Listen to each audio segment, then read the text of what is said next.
Felicitations, my family of fledglings. And Ghost, it's so good to unsee you as well. My name is Damian Holm, a professional disruptor. And you and I are going to spend the next X number of hours hanging out, chatting, distracting me from Yellowjacket stings, which I apparently have a disproportionate immune response to. Not an allergy, unfortunately. Otter! Hi and welcome. You are our first champion. Please protect us from all of the ills and evils of the world. One of my streams looks like it's not working. I don't know how to fix it. So we might be a stream short this evening, but you know, what can you do? We'll do what we can.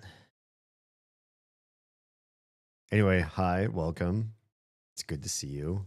We were playing EverQuest last night. We're playing EverQuest tonight. We will probably be changing our schedule this next week and starting Deltarune on Fridays and continuing EverQuest on Saturdays. So that might be a thing that happens. So I really no way to make this work. I hate this. It's fine. It's fine. One of my streams is broken.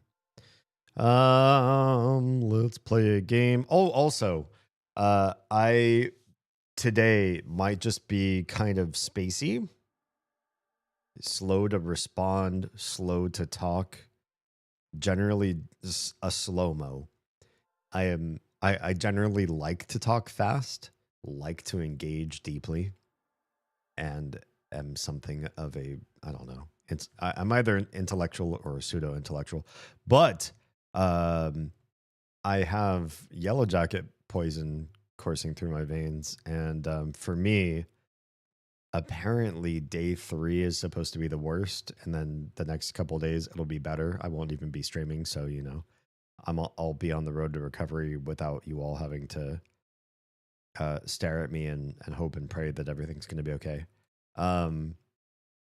But tonight it's supposed to be the worst of the venom thing. It's supposed to like slowly build up in pain and swelling and everything, up to 2 to 3 days. For me, it's definitely more of a 3-day thing. And tonight, all day today, it's been really bad. Pain meds have been the only way I've kind of like managed to make it through. And at some point tonight, midstream, they're going to wear off. I suppose I could stop BRB and go take some more.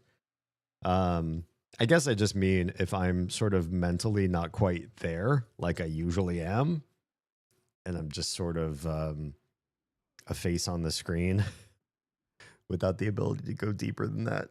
Just for tonight, please bear with me. Be patient. Thank you for your support and being here while I let some stupid wasps mess up my streaming night. Good shit. Yeah, that's a thing. What do you mean it eats flesh? Oh, Yellowjacket venom, when injected into your skin via a Yellowjacket's butt, breaks down, enzymically breaks down your dermis, your collagen, eats away at the stuff underneath your skin. And as you heal, that stuff does usually grow back. You're not usually stuck with like a little pit afterwards for most healthy people. But it does mean that, and this is happening on me for every sting that I got, every sting is depressed. It's not because the area around is so inflamed that there's a divot where it's not inflamed. The inflammation has gone down, but the places where I've been stung are depressed down because the venom has chewed up part of my the stuff underneath my skin, and it has to grow back. Yeah, it actually has been eating my flesh. Deltarune, the Mother Like Fridays. Yes, it is happening. It will be happening this next Friday. I asked you all yesterday if we should wait until Deltarune finishes, and you all said no. Start it now. Start it now and hit a dead end, which kind of sucks. But I mean, it's fine. I don't mind. I don't mind doing part of a story and then waiting for everything else to come out, everything else to finish. We're gonna pop in. We're already in EverQuest Legends, so let's transition here. And we're at the entrance to Lower Guck, which has a lot of people hanging out here. I can make my own instance of Lower Guck, so I don't have to deal with all of these yucksters. But we're going to see how live Lower Guck is first, just hanging out with other people. Maybe it won't be so bad. I do have a feeling, because I think the next thing I want from down here is an incredibly, what's the word I'm looking for? An incredibly popular item that we may want to go to a personal instance, which is possible. That's a thing that can happen. But first, I just want to see what it looks like with a bunch of other people. Last night, we went for an item that was apparently fairly popular because a bunch of people kept looking in on my room. But when they saw me there, they left it alone. And nobody went... I mean, they kept like coming back. So it means they also were not going into their own personal instance. It's kind of weird. Holy crap, that used up more than half my mana bar, or just about half my mana bar. That's some intense mana usage. Okay. Well, that's a thing. Do you want to save? Oh, no. I don't want to save. I want to load the travel bar. Yeah, the Mother-like games have been so good. Even Yume Nikki, which was kind of... I feel like it was a little bit Sigma, Cringe Lord sort of game, but it was still a good game. It had a lot of heart behind it, even if it ended in a very... like, now that you've played this game, here, I want to show you this thing kind of ending. We want Invis versus Undead, or we're straight up not going to have a good time. That's a thing. Okay. That is happening. Now then, you know, I know I just cast that on me. Just let me check and see if Instagram's doing the right thing. Can I do that on my own, from my own account? And will it work? Will I be able to see if I am live? It feels like maybe I can't. If anybody who uses Instagram wants to go peek on me and see if it's working or not, I'll end that stream and restart it again if it's really not working out. Okay, so yeah, I don't know this dungeon. I only followed other people here every time I came here.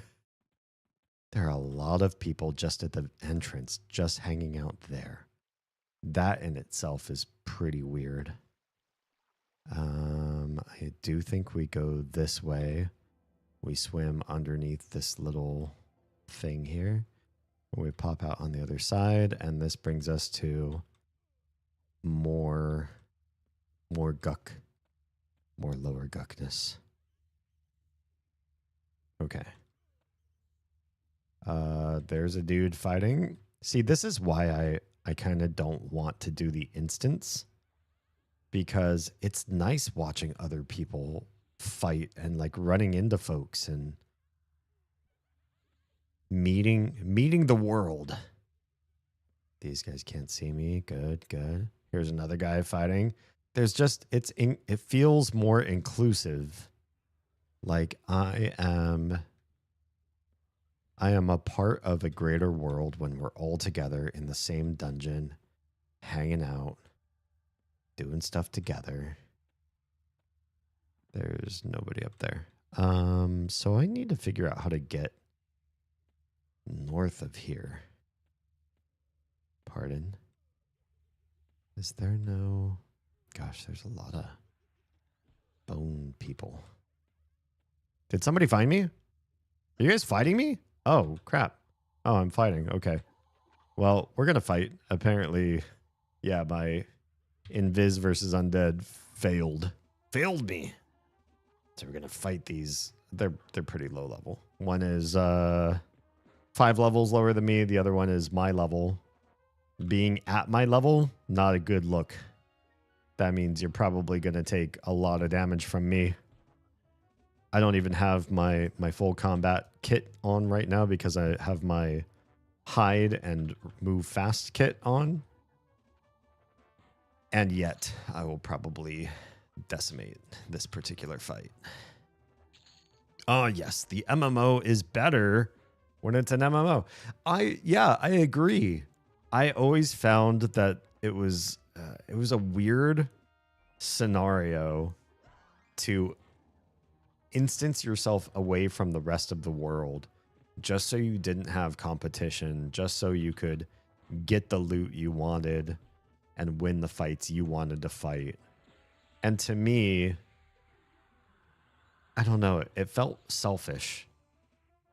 Be in a world with a bunch of other people, know the world with others. It makes more sense to me. If you're going to play a multiplayer game, experience the game with other people. Okay, so I don't know how to get to that area. Do we have to go over this way and then over that way?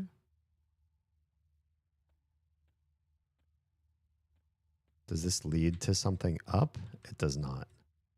This doesn't lead to anything. That's a complete dead end.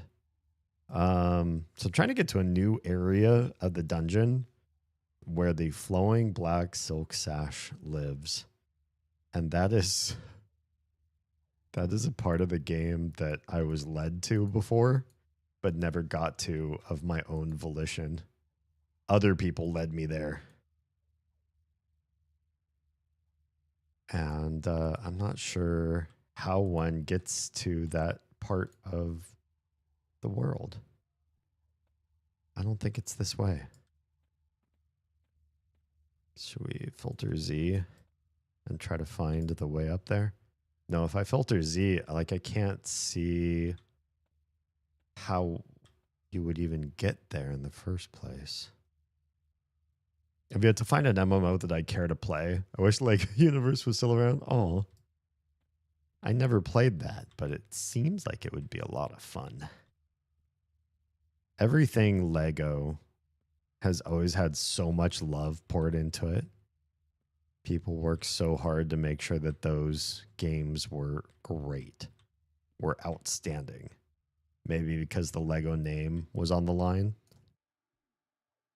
I don't feel like this is going the right way. Maybe it is. Maybe it is. Maybe this is the right way. Spiders. Pardon me. There are certain IP that are surprising. You think the people involved with this, they probably jumped into this genre or this world build. Oh yeah. We're back in the same room, but we're much higher up. Much higher up. I can see you down below where we used to be. This must be the way into the higher echelon of, I don't know, whatever fortress we're trying to break into. Maybe. Maybe not. Where the heck am I trying to go? This way? It's a gargoyle. That's different.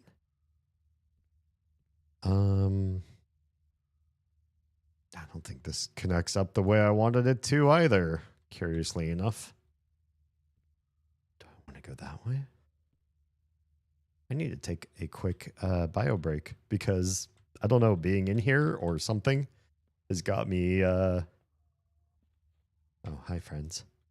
I really don't want to be up there. But we're going to fight these guys. I'll fight these guys before I take a bio break. Because why not? But surprisingly, there's certain... Oh, am I fighting everybody now? Why can't I... You must be standing? Oh, am I ducking because of this ladder? I don't love that. Alright. I don't have my full combat kit, but I should be able to fight 2 yellows, which are higher level than me, and a blue, which is lower level than me. But I remember there have been a few IPs, and I feel like they surprise me when they come through. But like Lego, everything Lego has ever done as far as video games has been fantastic. Everything Disney has done in video games has been pretty darn good. You can prove me wrong if you know a bad Disney IP or something like that. But yeah, it's weird. Some companies you just expect to not necessarily be great at designing things like a good game have actually been phenomenal. And the reputation being on the line, they really do want to show you how good they are at doing all the things. Lego games have always been peak. Yeah, I don't know why that is, but they super care about... Well, I mean, I guess I do know why that is. There are some companies that get, if you make a bad video game, everybody will remember, and it's bad press. It's not good for the future of your company. But if you make a really phenomenal game, people will remember for years to come. I will take another tongue. How many tongues are we up to? 6? Only 6? I feel like I've been collecting tongues for a minute, but I guess they're not that common of a drop after all. I just want to take a quick bio break. Why must we fight every ghoul knight here? I'm not even where I need to be, but I don't know how to get there either. And this guy is just hanging out over there, looking off at a wall like he doesn't see me, like he doesn't hear combat happen. No, it's fine. I don't need his intervention. Ben, hello and welcome. We are trying to get to the flowing black silk sash, which is a fantastic item from this dungeon. I had it on one character once upon a time in the original EverQuest, and I had friends that led me there. They're just like, follow us. And we made a group and we walked all the way to the flowing black silk sash room, and there was another group there.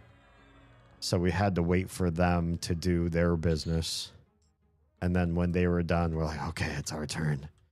Now let's go be thirsty and fight this guy. And we fought him a bunch of times, and everybody who wanted a sash got it. Okay, that's done. I'm invis to undead, and I'm going to take a quick bio break. Be right back.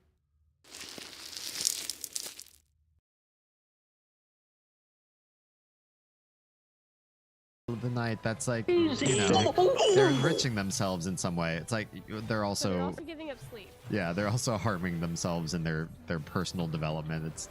It's not great. I could think of better things that they could be doing at this time, at this hour, like sleeping.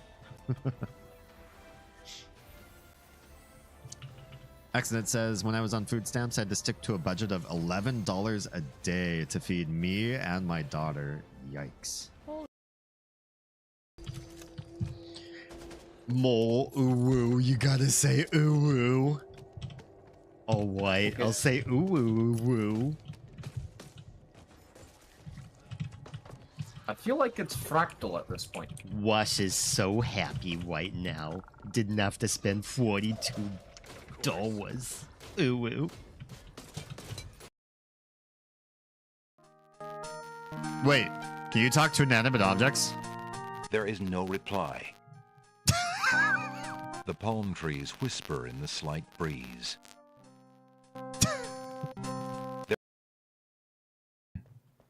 And you should vote for him because he's so great.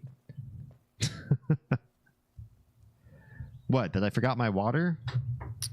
Hang on. I'm going to get my proper water because it's been a long time and I haven't had it on stream. So Let's go to a BRB screen and let me properly hydrate.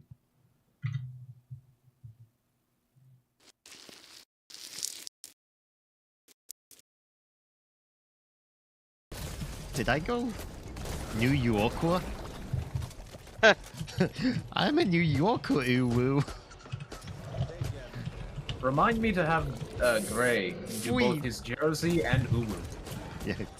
Free first aid. If anybody wants it, just behind this big tall boy. Ooh. I see no tall bull.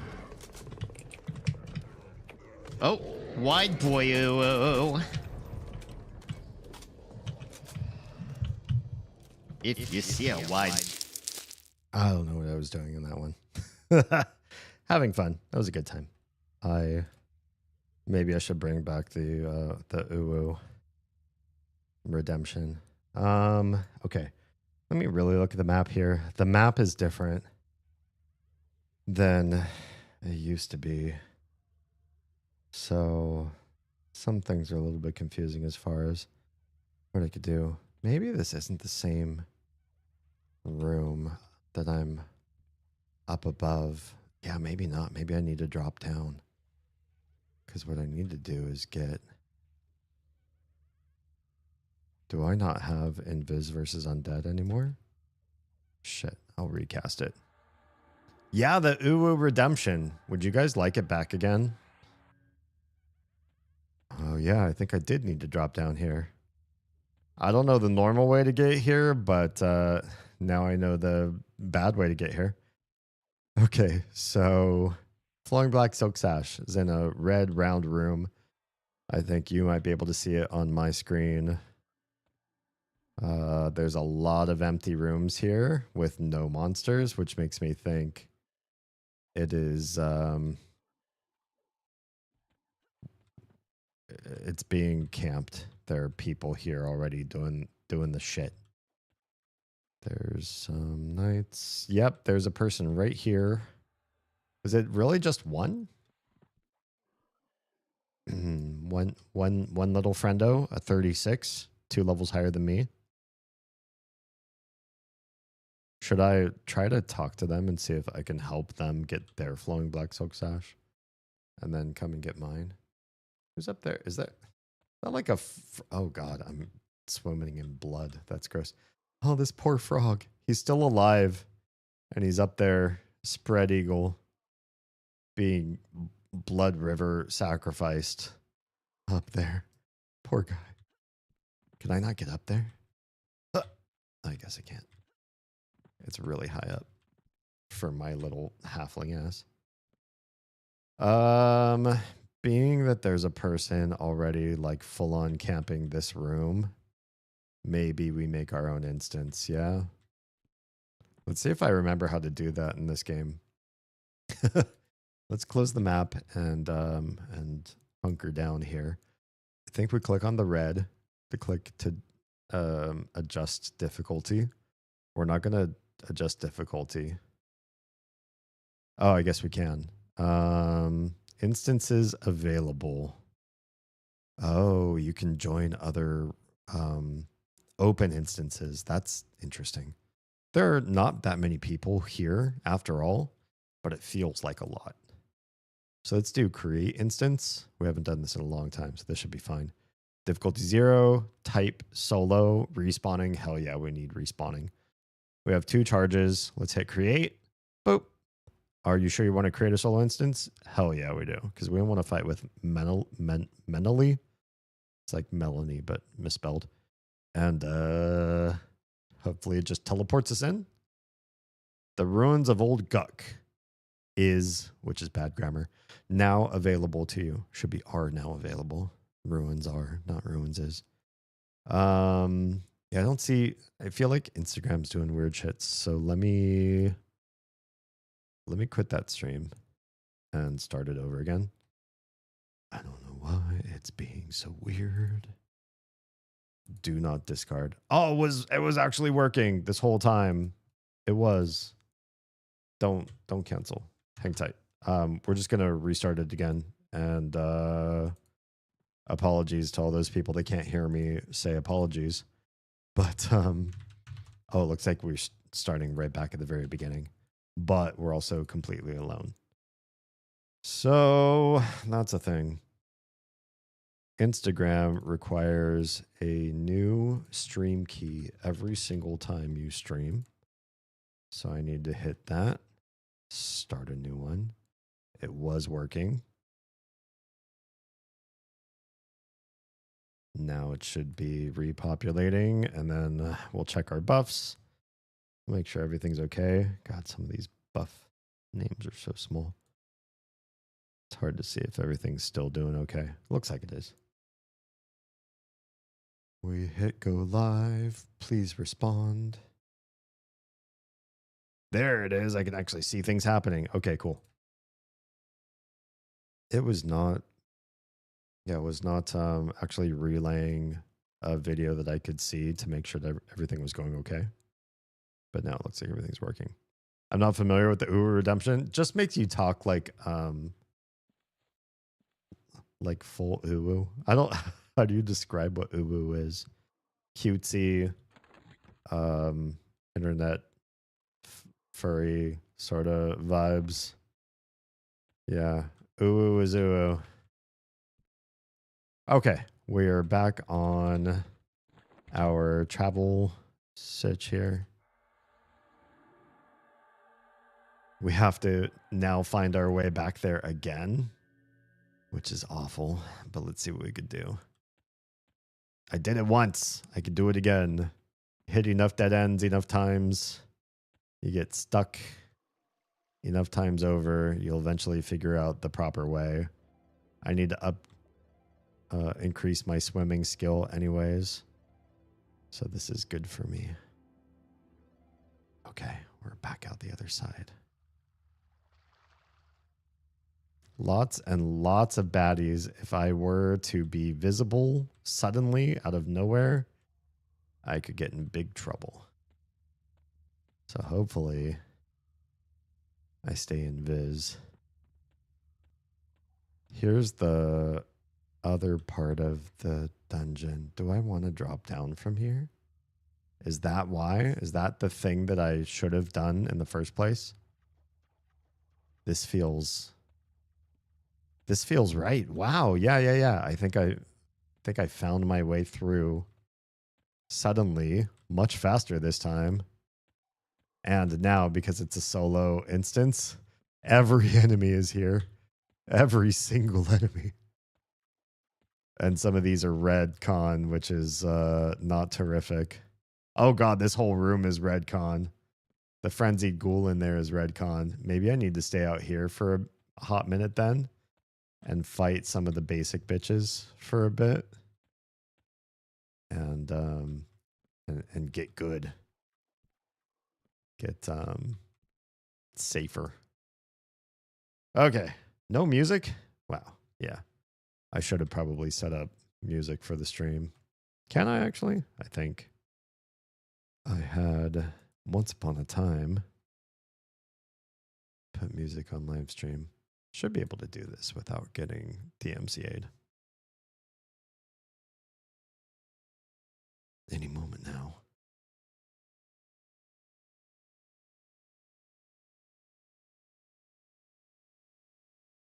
Let's try. Jesus. Why? That's so loud in my ears, and it's not coming through in any of y'all's ears. The worst.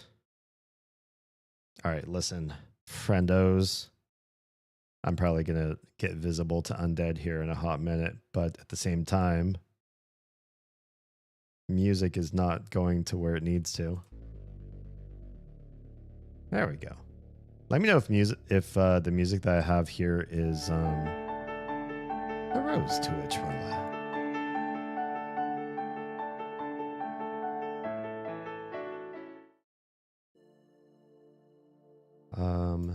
We're hearing music? I think I'm hearing music. It's quiet in my ears, but it's there.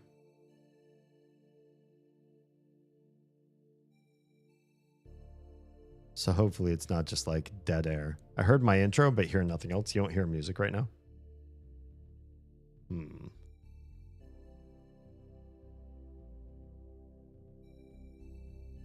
I'll get music to come through.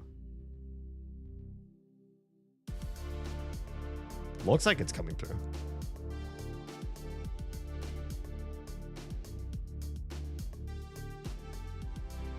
I'm all the way up. Now I hear it. Okay, great. I'm going to turn it down just a skosh. Seems a little bit on the loud side. It's soft? Okay, I'll turn it back up. How's that? I can still hear my thoughts, so it's not the loudest, most annoying thing. Oh, music. Music is here. Great. I'm just using some DMCA free music right now because I forget how my music is routed. And I super don't want to fuck this up and get demonetized. That's a lot of enemies in one room. Oh, I should probably turn off my travel spells and go to combat. It's just below my mic? Okay, great. Great. It's a little bit louder than that in my ears, which means I could probably do something different with the monitor. But I have to remind myself, like, how the hell to do that in the first place. But to start, yeah. As long as you all can hear me well over the music, then we're doing a good job. Oh, here, great. Are you... Oh, okay, no, never mind. Can we... how much higher level is that Ghoul Knight? Level 40, and I'm level 34, and he's a warrior. This is not ideal. But I do have Expel Undead. I added that to my hotbar because I figured fighting undead was that was probably a smart move. So let's see if I can instill one of these guys. Maybe then. Oh, he resisted. Okay. Well, hey, that's great. Hey, friendos, come with me to the corner over here, and I'll try to fight 3 of you at one time, and we'll see how the hell this works. The first guy, he's yellow, but he's only 2 levels higher than me. That shouldn't be too terrible. I do have some pretty good gear and AAs for higher level enemies. As long as I'm really just fighting 3, this shouldn't be the worst thing in the world. And I am cleric main, or cleric primary, I should say. So, I hope that means that what I am capable of is some really great healing while I fight a foursome now. Did not ask for 4, but 4 it is.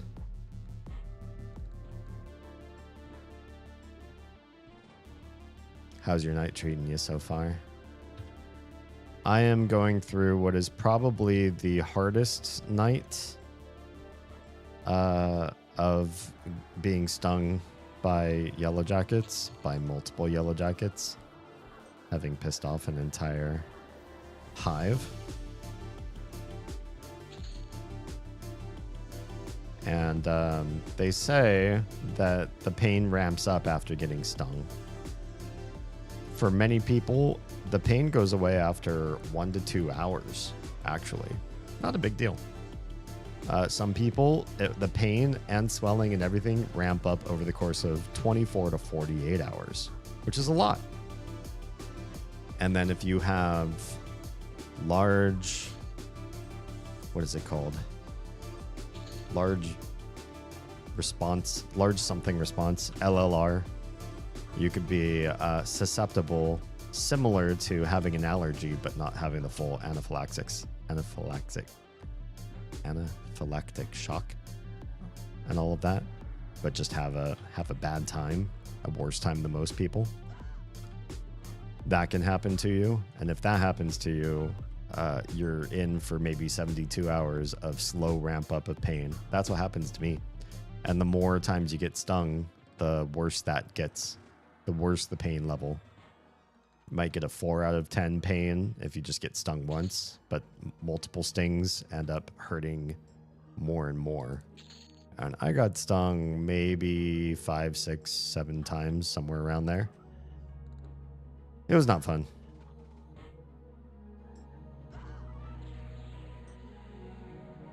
Come on, friendo. I'm getting low in mana, but you're getting low in health, my friend.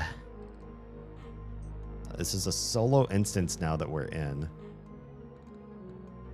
Should I turn off music in-game if I have this music playing on the side? I feel like they're cacophonous to each other. Let's go into system, audio. We'll turn music volume off. All the other sounds can stay, but music, it's bad when two music playing at the same time. Doing well. The Teddy is back to work again. Bummer. Oh, this time around our city. Nice. Because some people are idiots. Oh no. What happened? What did they do?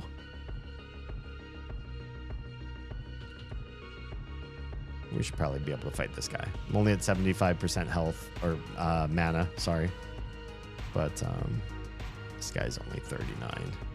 He's still yellow.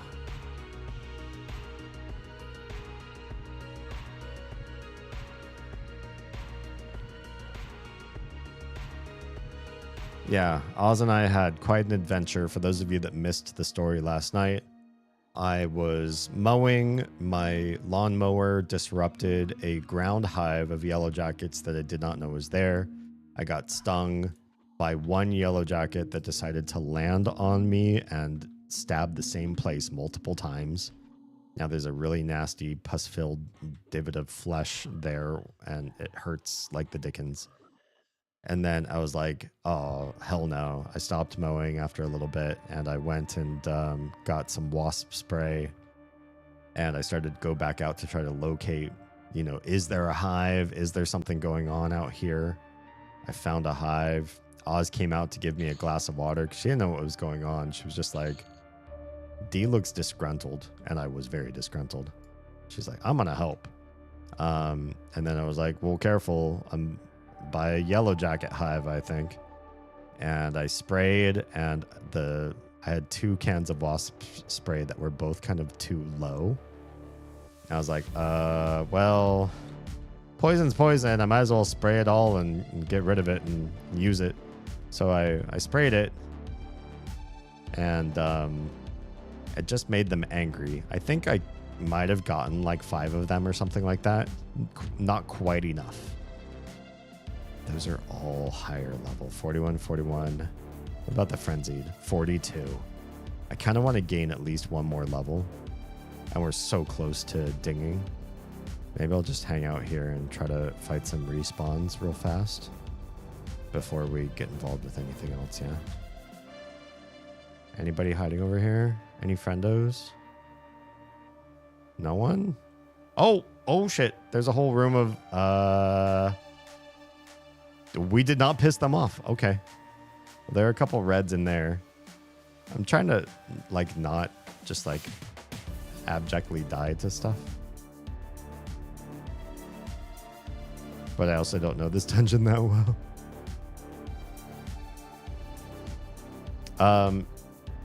Anyway, it's just 2 for now.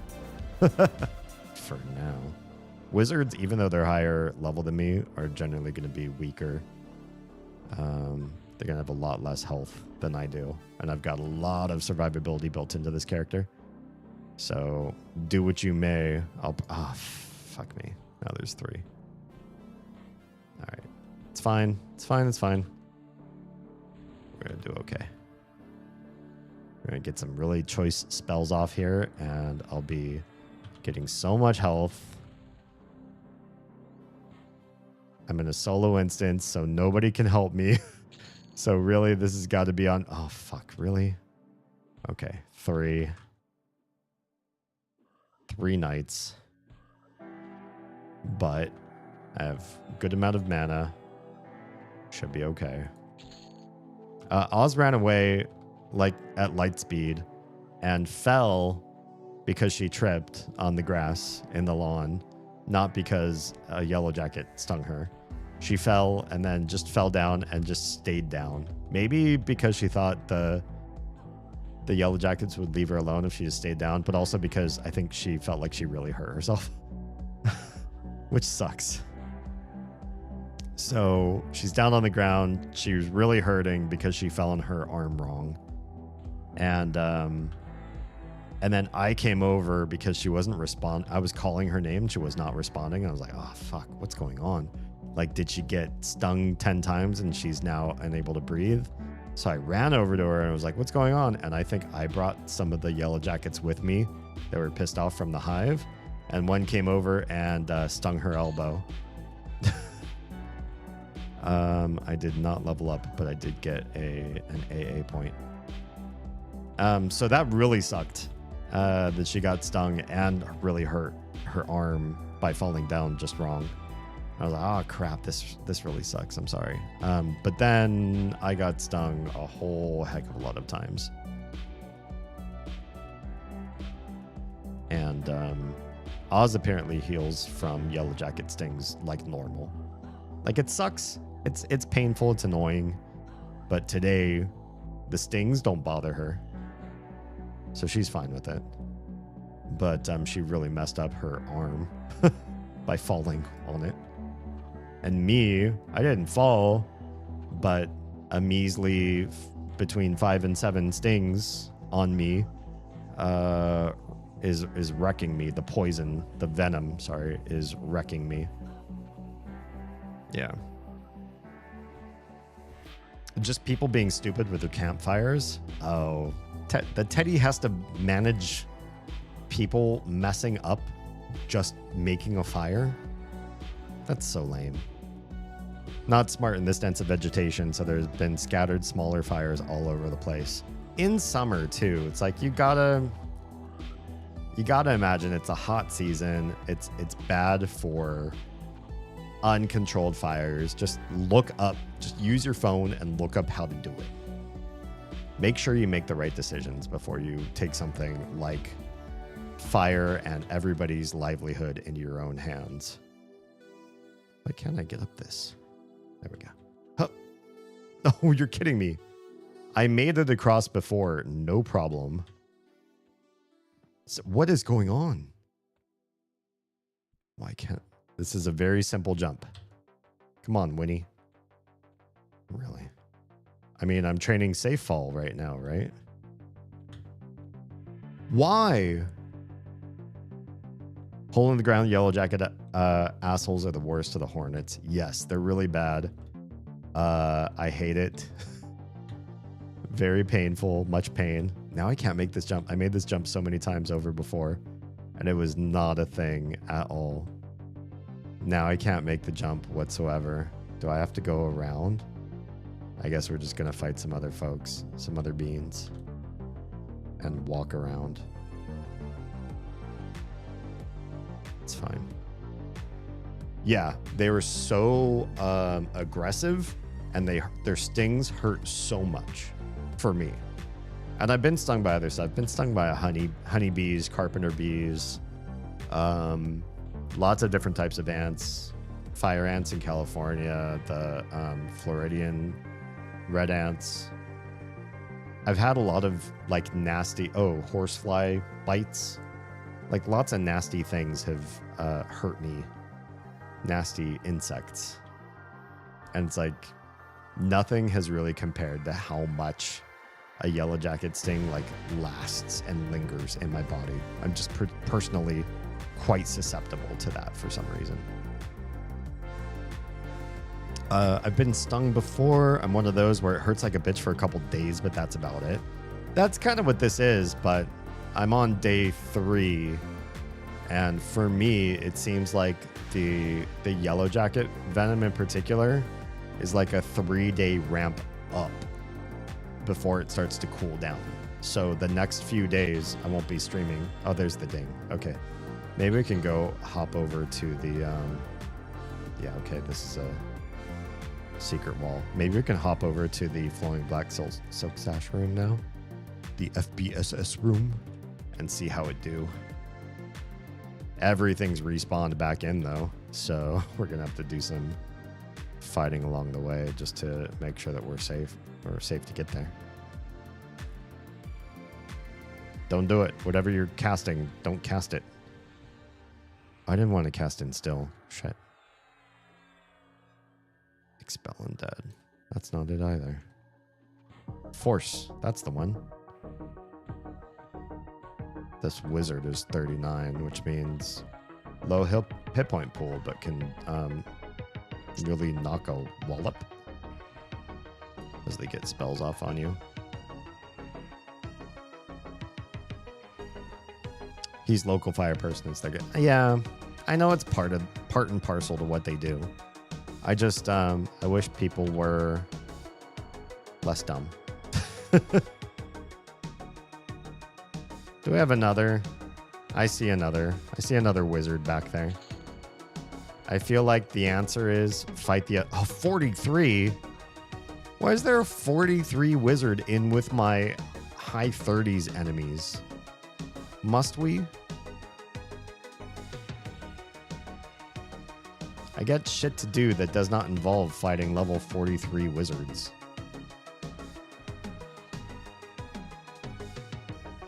Jerk. You're wasting all my mana.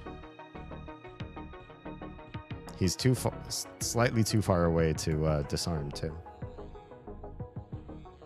Yeah, the crazy thing is, if you weren't here for last night's stream, I was stung last time I went and mowed too, but I didn't see what it was. I felt something hit my chest, like honestly, it wasn't a big hit. It felt like some kid had a slingshot with a tiny piece of, what's the word I'm looking for? What's Dalisha in English? No, Dalisha is marble. What's Lisha? Gravel. Yeah, like a little piece of gravel. I felt like I got hit by a little piece of gravel right in the middle of my chest. And I was like, oh, that's really annoying. What the heck? But then immediately had this big sensation of venom coursing through my veins. I have core. It's a quest. And it's placeable. I guess we'll take it and see. We'll take one. These fights are long. Yeah, and it hurt for 6 or 7 days. Just one little stab right to the center of my chest from one Yellowjacket, and I didn't see what it was at that time, so I had no idea what really got me. Was it a fire ant? Because we have fire ants in Georgia. They come from Florida. They're not indigenous. And so I was like, all right, well, maybe it's a fire ant, or maybe it was a wasp of some sort, but I didn't know what kind of wasp. I need to get my mana back before we just go willy-nilly into that other room. That room's gonna really wreck me. Unless I can... Maybe I can take off Instill, and maybe I can use Charm on one of these gentlemen. Or a BB from a BB gun. I have not personally been hit directly with a BB before, but I feel like you're right. Like it could have been the same sensation as a BB gun. That lowers aggro. Melody that charms the target, allowing you to command it. I think that's the one. Let's try this. I've never done Bardic charm before, but it's worth a shot to try. Let's see how well it does. Rod, hi and welcome. How's everything in your world? You doing the drown them in dishwater route? I want to. It was supposed to be last night and I missed the hole. That's so lame. So I was gonna try again tonight, but then we ran out of time before we had to start streaming, and yeah, now I don't know. Just got a new couch. I'm jealous. We were looking at couches and there's so many cool options. I really want to get a good nice couch. What did you get? What kind of couch? L shape, sectional? Yeah, good stuff. Good stuff. Can you take off the oh, I'm starting to lose buffs. Can you take off the cushions and make a fort with it? That's a really important part of couches to me. I know that sounds silly, but I have lots of good memories of making couch forts. I have 4 brothers. I've definitely been shot with a BB gun. Oh no. And a pellet gun. Early reasoning for disliking guns. Super don't blame you for that. Modular. Perfect. Perfect. Making forts, pillow forts is the best. And especially like using pillows, not that great, but using the pillows off of couches, that's good stuff. Fort living room, hell yeah. I can't tell you how meaningful it is to me to be able to make forts in my living room. It's important. I spent a good amount of my college years doing that. Not in my own place, but at somebody else's house. Okay, can we do this room? We're level 35. That's a 41. That's a 42. That's a 41. We're going to get one of the bloodthirsty ghouls, and we're going to set it against the other bloodthirsty ghoul. And we're going to see what the heck we can do with all of that. We just buffed ourselves up. Let's switch back to combat. I'm going to die. I'm going to die a horrible death. I don't know what I'm doing as far as charming an enemy with a bard, but so help me, we're going to try. Oh no, I lost that spell because it's not part of this spell bar. Okay, there we go. Melody charms. Okay, all right, we're gonna try it. We did blanket forts. Oh yeah, well obviously if you do pillow forts you need blankets. The blankets are like your walls sometimes if the pillows aren't quite well enough, and blankets have to be your ceilings. Very rarely can you make a good ceiling out of a pillow, so you do need blankets. Okay, level 41. Are there restrictions to this one? Charms the target. I don't see a limitation. We're just gonna try it and pray, because this could be a really awful pull right now. You cannot see your target. Fuck. Okay. I'll come over there and do it real close. Don't aggro me yet. Resist. Okay. It resisted. I'll try one more time. Did it do the thing? It did not do the thing. All right. We're just going to try to see if we can fight two 41s and a 42 on my own. This might be a really bad idea, but we're going to give it a shot. Let's see how we do. I'm doing okay. I've reduced one enemy down to 64%, but we're fighting 3 at once. Not terrific. My mom will be livid because we kept using the crocheted blankets. Yeah, you can't do that. Or the quilts from our grandma. Yeah. Some things, right? There's just like some plates you can't use. Some blankets you're not supposed to use. Some pillows that you don't put your head on. You don't lie on them. Why? Why do people insist that there are certain things that you're not... They're in your house. They look like utility items, but you're not allowed. You're not allowed. If I can kill this one ghoul, I can try charm once more on the other bloodthirsty and see how we do. Okay, that happened. Let's get off another regen. Can we get one charm off on the other guy here? Did it happen? I don't think it happened. Yeah, no. Okay, it's fine. We're not going to keep wasting time. Torn page of Magicot? It's just some quest item.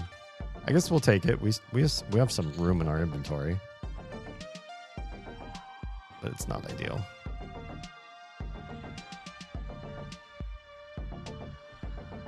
Yeah, one thing that really bothered me about Silent Gen and some older baby boomer gen is the sheer amount of items that they would acquire in their house that were non-utility. You were not allowed to extract utility from them. It is a pillow. It is a plate. It is an item, a tool, a something that you should be able to use, and you can't use it. You're not allowed. That's not for utility. That's for staring at. It's for prestige. I hate that. I really hate that idea, personally. I cannot believe we're surviving this. We are so tanky and so beefy and have so much survival built into this. Is that a Magicot page? Oh, it's the same page. We'll get rid of it. All right, it's just you and me, frenzied ghoul with the flowing black silk sash that I really want. We could probably stay and put this on camp and get some merge on this belt now. And also some good levels, because these guys are quite high level compared to me. We were too little to realize which were which. Whoops. So eventually she just gave us blankets for forts and hid the rest. That works.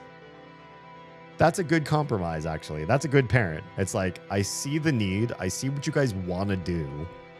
And so we'll make it available for you to make your best fort, to live your best life, just not with the stuff that we care the most about.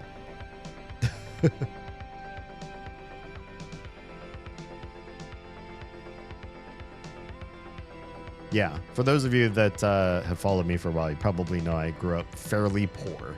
But in late high school, early college, one of my friends came from a family that was just like loaded.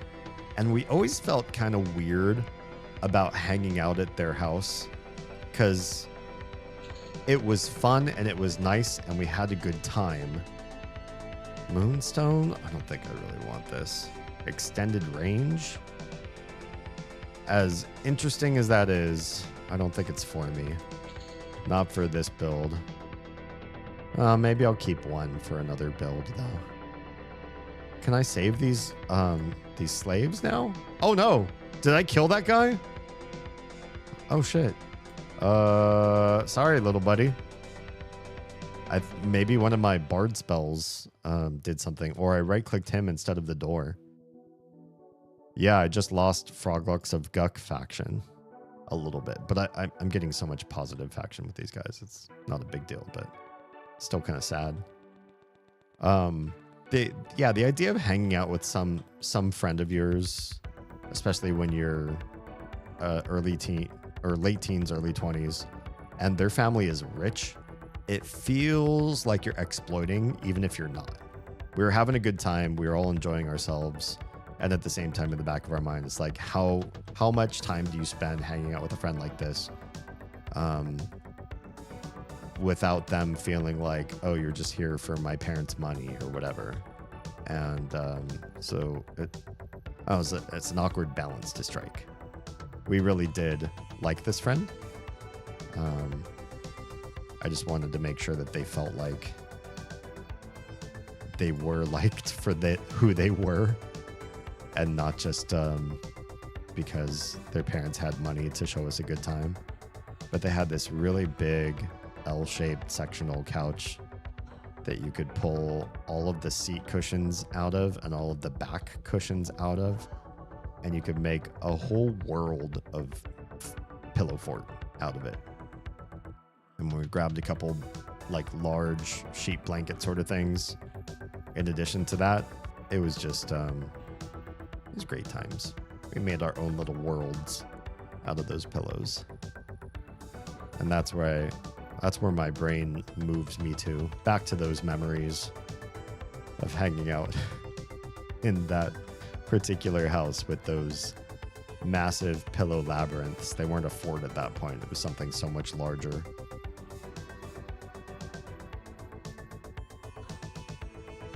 Yeah, it was good times. I'm still in touch with that friend, albeit more limited these days. Like a lot of people, when you were friends in high school and college, and then you start getting busy as an adult, you either have to really work to be friendly with each other, or you probably just let most of them drop off and out of your world at some point. I do try personally to maintain certain relationships. If I feel like it's important to me in my life and my definition of who I am. Oh shit, how many did I pull? 2? That's not too bad. Can I charm any of you? Did it work at all? I can't cast spells right now, but I don't know if that's because I'm charmed, because I'm stuck or what.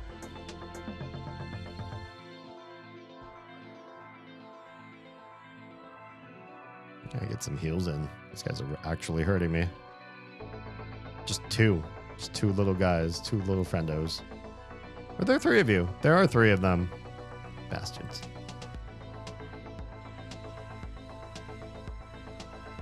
Well, more experience the better. Yeah, I make it a point, personally, because it's such a bad trope that the older you get, the worse people are at maintaining friendships. I make it a point to reach out to certain people regularly. Be like, hey, you're fucking important. Don't just fade away into your own personal world within your own 4 walls. Somebody outside of your tiny world cares about you and is continuing to maintain a relationship with you, even though you thought adulthood wouldn't be that way. I make it a point. It kept the littlest of us occupied for hours. Hours building forts? That's a long time. So she was a fan. Yeah, I guess so. That makes sense. With 10 kids, any amount of peace is a sought-after commodity. I suppose that's true. I don't think I need the map up.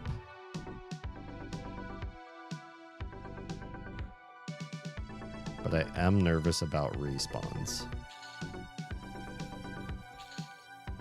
I should probably figure out what the respawn rate is in this dungeon. It's been 7 minutes everywhere I've been so far. Hereabouts, thereabouts. So maybe I should set a like a 6 3/4 minute timer or something. Make sure that I have a rough estimate as to when things are going to happen. Let's do that. Let me pull up my phone. And we'll pull up my timer. We'll create a brand new timer for 6 3/4 minutes. Next time I kill something in this room, I will set the timer and see if it's fairly accurate or not.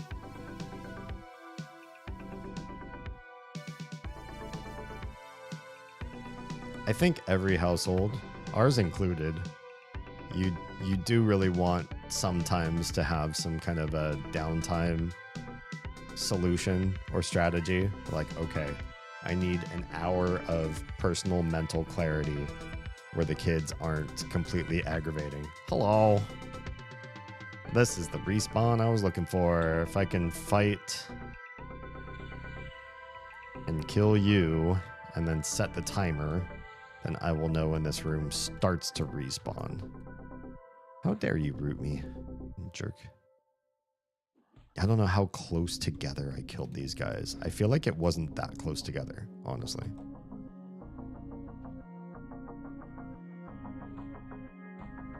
But yeah, even with the crotch goblins, we have some tactics of things that we do for or with them to sort of give ourselves a little bit of downtime.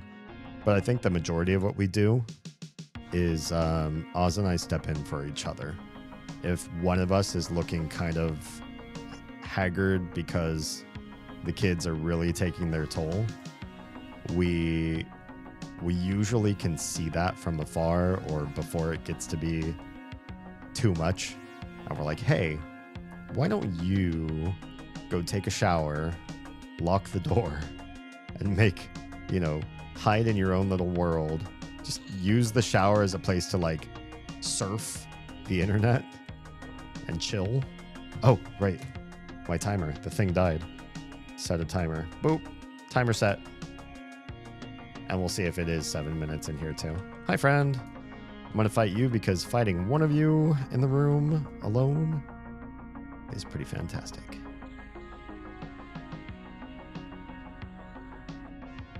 Oh, did I push him into the wall? Sorry, buddy. I didn't mean it. Yeah, we do a lot of trading out here. And I think that works really well. I wish more families considered giving each other breaks. It's like, yeah, you signed up to be a parent, sure. But that doesn't mean you want to do it all the time, all day long, forever. Sometimes it's kind of nice to be able to say, I get to back out of this for a while and just be me again and pretend like I don't have kids constantly asking for my attention and my input. And because of the hours I work, I'm usually the one who's bailing out Oz. But it works out fairly well. All right, you're done. These all seem to drop this torn page every time. Just fine. I guess if you really needed it for a quest, it's like there forever. You can come down here, get it, and run away. If this guy does drop just the earring, I think that's fine. I also read somewhere online today. Oh, my legs are really bugging. This is where I got most of my jabs. For some reason, well, not for some reason, I was wearing big, thick boots and a big, droopy hat when I was mowing. And a lot of Yellowjackets landed on my boots for some reason. I don't know if they think that feet are more susceptible or whatever. Or they landed on my hat because it was big. And it was like, that's got to be his weak spot. And they were stabbing things that, you know, didn't hurt me. Thank goodness. So I was saved by like my own camouflage, my own silhouette of fakeness. But many of them landed on my legs too. For some reason, not my arms. Maybe my arms were flailing a lot. And so I wouldn't let them, but my legs, I wasn't flailing as much as I could. And that's where most of the stings landed. And I could just like, I could scratch my skin off right now. It's so, what happened? Hello, Athenon. Welcome on in. Welcome to my family of fledglings. We do deep chats and hanging, and sometimes a game in the background. This is an oldie but a goodie. A lot of people played this back in the day. We're talking about ways to... You stop kissing everything. What? Well. Snuck in with the follow, followed by the raid. How... what's the word of... How polite. How kindly. You popped in and you're like, I'm a follower. And then you're like, just kidding, I'm also a raider. All the good stuff. Welcome on in, raiders.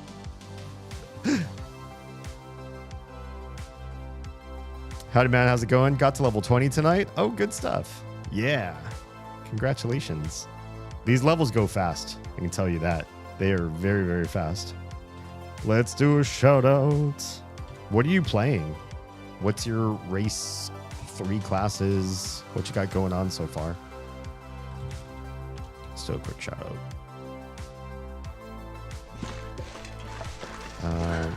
We could probably fight this guy. Yeah, you better run, buddy. Whoa, he ran. Did he phase right through a wall? What the heck? Oh dear. That's happened to the best of us. Yep. Them wall hacks. There are no hell levels. The no hell levels thing, first of all, is fantastic. But also having AAs right at the beginning of the game and being able to essentially solo a room full of yellows has been pretty intense. It's a very different experience from the first time I ever played this game. I can tell you that. I went Ixar, Monk, Shaman, and Necro. Nice.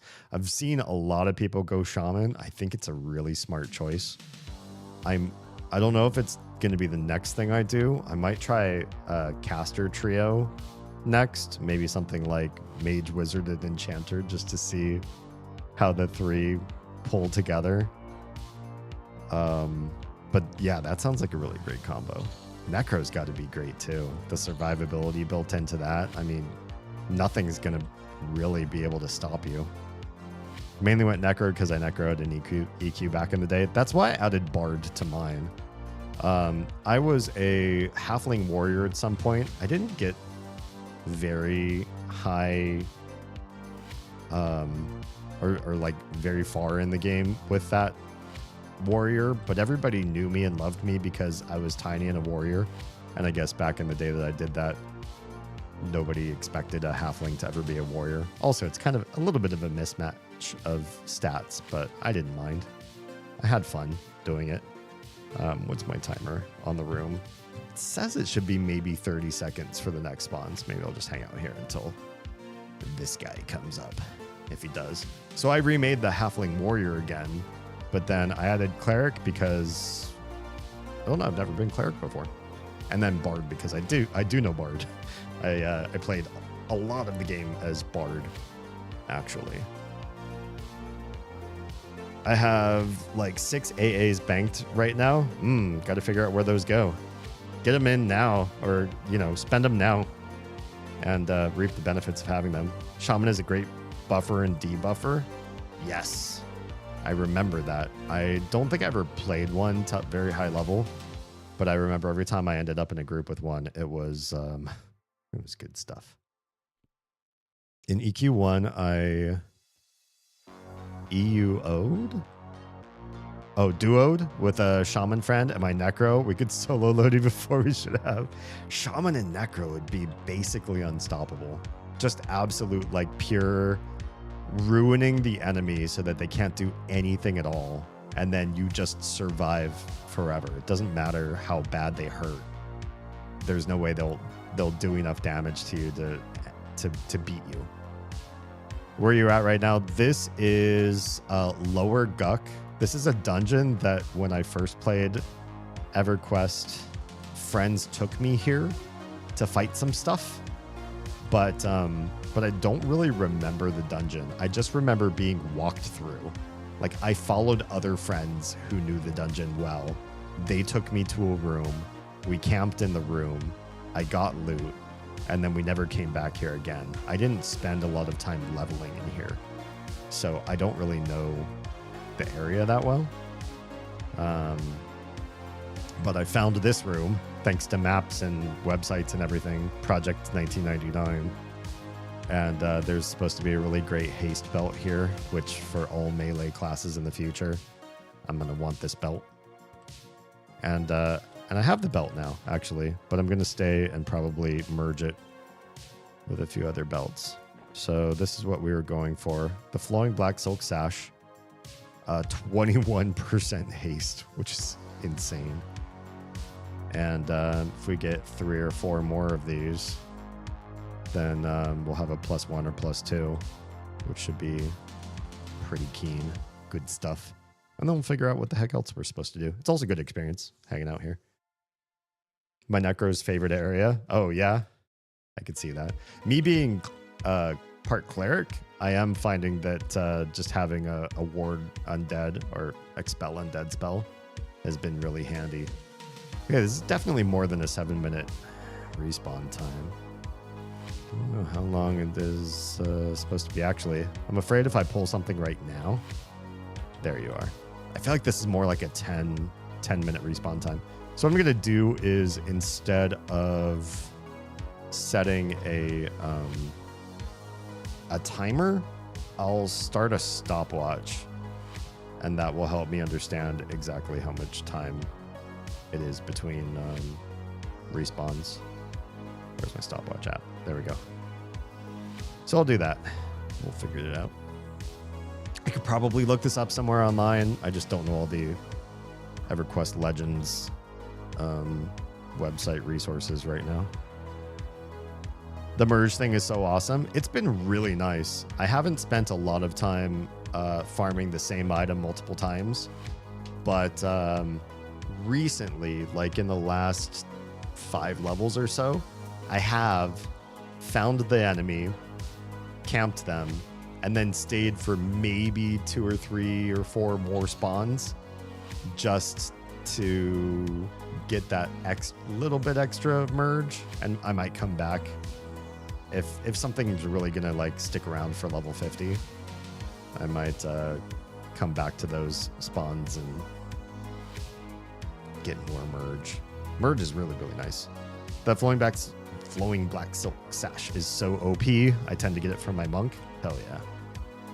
Have a great night. Have a blast. Thanks so much. I appreciate the raid. Thanks for trusting me with your followers, as misaligned as that is to send them my way. But yeah, for all of you that are watching, I am Damian Holme. I'm a variety streamer. We generally chat more than we play games. And please follow, lurk, do whatever you got to do. But if you've been online for a significant amount of time, go take some self-care, make a sandwich, take a shower, take your meds, do whatever the thing is you need to do to make yourself more human. It's a harsh world out there if you don't. And all of your support everywhere is greatly appreciated. I'm on almost every social medium. I stream on 5.5 different platforms live. So if you found me on one platform, you could probably find me just about everywhere else. And we are doing this professionally. My wife and I both do this for a living. So any and all support you can render helps keep the lights on and the kids fed. So thanks for popping in. All right. I think it's probably going to be a 10-minute spawn. So we'll get the next spawn of the Frenzied, and then we'll figure out what the heck we're supposed to do. Did my stopwatch not work? Oh, I hate this. Brutal. I'll start it now, but I think I'm 3 minutes in. I swore I went to my stopwatch app and I swore I hit start. And now when I look at it, it was just stopped. Brutal. So I don't know exactly when the 10 minutes was supposed to have started. We lost track. I love this 3-frame blood. Oh, it's 4-frame actually. Look at that. 4 whole frames of blood goop coming off of this one poor Froggo. This one crucified Froggo. Hey, Frenzied. These guys, when they spawn in, just thinking about this right now, they don't have a timer where you have to wait for them to cast their spells. When we were in Mistmore, everything that spawned got a free 5 seconds where they wouldn't take damage. They were allowed to exist and make sure that they lived their best life before you tried to kill it. But here in Lower Guk, things spawn in and you can pretty much immediately attack it. This guy spawns in at 42. I'm 35. That's 7 levels higher than me. And yet, we do pretty fantastically against him.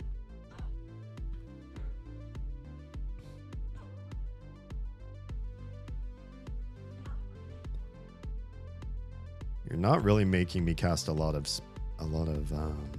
spells, so maybe I should be expelling undead on you and getting rid of you as fast as I can. Clerics are the wizards of the undead world, after all. Can you come out here and not inside of that cage? Yeah, I feel like the more expel undeads I do, the faster this guy goes down, as opposed to my puny one-hand sword attack. We're going to go ahead and loot the Moonstone Ring this time. It's not great for my current build, but when we do the triple caster build at some point, it might be much more up my alley. Let's see who we can pull in this room. have more fun with more friends. Did you bring any friends with you? You did. You did. There's a wizard. Should I fight the wizard first? This is a higher level wizard. But also, wizards do a lot more damage. And I would rather not keep them alive. That was a long stun. Bastards. Yeah, see, I'm taking good damage from these guys. Mostly because of the wizard, I think.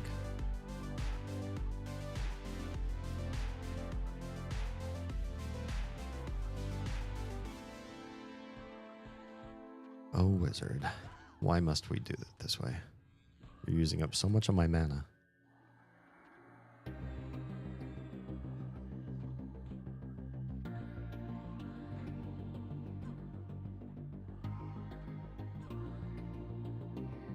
Did anybody see the news on the middle school? I don't remember where it was. Illinois or something? Midwest state somewhere? That the parents had to pay like a $10 instructional fee to get all of this like extra gear. We're going to take that and sell the rest. And they got this packet sent home with them with like laminated instruction papers and stuff. And it was like map of the United States, the periodic table, stuff like that. And it was all AI generated. And the worst part was it wasn't AI generated like you might think.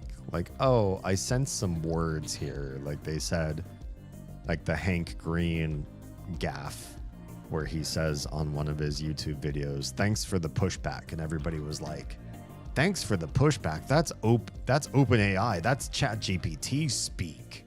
You used AI. And he's like, oh, okay, guilty as charged. I'm sorry, you guys. It wasn't like that. It was like 2024 AI, like 2 years old, 3 years old. We're talking about the era where Will Smith was eating spaghetti and it looked like an absolute monstrosity. And everybody was sharing those videos back and forth because they're like, oh, look, AI is the future of the internet. Come on, look at this. Look at this horrible monstrosity of Will Smith and spaghetti. It's awful. And then people started making compilations of here's Will Smith in 2025. Here's Will Smith in 2026. And like the AI started to march forward, right? And now people are saying for all of the anti-AI tools that schools use to make sure that their kids aren't writing essays using full just ChatGPT to do it, and they're hiding white text on white background that tells the AI, add in this word, and then they look for that word to make sure that the AI is not being used by the students. And like some of that stuff is failing because AI is getting so freaking good. It's like almost impossible to really understand the impact that it has on also just on whether students are doing are learning what they have to learn to be in the adult world, to go get a job, to have a career, to run a household, all that stuff. We don't know. At this point, we don't really know what they're learning and what they're not. But this AI in these packets that they were sending home for the kids, that the adults were paying money to have instructional fees so that these people could use 2024 AI. The periodic table, the map of the US, and everything else that got sent had like the garbled text from 2 or 3 years ago, the confused content that doesn't even look human in any way. It just looks like if you took your most nearsighted person and said, you know, squint and look at this from 20 feet away. Do you have any idea what this says? And oh yeah, I think that's the periodic table. It's like that level of detail. It's so sad and pathetic. Not a single person in the school district, not a single teacher, superintendent. Oh yeah, it's 10 minutes for sure. This is a 10-minute spawn. because this came up at 7 minutes 33 seconds on my stopwatch, and I know I missed a couple minutes because I messed up. I didn't get the stopwatch to start. So what I will do is I will set a 9-minute 45-second timer, and that'll help me know just how much I can pull before the room starts to respawn again. It's just so sad. Like, there's good AI today if you pay for it. Even if you paid for just like a personal, I don't know, like $20 a month subscription, and then use that for like all the teachers in an entire school district, who's gonna know? 2026 AI, who's gonna know? But they use the shittiest, cheapest, I don't know, freeware version of AI that they could find, and then tried to pass it to the students with no oversight, with no one checking in to see, is this really good? Is this really right? And then charged the parents money. Sad. Fucking hate how prevalent AI is these days and all the destruction that results from it. There's some probably real good stuff happening with certain AI, but the bad actors are so bad, it tarnishes everything. When you see, like, our nation has had data centers for a long time, as long as Google had Google Drive and Apple has had iCloud. There have been data centers in the US and in other countries too. Apple's data centers are such that if every Apple data center were destroyed, they have contingency data centers in other countries, and they all have like the same copy of all of your data and everything. So you have a backup in case something were to happen to the US and they focused on data centers or whatever. But then they started to do, then other companies started to come in and do all the bad stuff, right? Like mess with the water. Meta had to come in, Facebook and Zuckerberg and all that had to come in and make one particular data center that did some bad shit with the water, and then they got taken to court. The court case is still open, so I can't say anything. So I just say allegedly did stuff with the water. Allegedly, Zuckerberg is on the hook for messing with somebody's water via a data center. There's a data center that is loud. I don't know I don't remember which company is to implicate for it. But one data center happens to be noisy, and somebody took a video of just being like in its vicinity. Why does it have to be loud? Why does it have to be that loud? I don't know. I don't know what it is. Maybe they were just doing construction, not to defend the company that runs the data center, but maybe it was an abnormal day and somebody was in there with a jackhammer or whatever, but it was producing a weird sound. I watched the video and I was like, dude, what the heck? Data centers shouldn't be loud like this, right? But between those and all the different choices the AI companies have made, whether that's to help out with creation of weapons for war, do a little Tony Stark action on the side, just everything. There's too much disparity between like the things that might be helping out and making productivity increase and the things that might be absolutely ruining the future of humankind. If we could only make the world of computations and big data a little bit more sure that the stuff that we were getting out of this deal was all good and not this mixed bag of tricks. But it's been crazy. Yeah. There is some good, but the prevalence of Gen AI in AI space has made life so much worse. And yes, given AI a bad name. Yeah. And Gen AI, genetic algorithms, is like, it's technically under the umbrella of AI. I feel like people really do oversell just what the heck AI is and what it's supposed to be doing.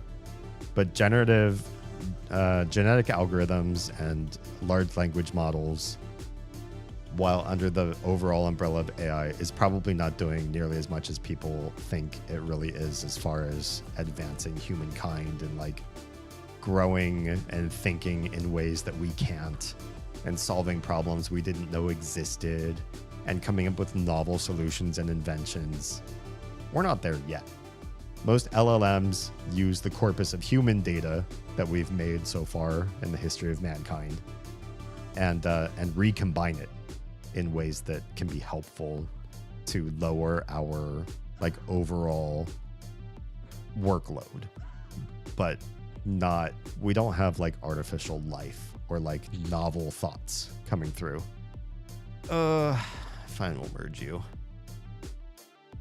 I wanted more flowing black silk sashes.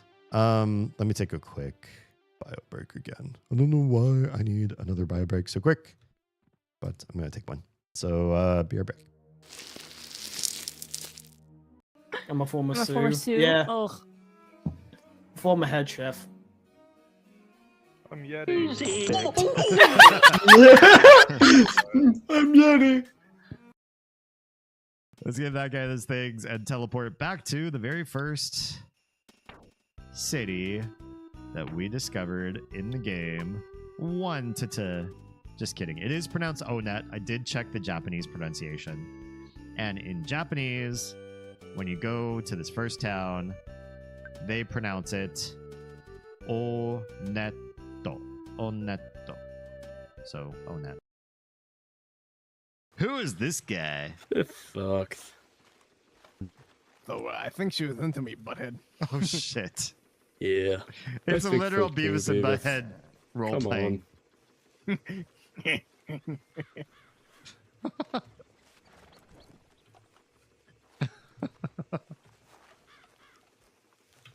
Hello, pleased to make your acquaintance, gentlemen. Go inside. This wagon rules. Oh my god. Whoa! I'm in This the is cockpit. awesome. You said cock. Fuck. Whoa! This rules.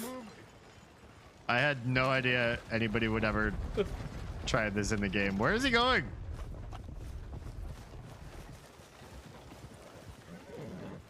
I'm not quite sure.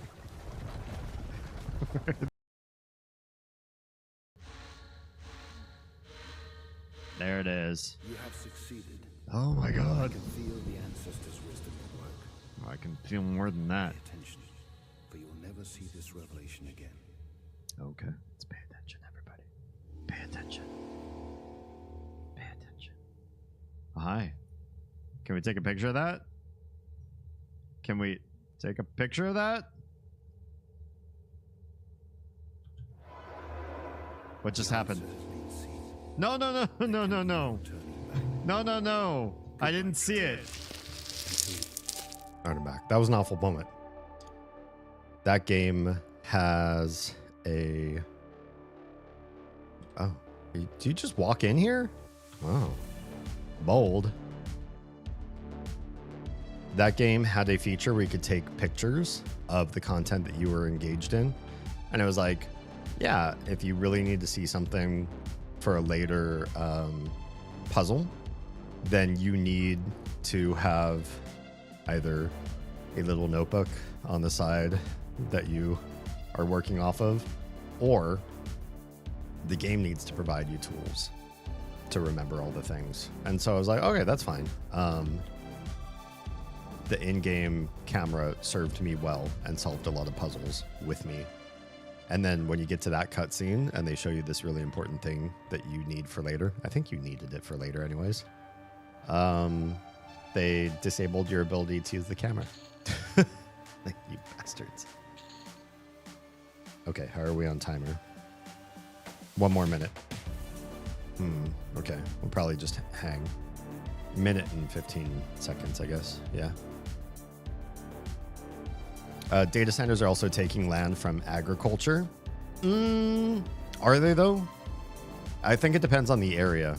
Some of the data centers I know that landed in Georgia, they got some really sweet tax rebate deals. So they're definitely like living off the people and the land for cheap, at least for the interim. They're all set to expire at some point.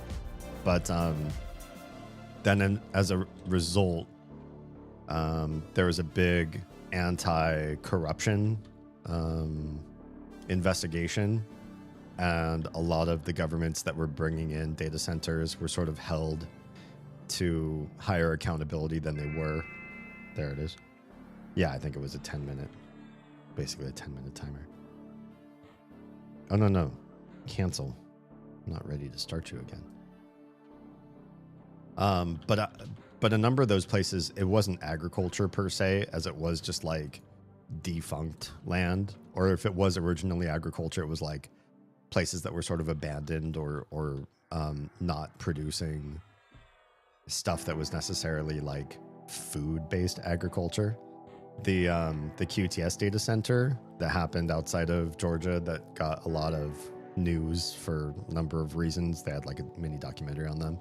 I looked into this because I was just kind of curious. They were built on a tree nursery. So was it agricultural land? Yeah, it was. Was it like useful land? They weren't selling those trees anymore. Like I think the company stopped or abandoned the trees, and it was just a bunch of trees planted to sell that they then stopped selling. And so the land wasn't really being used for anything. But I can't say that about every data center as far as the utility of the land that they ended up taking over. Polluting the water for the remaining farms. So the Meta data center was definitely accused and has allegedly been affecting the water, pending court case. So, the courts will tell us exactly what happened there. But data centers are not above the law as far as what they're able to do with local water. And so if they have wastewater that has to be released out in some sort of way, they're subject to all the same rules and regulations that other businesses are too. There's no sweetheart deals that can protect them from Environmental Protection Act and that sort of thing. They've got to play by the rules. That's not part of the sweetheart exemptions that they're part of. Most of those exemptions are for property taxes and that kind of thing to incentivize them, come to my state sort of thing. Not to mention the now de-spining and pulping of books en masse. I looked into that one too. We are trying to build our own library in a fourth of our house. So books are very near and dear to us. They mean a whole heck of a lot. Oh crap, I'm missing almost all my buffs. Shit, I better rebuff before we fight the big guy. Well, I don't know if I can. The one company, was it who does Claude? That's the one that was accused of doing a lot of the pulping of books. Anthropic, is that their name? They're the ones that got put under the coals, and they have a court case as well for their project Pegasus or whatever it's called. And their idea was grab a bunch of books, scan them in, and then destroy the books. And I think the fear is when you destroy a bunch of books, you remove people's access to those books, to that knowledge in the first place. And so there was an investigation done with this particular company to say, are they in here destroying books that are limited of resource? Is this like a limited print? There's only 5 books in the world. Anthropic bought one, and now they trashed the book, and now the access to that information is even more limited than it already was before. And to their credit as a company, the scanning procedure of scanning and then destroying the book afterwards is actually a standard in the industry. They're not doing anything particularly new and shiesty. But the real question is, were they destroying books that are incredibly hard to replace and therefore developing a monopoly on the world's information and how we have access to it? And could they manipulate information because they're one of the sole resources to that information. And they generally had just been buying, not generally, I should say, they've been exclusively buying books that were in mass publication. So the books that they were tearing the spines off of, scanning in, and then destroying the books in the first place, there are books you could get everywhere. And they're not limited of resource. It's kind of an ugly practice. It's kind of freaky. It's kind of scary, but at least it's not as nefarious as it could be. We're not living in full 1984 Brave New World sort of land just yet. Yeah. Amazon's lack of consent approach kind of pissed me off. Right. So those of you that don't know, if you're watching this and you're a Twitch streamer, or if you just like Twitch, or if you have a favorite streamer and they don't know about this, there is a security feature in your settings that you can go to that talks about opening up your content, all of the videos that you've ever created through live stream, opening that stuff up to AI to use as training data.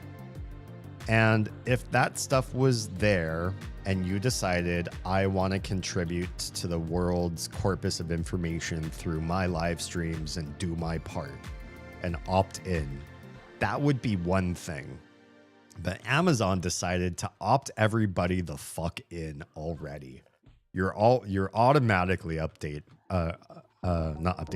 in. And they had a guy who was PR for this project or something. I don't know what his exact role is in the company. He's not the long-haired dude that's the CEO. He's just some other guy.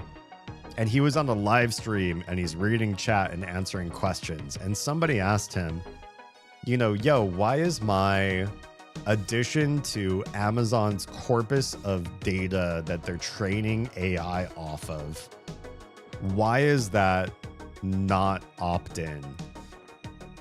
Why is it automatically opted for me? And he said something like, most tone-deaf shit I'd ever heard. He said something to the tune of, if we made it so that people had to opt in on their own, it was default turned off, nobody would join. That screams that people don't actually want this shit and that they went behind our backs, turned the shit on in a place that you can't really quickly get to, by the way, in regular settings. So just look up how to disable joining the AI training. How many am I going to pull? Oh, man. You all teleported over here. Hi. That's fine. We're gonna fight you right here. Oh, I didn't even set the timer, did I? Did I? Damn, I'm dumb. I'll have to wait till the next respawn to set the timer again. Yeah, Tro has the steps. Yeah, if you could link them, that'd be great. If anybody who's watching, you know, they'd have a quick resource as to how to make sure that they can opt out. But the fact that they know that if you didn't have it on, you wouldn't join. They know shit. They know it's unpopular. They know, regardless of what you think about AI, you probably wouldn't be the one to opt in if given the choice. Say they don't give you they give you the choice to opt out. I was going to say they don't give you the choice. They do give you a choice. But the choice is, we've put you in, you can take you out if you want. So we're just helping spread the word. Everybody can, who's listening to us, if you don't want to opt in, if you decide you want to opt out like all of us, you can join in. I'm speaking from Midwest experience and friends experiences, also Miss West. Oh, also Midwest. I thought you were trying to add another area of the country that was called something slightly different, but no, I follow you. Yeah, every state's gonna have slightly different experiences with data centers and the deals done with those companies, as far as whether it's equitable to have them or not, and what sort of experience it is, where the data centers are being built, like what sort of rule sets are being set down. The big thing is that a number of these data centers will contribute in some way to the local area's taxation, property tax and all that, and benefit. But depending on how corrupt your local government is, they might have set up a deal where it might be 10 years before anyone in that city or county will actually see any tax revenue from having a big ass data center built in. Because at first they had, you know, such big exemptions, like they only paid 10% property tax the first year, 20% the second year, and it ramps up over the course of 10 years. So these data centers, they get, you know, big incentives to be built wherever they happen to be. And then you have Trump stepping in. I think on one of his Truth Social posts, he was like, these are really important companies. Any state that has the option to build a data center, they should take these companies up on it immediately, because it's just free money being handed out. Well, it depends on what sort of contract you sign with them, right? Are they paying full property tax or what? And then he said something about that they build jobs. A data center is a room full of a bunch of server machines. Somebody's got to maintain them, sure, but you don't have, like, for as large as those buildings are, you don't have a whole bunch of people milling around all over those buildings, looking over the servers, pampering them, petting them, giving them food. It's just like a few techs to make sure everything's going okay and can come back from, you know, devastating malfunction or issue or replacement of tech or whatever, or a wire went down, whatever happens to be. Okay, this time I actually started the timer. It's not guaranteed job market explosion out of nowhere, you know. Data centers require very few people to run. So to say there are jobs to be had, there are not a lot. If you just say the word jobs and you don't say a number, sure, jobs will happen from a data center. It's not going to be the impact you think it's going to be. Thanks, Draw. Thanks for posting that up there. Yeah, that's where you have to go. You can't go to your creator settings. I checked everything under the creator page for Twitch. All of your options for setting up your stream schedule and security and permissions and all of that, and your emoji. You won't find anything there to opt out of the generative AI training. Yeah. I feel like I have a pretty good what's the word I'm looking, not disparity, just the separation that I built between these spawns is pretty nice. I'm a little bit surprised at how rare the flowing black silk sash is in actual drops, though. It's a little sad. It's a little frustrating. But I guess I'm building up a really good moon ring or whatever it's called. What is this? What is this ring? Moonstone ring. I have +2. It's now mana 36. Oh, gives strength. Maybe I do want to wear this. Do I? What am I wearing right now? What's this one? Platinum Skull is hit points, mana, less mana, endurance, which is not bad, and then a negative stat to charisma, which is, it's just whatever. Not the worst thing. But do I want 30 hit points or 5 strength?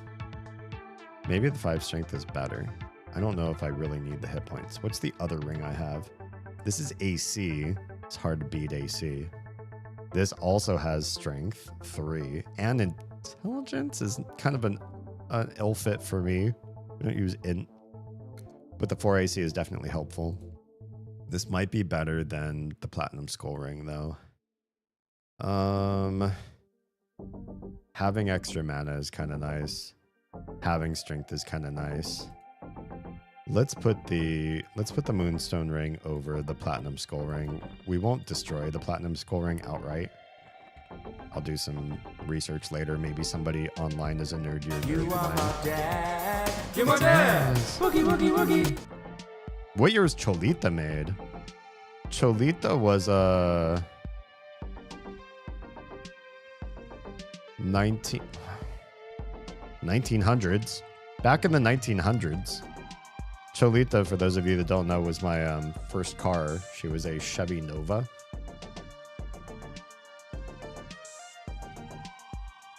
God, I don't know. I don't think it was an 80s vehicle. I kind of want to say 90s. Maybe 95 if I had to take a guess. But I'm kind of bereft of the whole. Yeah, I don't know if I really remember. I don't even know if I have paperwork on her anymore. Not that I would need to keep it. But yeah, my best guess, I'm just going to guess at 95 or something like that. Yeah, it was a secondhand vehicle. Some dude who passed away, his wife didn't want the car anymore, and she sold it for like $500, just like a whatever amount. Like, just get this. I'm not going to use it. Just get it away kind of money. Tro says the way they're acting about it wouldn't surprise me if they made it a condition of becoming partner. Imagine that. Join our partner program. All you have to do is be part of our AI corpus. Crazy. I feel like that could happen, though. That's not so far off from our timeline, our current timeline. My dad used to go on about Chevy Novas and their myriad faults. Yeah. So the funny thing is about Nova is I knew a mechanic who said that these vehicles don't really sell well in Latin America. And I was like, oh, because they're really bad, right? And he's like, well, yes, they are really bad. That's part of it. Like, the Nova just wasn't a terrific vehicle. Some people liked the 70s Novas because they looked like muscle cars, right? They looked like your other, I don't know, Chevy vehicles. It's like, this is a badass vehicle for picking up chicks and cruising and that sort of thing. There's that side of it. But the 80s and 90s Novas, they just look like, I don't know, like sedans, boxy little four-door sedans. Not anything impressive. Definitely not muscle car clout or anything like that. But he said, no, it's like they're bad, but the reason why they don't sell well in Latin America is because in Spanish, no va means doesn't go. How could you sell a vehicle that says doesn't go? And I was like, that's hilarious. I'm going to name my Chevy Nova a Spanish name. And so I was thinking of names, and I decided to call her Cholita because she was a little bit ratchet. That's where we got the name. Oh, did I set a timer, right? I said I did. Yeah. Okay, 3 more minutes, supposedly, till the next spawn. Yeah, they're pretty bad vehicles. 76 Nova was my car as a kid. Looked cool with fat tires. Yeah, cool looking, right? Did you have problems with yours? Mine that was, not that old, but was basically like a Honda Civic 4-door sedan copy from the 80s or 90s or whatever. I don't know. I can't remember now, to be honest. Mine did not have any cool factor at all, and it definitely had issues. One of the biggest issues... God, do we fight this guy? Fuck it. We roll. Come with me to the other room, though, just in case, because if there's... I don't know if there's pathers really in this dungeon. I'm not trying to find out. Hopefully it's just you. Looks like it's just you. Oh, you teleported. Great. There's so much teleporting. I don't remember that from the base game, from the vanilla game. But we were trying to run out of Mistmore last night, and we got all the way to the zone entrance, and then everything was there waiting for me at the entrance. That was embarrassing. They all killed me outright before I could even walk through the zone barrier. How are we doing on time? Still 2 more minutes before whatever is in here spawns, so that's fine. We could probably kill this guy in no time. Yeah, one of the biggest problems we had, which was a big one, is one of the engine block has these like metal plugs, and it was like I'm not really good with mechanical stuff, to be honest. Like I know the world of engines very minimally, and I definitely forget the terminology when I have to remember it. But it was like a engine core block plug or something like that, and it corroded open and would just piss water. It wasn't even the radiator, it was like the engine block itself. And I'm like, fantastic, how am I supposed to get you out? And it was so much effort. It was like a metal plug in a metal body that I had to somehow pull out and then replace with something else and make sure that it was sealed well enough that it wouldn't happen again. And that was not the only problem. That was just maybe one of the worst ones, because for the longest time, I just had to carry huge buckets of water with me everywhere and keep filling the water up because it would pour out as I drove it and eventually overheat. No problems with mine other than what I did to it. Oh, I burned up 2 transmissions hot rodding. Nice. Good stuff. Okay.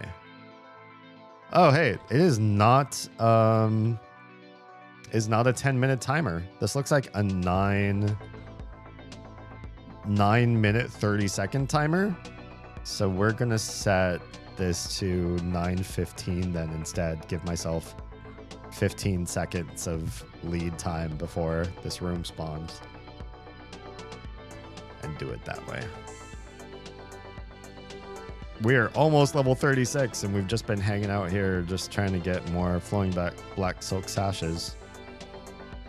Which for me, horrible faction as I have with RNGesus, are just not happening.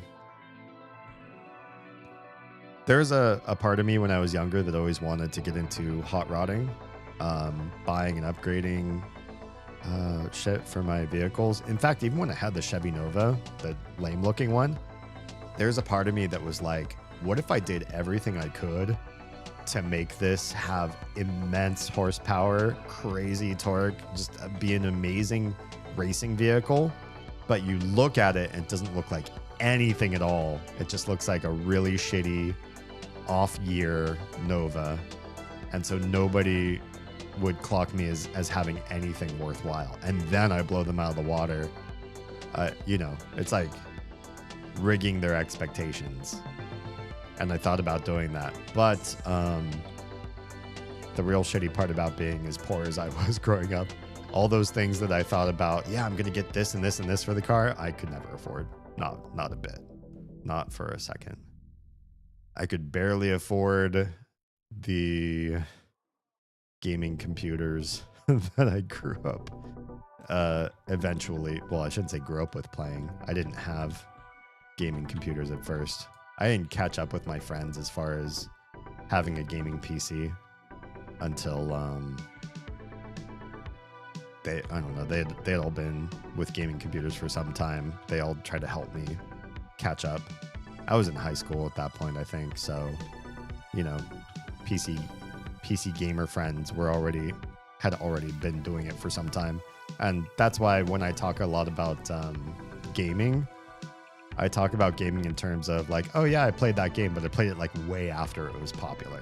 It had its big surge, big player base, and everybody was like really excited about that one game, and they had a good amount of fun. And then they moved on to other stuff. And then that's when I played the game, probably. But I had a lot of fun, even if I was retro gaming without my own consent. I was still having fun playing older games. I played Quake and had a fun time, Doom, and lots of other first-person shooters. Well after probably everybody else was already platinuming those games, or it's like old news to them. EverQuest and a lot of MMOs. I got into some MMOs on the ground floor, like got into betas and stuff like that here and there. But some of them I slept on for quite some time. I played so many years of Final Fantasy XIV. You might have expected I played back in beta, but I didn't join Final Fantasy XIV until their 3rd expansion was old. They hadn't released their 4th expansion yet, but the 3rd expansion was not new anymore. And then they were giving people free trial up to level 20 or something like that on Steam. And I was like, I guess it's free. I'll give it a shot. And I ended up playing that one for years, but initially I slept on that for the first few years of its release. Older games are peak. Some are. I was initially very I don't know, it's biased against games looking old or feeling old. But some older games have really nice controls and just vibe and the universe that they built and everything, the lore. This game was just released last month, so it's not old, but it's based on the 1999, like old version of EverQuest. And wait, what did we fight just now? Did we fight the middle guy? Or are we still waiting for him to spawn? Bloodthirsty. Why hasn't the middle guy spawned yet? The frenzied. We're still waiting for him, yeah? Yeah, I was like, am I pulling more stuff into the room? Then I'm like, no, I shouldn't be. I should be fighting the frenzied. Did we miss a spawn? Did he not spawn when he was supposed to? Did I set up my timer right? Where's my timer? Oh, I didn't set the timer. Son of a bitch. Well, whatever. If the frenzied comes, he comes. I'm going to pull something else. I'm going to really screw myself over. But that's fine. If he joins the fight, he joins the fight. Everybody's going to spawn in right here, aren't you? Oh, God. Oh, no. Okay. It wasn't. I thought the frenzied came up, but he didn't. I really got to get through Fallout 1. Oz has played Fallouts 1 through 4 and 76. I feel like she's just so much of a better fan of Fallout than I am. But it would be nice to play. I've heard a lot of good stuff about the older ones. I never played New Vegas. There's the frenzy. God, you took forever to come. That's what she said. Yeah, New Vegas, a lot of people have said it was a really great game. Maybe their favorite of the Fallouts, and I never played that one either. But it would be interesting to play the old ones.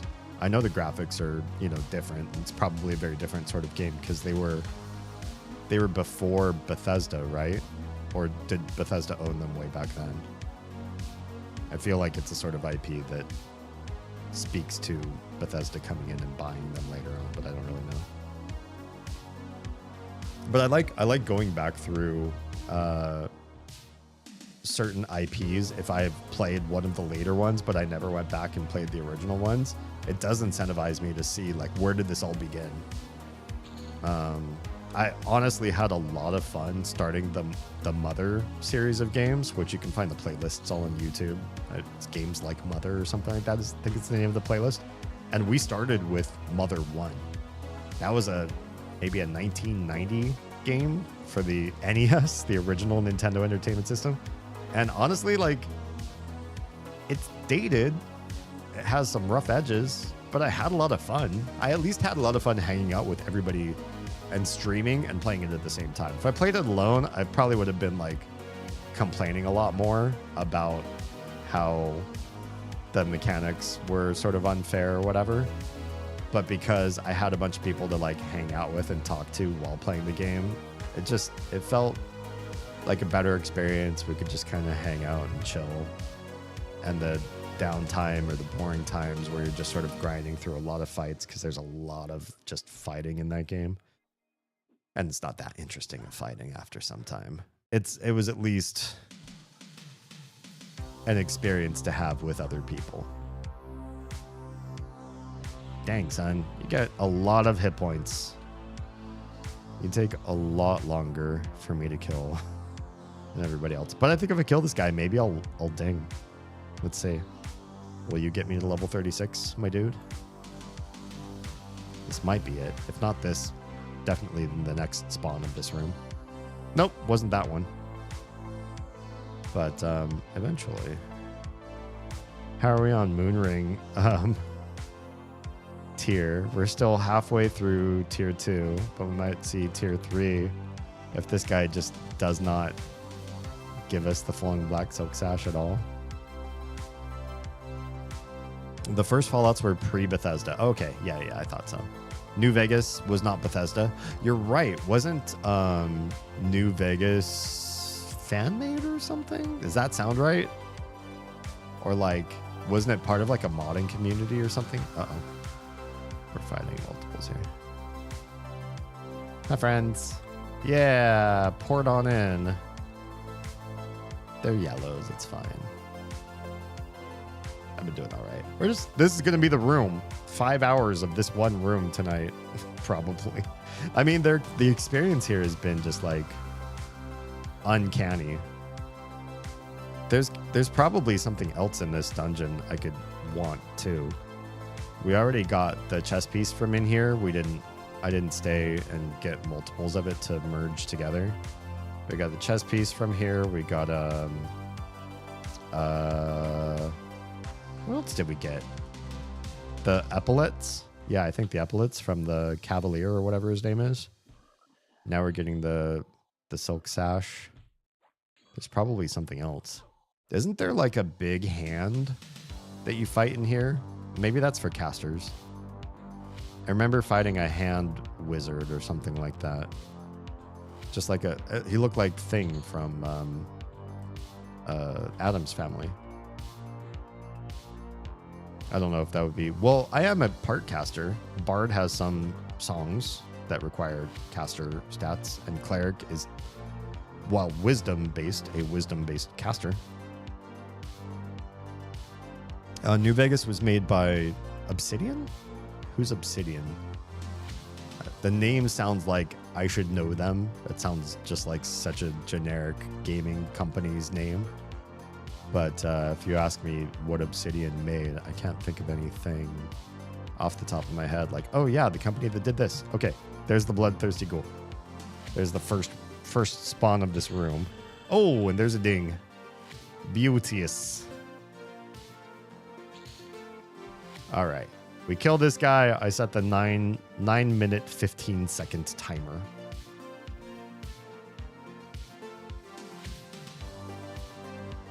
And there go all my new stats. I did hate building up all these separate little stats every time you leveled up in EverQuest. That part was super annoying. So to just have this wall of celebration, just this like spam of blue. You gain defense and disarm and strategy and dodge and double attack and channeling and kick. And just all... It's just like 4th of July fireworks of skills every time you level up. There's some that straggle behind that you have to build up on a little bit of a slower level. But the vast majority of things that you get during combat, if you dinged in the middle of combat, you're just going to see them all blow up everywhere. Oh, well, these two guys' spawns are rather close together. I didn't think you would respawn while I'm still killing the other guy. Start the timer. Timer's been started. Okay.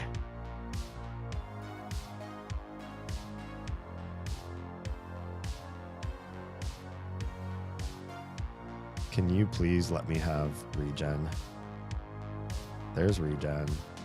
I'll also cast a slightly expensive timed heal as well. New Vegas was... Let's see what Obsidian was. Obsidian Games. Obsidian Entertainment, Irvine, California. That's by Blizzard, right? Isn't Blizzard in Irvine? Hang on, let me see if I could turn down the music in my own ears. I know you all say like it's like the right volume level for you guys. Monitor. I don't think that's it. Routing. I don't think that's it either. Poop. Where's this thing? Multi-track. I don't think that's it either. Or is it? Bruh, how do I find this?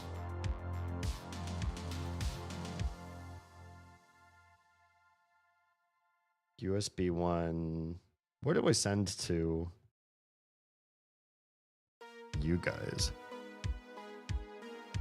USB 1? I do. Oh, okay. Here's where this is. Can we turn this up by like this much? I've got a strategy. And then turn it down. Tell me, is my voice still over top of the music by a comfortable level where you can hear me and you can hear that there is music, but I'm the star. I'm the star of this show, not the music. That's my ultimate goal, is to make sure that there's something that sort of breaks up the silence, because this area just doesn't have really great music to it. But the music was also too loud in my ears. So what I did is I turned up the disparity between. Hold on, is there nobody else out here? I'm in an instance all by myself. I changed the disparity between what I pump out to OBS and what I hear in my own ears. You're more vocal than the music, but it's about equal level of volume. Is the where I was before or where I am now better as far as the music volume? So I can turn the music down more and it honestly won't bother me. Any friends down here? There's a friend. Hey, friend. Oh, son of a bitch. How dare you? He walked away from me. I don't want to, like, have to jump over that to go again. I don't know when the frenzied guy's supposed to come back. Oh, hey, yeah. Boop. Come with me if you want to live. I'm just kidding. I'm going to kill you. Music should be turned down. Let's turn it down a little bit more. Let me know how that is. I gave it another 3 or 4 clicks downwards. This is more engaging, but it's status. Or it's just a touch too much. Yeah, I don't want it to be a touch too much. Dropping by to give a status report before bed. What's the status report, Chaos? Tell us.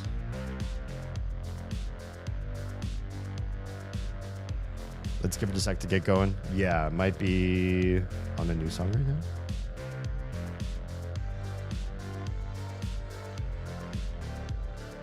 Oh, bathroom's mostly primed and ready to paint. Oh, man. We're so far behind. We still haven't primered the East bedroom, but we still haven't, like, spackled and sanded everywhere that we need to either. It's so hard to cut out that kind of time in our current schedule. All right, that guy's done. Where's the frenzied? This guy is off our spawn clock now. Tomorrow I take out and replace the toilet. Oh, Jesus.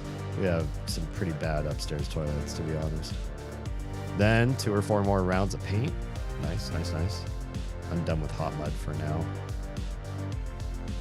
Hot mud is so much easier and faster than pre-made rubbery shit.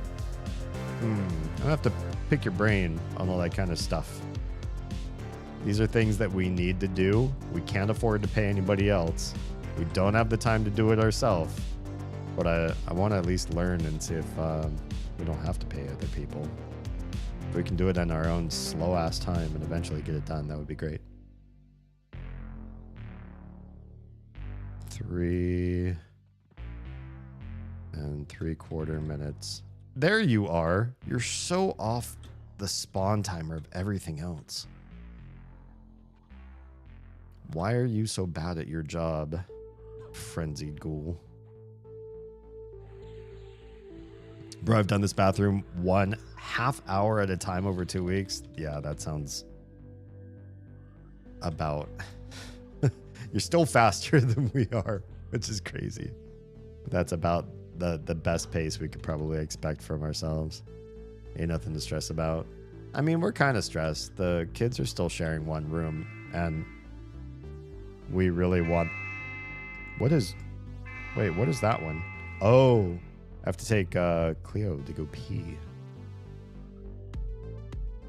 I was like, that's not my timer for this. I just turned off my timer by accident. Damn it.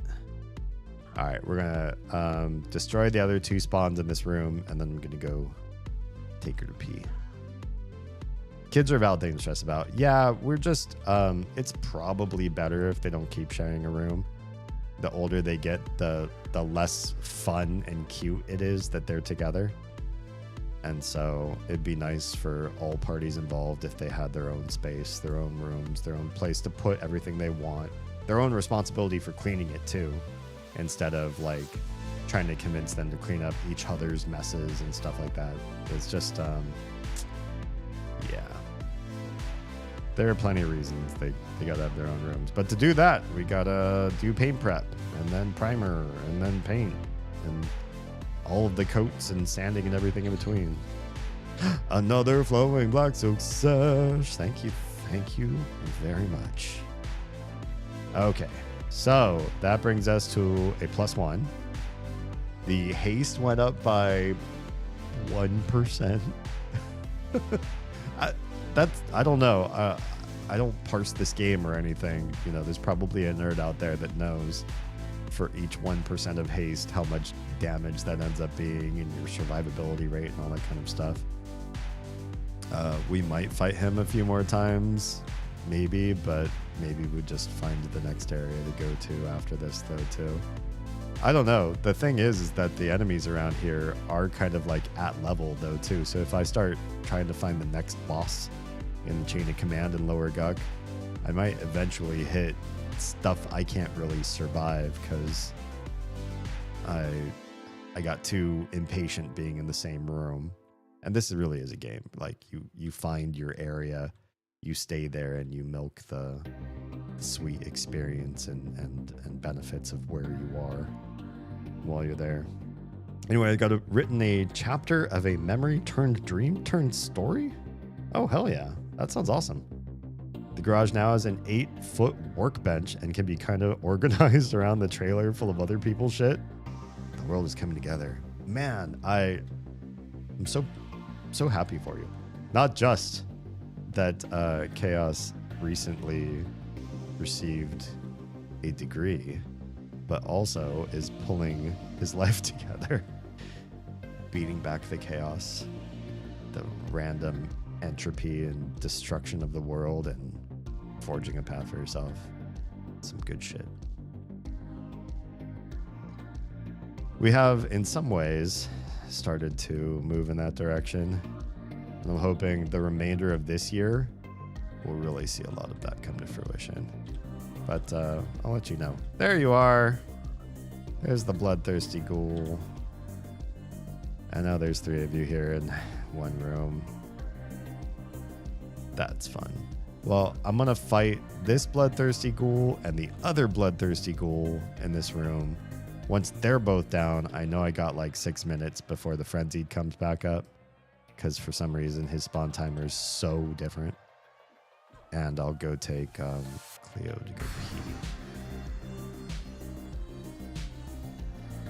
Hopefully that degree will give me a decent gooberment job here soon. Get that gooberment money. And especially the gooberment retirement. Damn, everybody I know who works for some sort of public job, when I talked with them about like their pension, everything else, like all their perks of retirement, I don't know why you would work in the private sector. Private sector doesn't do shit for you anymore. Not as far as protecting and preserving your future when you're done with the company. They don't care who you are after you're done working with them. I've been referred again, but I'm not holding my breath until I hit interviews. Yeah, I don't blame you there. There's the other bloodthirsty ghoul. What? How did you spawn red? I thought we were done with red bloodthirsty ghouls. I thought we got you all down to yellow at best.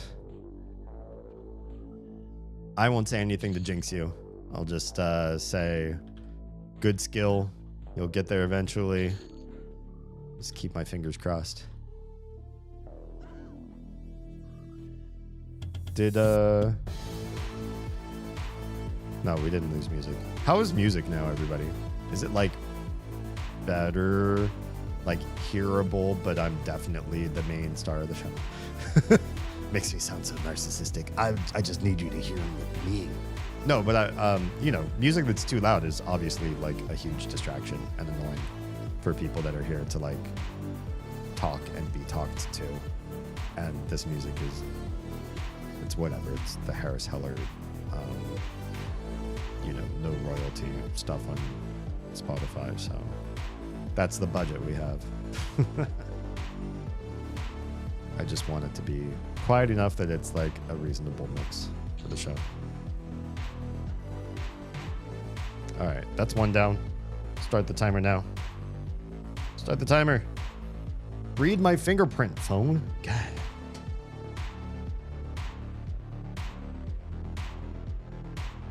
It's still at a good level. Oh, thank you. Listen to it through a few songs. Cool. Yeah, most of these songs are pretty much of the same volume level. I might have to tweak the volumes a little bit because I can't, when I'm talking, I can't hear that there is music going. So I look over and I have to like open the Spotify window and check, like, is it still playing? Is something happening? Or I have to stop talking and like listen really carefully. And I don't want it to be that quiet. But if I turn it up right now, then it's going to be louder for all of you guys too.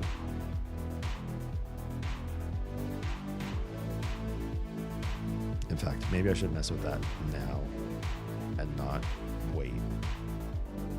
Output, routing to you guys, lower volume, a skosh, maybe like that, and then go back here and raise it a bit.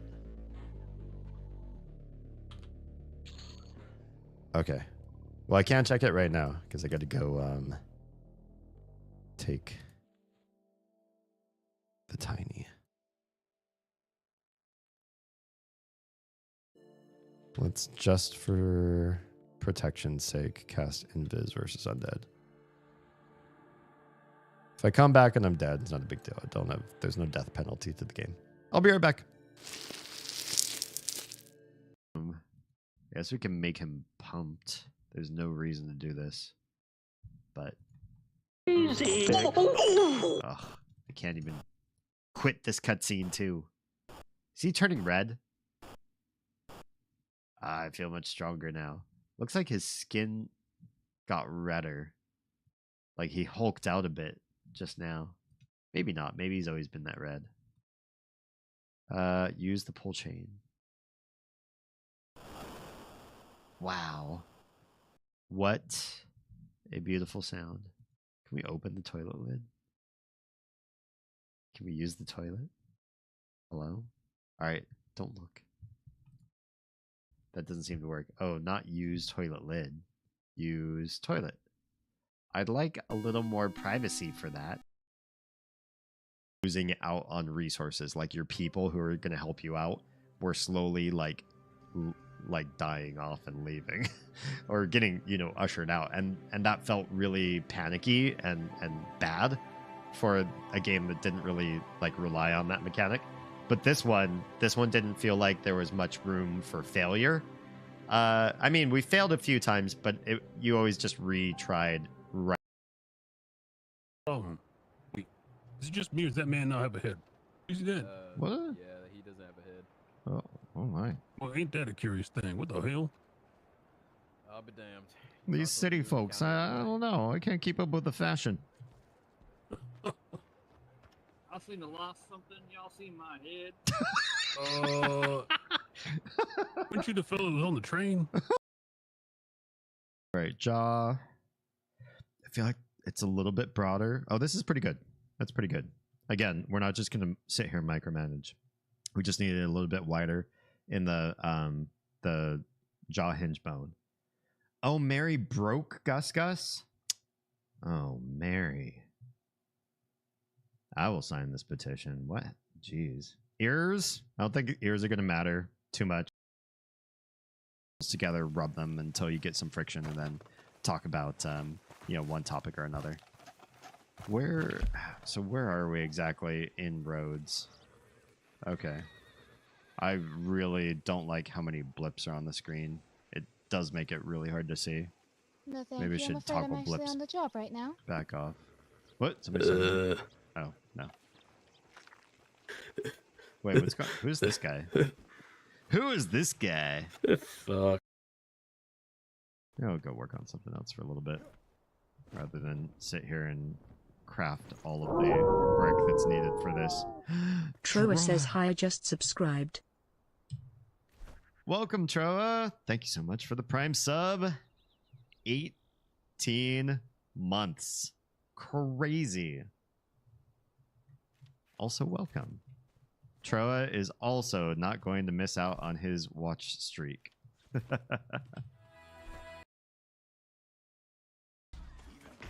Oh, jeez. Stupid long lob. Oh no. Nuts got me. What? You heard what he said. Long lob nuts. Sure. Okay. Alexander throws a skull into the grinding gears. And? The skull is caught between two cogs. The gears shriek and shudder. The skull begins to bulge. Uh-oh. Uh-oh. With a sudden lurch, the ceiling completes its descent. Wait, no. No. Yikes! And presses Alexander into the floor like a bug under a heel. A bug under a That heel. skull wasn't strong enough to endure the pressure, and neither is Alexander's. Under pressure. Tickets up. Next. All right. Alexander never was much good at squash. Awful.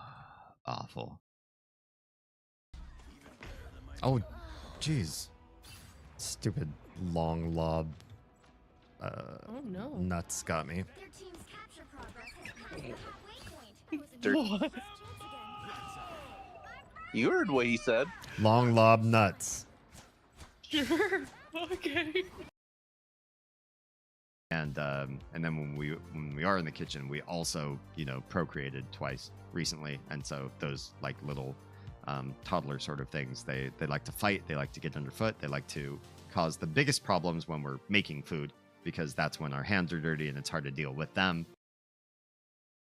Hero, you have to reject sweetheart. Uh-oh. That sounds like a dangerous gesture.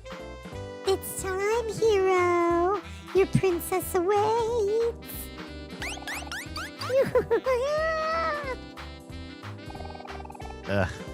I don't think she's gonna listen to me. Did I go New Yorker? I'm a New Yorker, ooh-woo. Remind me to have Gray do both his jersey and uwu. Yeah. Free first aid. If anybody wants it, just behind this big. Did I come back dead? I didn't come back dead. Whew. Okay. I can hear the music at a very subtle level. How about you all? Is it reasonable? Is it loud? Is it quiet?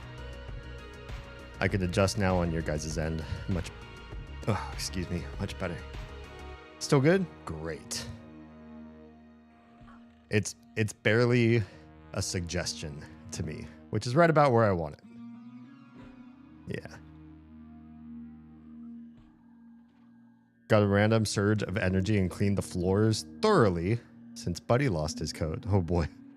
It looks so much better and will for about 3 days. Oh, that's being a fur parent. Yeah. Things only look so good for so long. And then you get back to the reality of, with life in your house.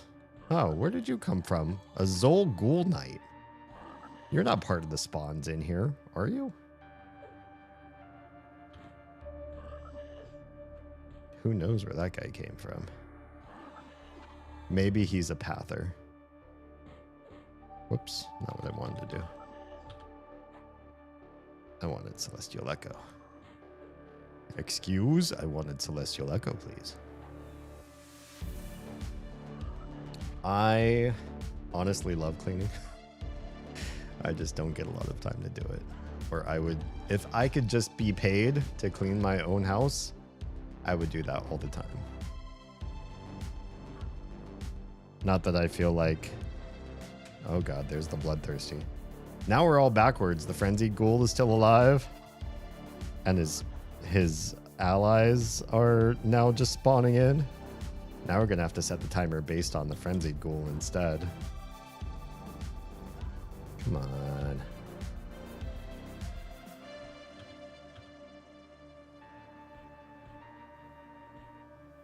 Not ideal, but we'll make it work. Oh, I have combat turned off. Son of a bitch. No wonder this guy is not dying. With the music off in the game, I don't hear the combat music turn on and off. And if I don't see the tiny red flashing thing around my face, my nameplate, then I can easily miss that I'm not actually swinging my sword.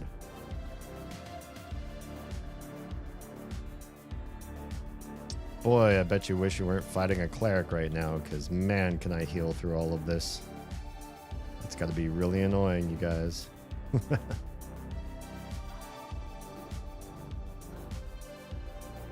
Oh, there goes the other bloodthirsty ghoul now. Now I got 3 of you. Hi, friends. Thankfully, Cleo did not wet the bed this evening. The other night, only an hour in, this was the night I got, or the same day I got stabbed by a bunch of Yellowjackets. It was an hour into putting the kids to bed, and they had actually like settled down for the night. And I was like, I feel like tonight I need to take Cleo specifically to pee early.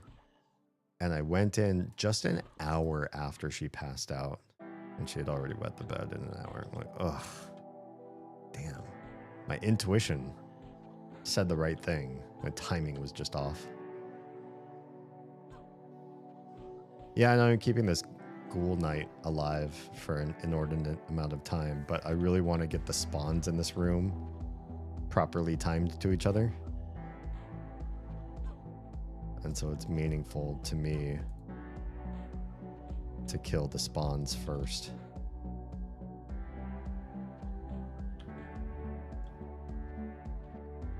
Sure, it'd be nice if I had a little bit more health, though. Getting lower than 50% isn't my jam.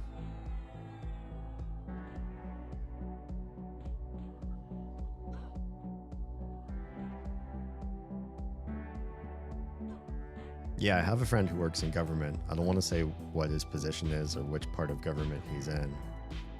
But he says his job requires an earnest 2 hours a day.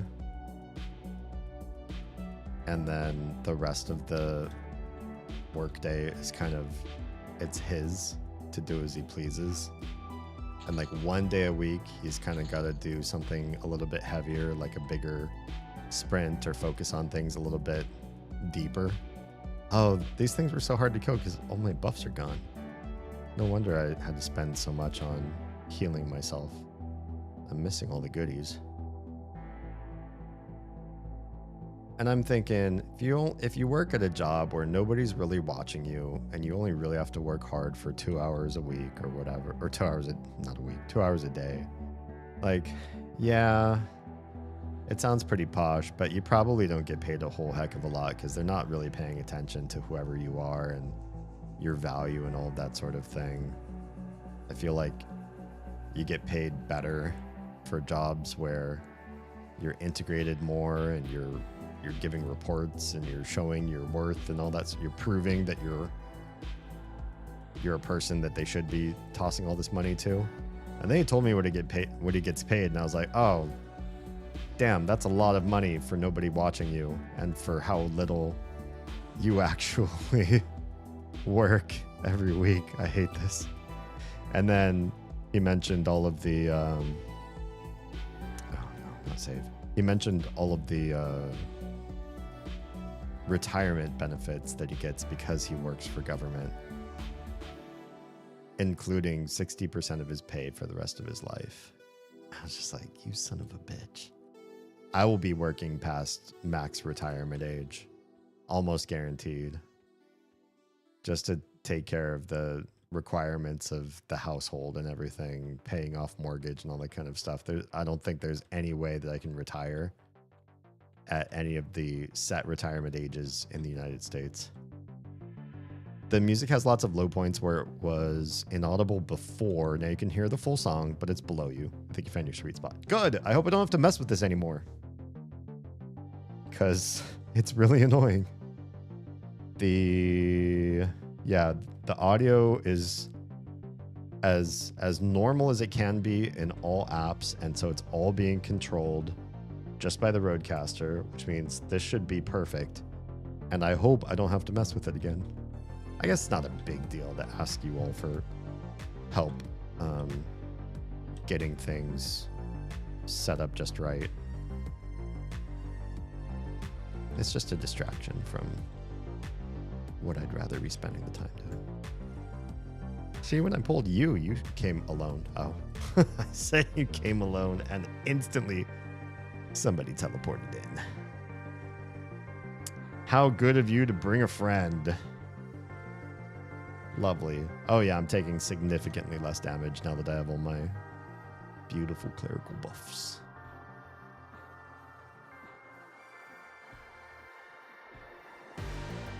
Excellent. Yeah, almost makes me want to work for the government. I just feel like I have more I want to do with my life than what a government job would allow me to do. What is this? What did I... Oh. I didn't know I had a reverse camera button. That's kind of neat. Suppose if you're running and you want to see what's behind you. For shiggles. Oh, you're a white. I didn't realize I had another level 36 in here I was fighting. We're about 3 minutes until this room respawns.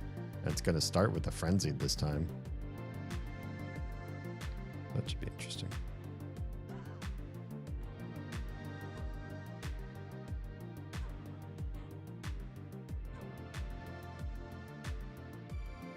Oh, there's still 2 more alive. Was I fighting 3 this whole time? Wow, with the buffs, I hardly noticed. I'm so strong when I actually have my character buffed up. There's a real disparity between unbuffed Winnie and buffed Winnie.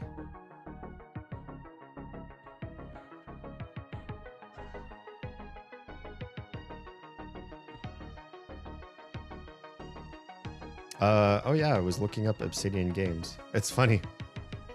I just did a search and it says famous games, Fallout New Vegas. And then it doesn't say anything else. There's a show more button underneath that. That's kind of funny. Like before you hit show more, they only want you to know about that one game. The Outer Worlds. I think I've heard of it, but never played it. Pillars of Eternity, never heard of. Grounded, never heard of. South Park: The Stick of Truth. I think I might have heard of it. Never played it. Star Wars: Knights of the Old Republic 2. Did they not do 1? Okay. So they've made games. I just don't know the games they've made. I have a lot of tongues. I wonder where we turn these tongues in. I wonder if it's in Guk. Like, do we go up to the living part and talk to those Fuagos, and will they help us out? Frog Slave judges you amiably. Wasn't this Frog Slave dubious before, and now it's amiable? Have we really received that much faction since we've been here?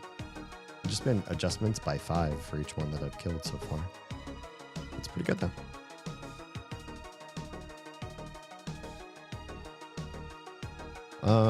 Oh, they have an IMDb page. For those of you that don't know, if you don't properly cyberstalk me, I have one too. But I can tell you, IMDb is a little bit of a, what's the word I'm looking for? It's a minor scam. It's not a major scam, but it is a minor one. IMDb does require you to pay for an account before you can just submit stuff that you yourself have done. So I know my whole acting CV, I could put it up on my IMDb page, which I did not make. Somebody made on my behalf. But I'd have to pay for an IMDb account. Oh, there's the alarm. This should be... Frenzied should be coming up right now. Right about here. Hello? There you are. Perfect. The timing is right. So the only things that are on my IMDb page are if I worked for somebody and they have an IMDb account that they have purchased and they decided to credit me after I worked for them. That's generally how it works. There might be some other reporting opportunities if like other third-party people say, hey, I know for a fact this celebrity did this, and they might submit like a change or an amendment to your account. You can't amend your own account. And if you're not the producer, director, lead creative on some project, you can't just add yourself to somebody else's project like that. So my CV on IMDb is 1, old, and 2, I don't know, it's like maybe 5% of my career. It's got something. It shows that I indeed worked in Hollywood, but it's not a whole heck of a lot. Oh boy, the bloodthirsties are spawning in before I'm even finished with the frenzied ghoul. It's fine.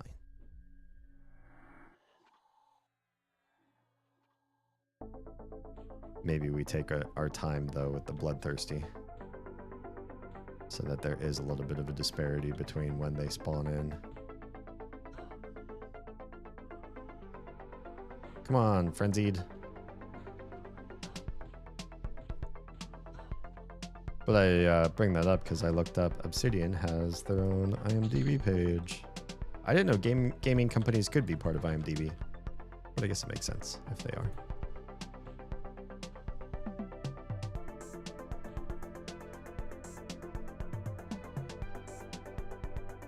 So let's see. Night of the Old Republic 2. Did they not? Yeah, I guess they didn't do 1. Neverwinter Nights 2. Did they not do 1 on that one either? Neverwinter Nights 2 Mask of the Betrayer. Is that like an expansion? Neverwinter Nights 2 Mysteries of Westgate. These must be expansions or like separate campaigns or whatever. Alpha Protocol, Fallout New Vegas, Dungeon Siege. I've heard of Dungeon Siege. Might have played one of those. Like at a friend's house though, like not myself. Dungeon Siege 3. South Park, Pillars of Eternity. A couple expansions to that it looks like. Tyranny, never heard of. Some expansion to Tyranny. More Pillars of Eternity stuff. The Outer Worlds extra stuff. Grounded. Pentiment. Avowed. Outer Worlds 2. That's it. They seem to get a lot of sequels from other companies, it seems. Like somebody's IP demands that there is more to be added to the world of whatever. And Obsidian was like, that's us. Whether that's the Fallout world or otherwise. That's us. We're doing more stuff. Knights of the Old Republic 1 was done by BioWare, if I remember correctly. Okay, cool. Did I set my timer? Oh, shit. Tell me I set my timer. We're like 2, maybe 3 minutes late now. I'll set a 3-minute late timer and maybe that'll give us some indication. I keep forgetting you beat the first guy in this triad of spawns. And then you gotta set the timer if you're gonna keep track of where everyone is. I like BioWare, I think. Oh, hey. This guy is a pather, isn't he? He waltzed in here. thinking he was gonna get a piece of me.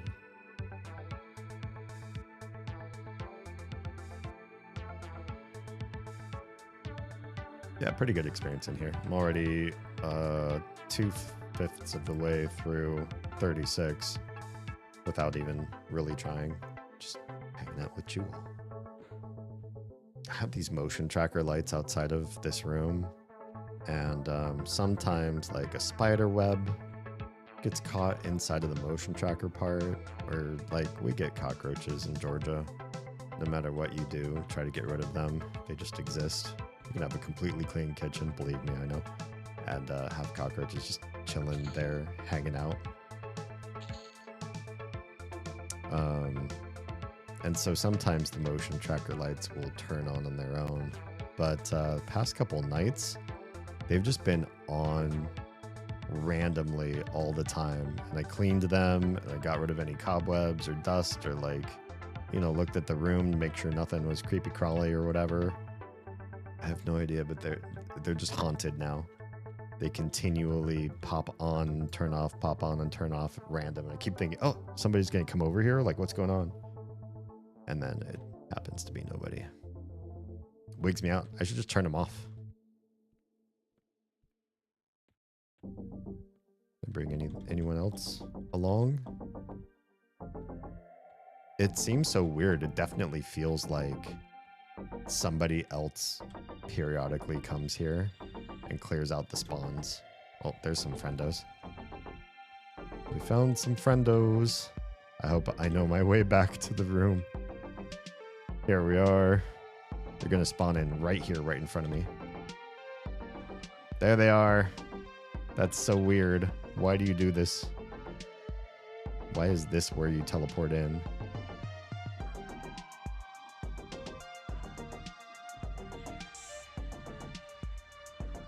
Honestly, I should be fighting the wizard first, not the warrior. I don't care if the wizard is higher level. You're gonna have significantly less hit points. Sure would love to not be stunned anymore. Thank you.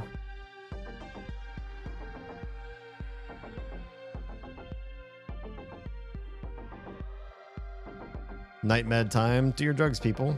Thanks for the reminder for everybody. Yeah, if you're not properly drugged up, now's your time. Now's your chance. What is this? Silver amulet? Anything? Nothing. Nothing really. Just sell all that. What happened to my camera? Why did it go inside of the crotch of that dead frog? How dare you?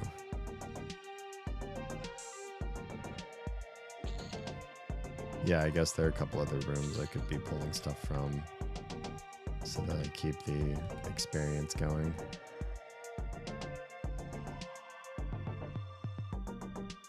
Hey, friend.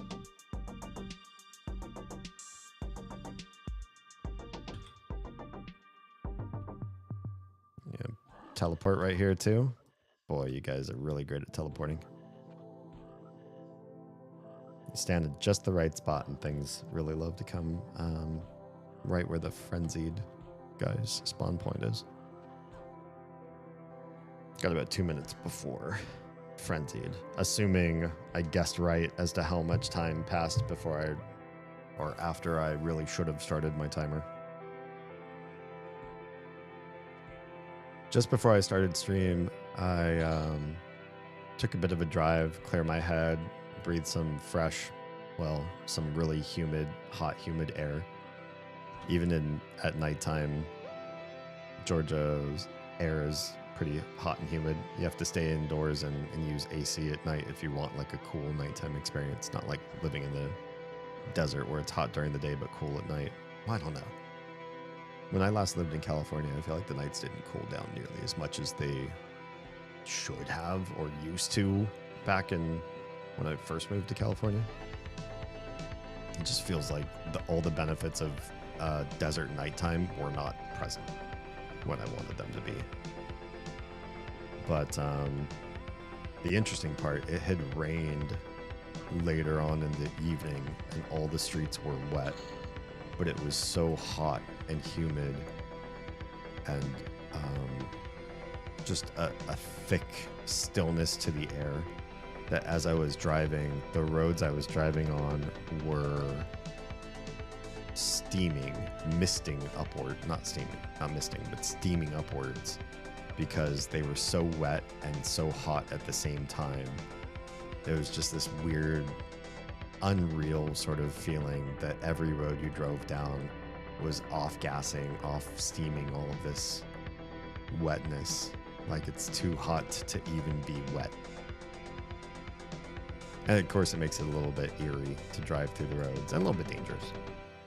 But it was nice. It's kind of like a nice dark ambiance to kick off my night before I started stream. Okay. So I didn't set the timer properly, but Frenzied should be here soon. Soon-ish. We'll just hang here. Nobody comes along. I've spent most of today at a wasp venom pain level of somewhere around 7 out of 10. I don't know that I've ever had a 10 out of 10. I'm kind of reserving 10 for there might be a point in my life where I experience pain that is so agonizing, like I writhe on the floor, like biblical proportions of I can't control my body. I'm just mewling and crying and screaming in agony. That to me is like probably what a 10 would be. So I haven't had that at any point in my life. I don't want to say I've ever had 10 pain, but I feel like I've had 9 pain before. And Yellowjacket venom for somebody who has large localized response to said venom is hard, but it's not 9 level hard. One time I had 9. There you are. Let me get my timer ready so that when we get rid of this guy, we make sure that we're tracking time properly. I imagine 10 is the pain level that causes people to pass out. Oh, maybe. Yeah, maybe it's not like writhing on the floor pain. Maybe it's like it's too much for you to bear and your body shuts down. That could be too. I wonder what the difference is. Like, is there really a point where you would be writhing and then higher pain than that and you would be passing out? I'm curious. Or are there other criteria that cause people to pass out besides the sheer level of pain? 9 would be writhing on the floor? Okay. Well, that matches up to the story I was about to tell. So I've writhed on the floor in pain. So I've definitely hit 9 level before. All right, timer's begun. No! Timer's set for 6:15 instead of 9:15.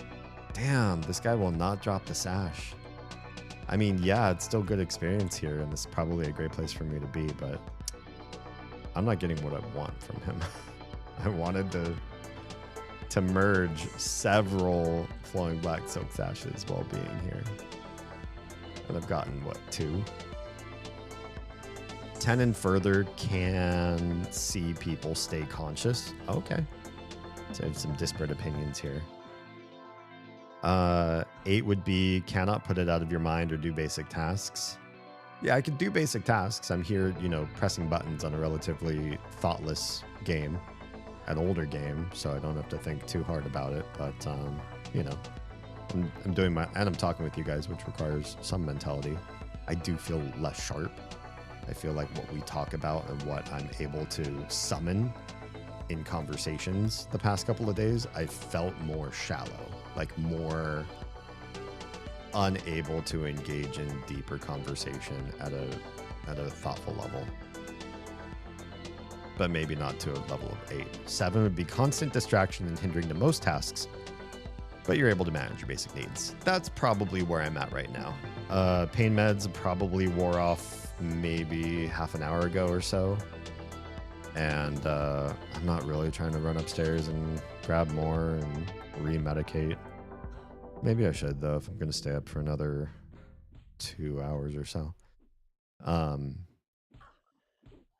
But yeah, I feel 7 is kind of where we're at, or where I've been at for most of today.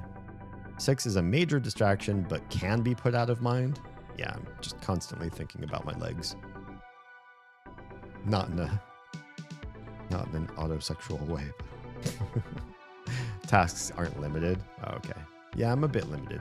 The weird thing is like, with venom underneath my skin, like in my flesh or in my blood or wherever it is, I don't know where the venom sits that does all this. I can see my skin is pitting because it's like it's eaten some of my flesh, which that's fun to know. That because I looked it up, I was like, why is everywhere that I've been stung, why is the skin sunken in? It's like, oh, the venom's dissolving you. Like, oh, that's lovely. I am dissolving. How quaint. So anyway, despite the dissolving part, yeah, it's not something I can put away. I'm just constantly thinking about how annoying my legs are. But the weird part is that I feel like I'm treating myself tenderly. Like I walk differently and I treat the skin around the stings delicately. But I don't need to walk different. I don't need to take care of the skin. I'm fine on the outside. I can smack the areas where I was stung. It doesn't bother me. Everything that hurts is on the interior. It's the venom. It's not the wound of the stab.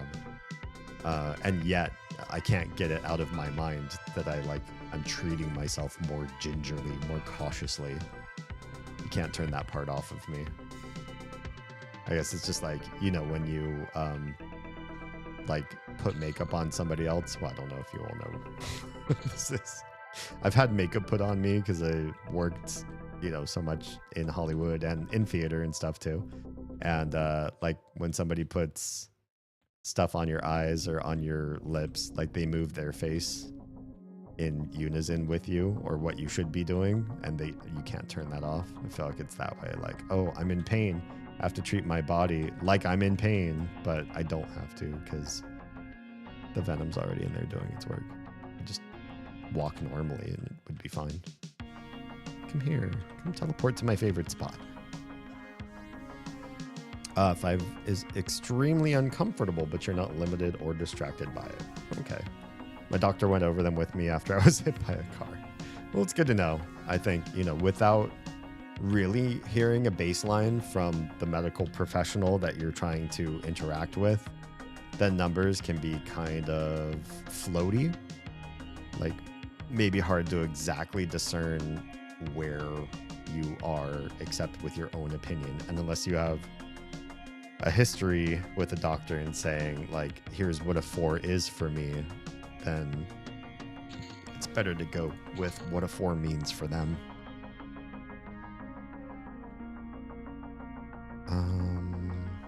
Oh, that number that popped up above my head, I thought it was an enemy or another friend. But I'm alone in this instance, so how could it be another friend? If I pulled from across that... Oh, hey. Boop. Come with me. Come with me to my favorite room. It's so funny. I just stare at an empty spot on the floor, like, you'll be here. Oh, yes, you'll be here. And then they are.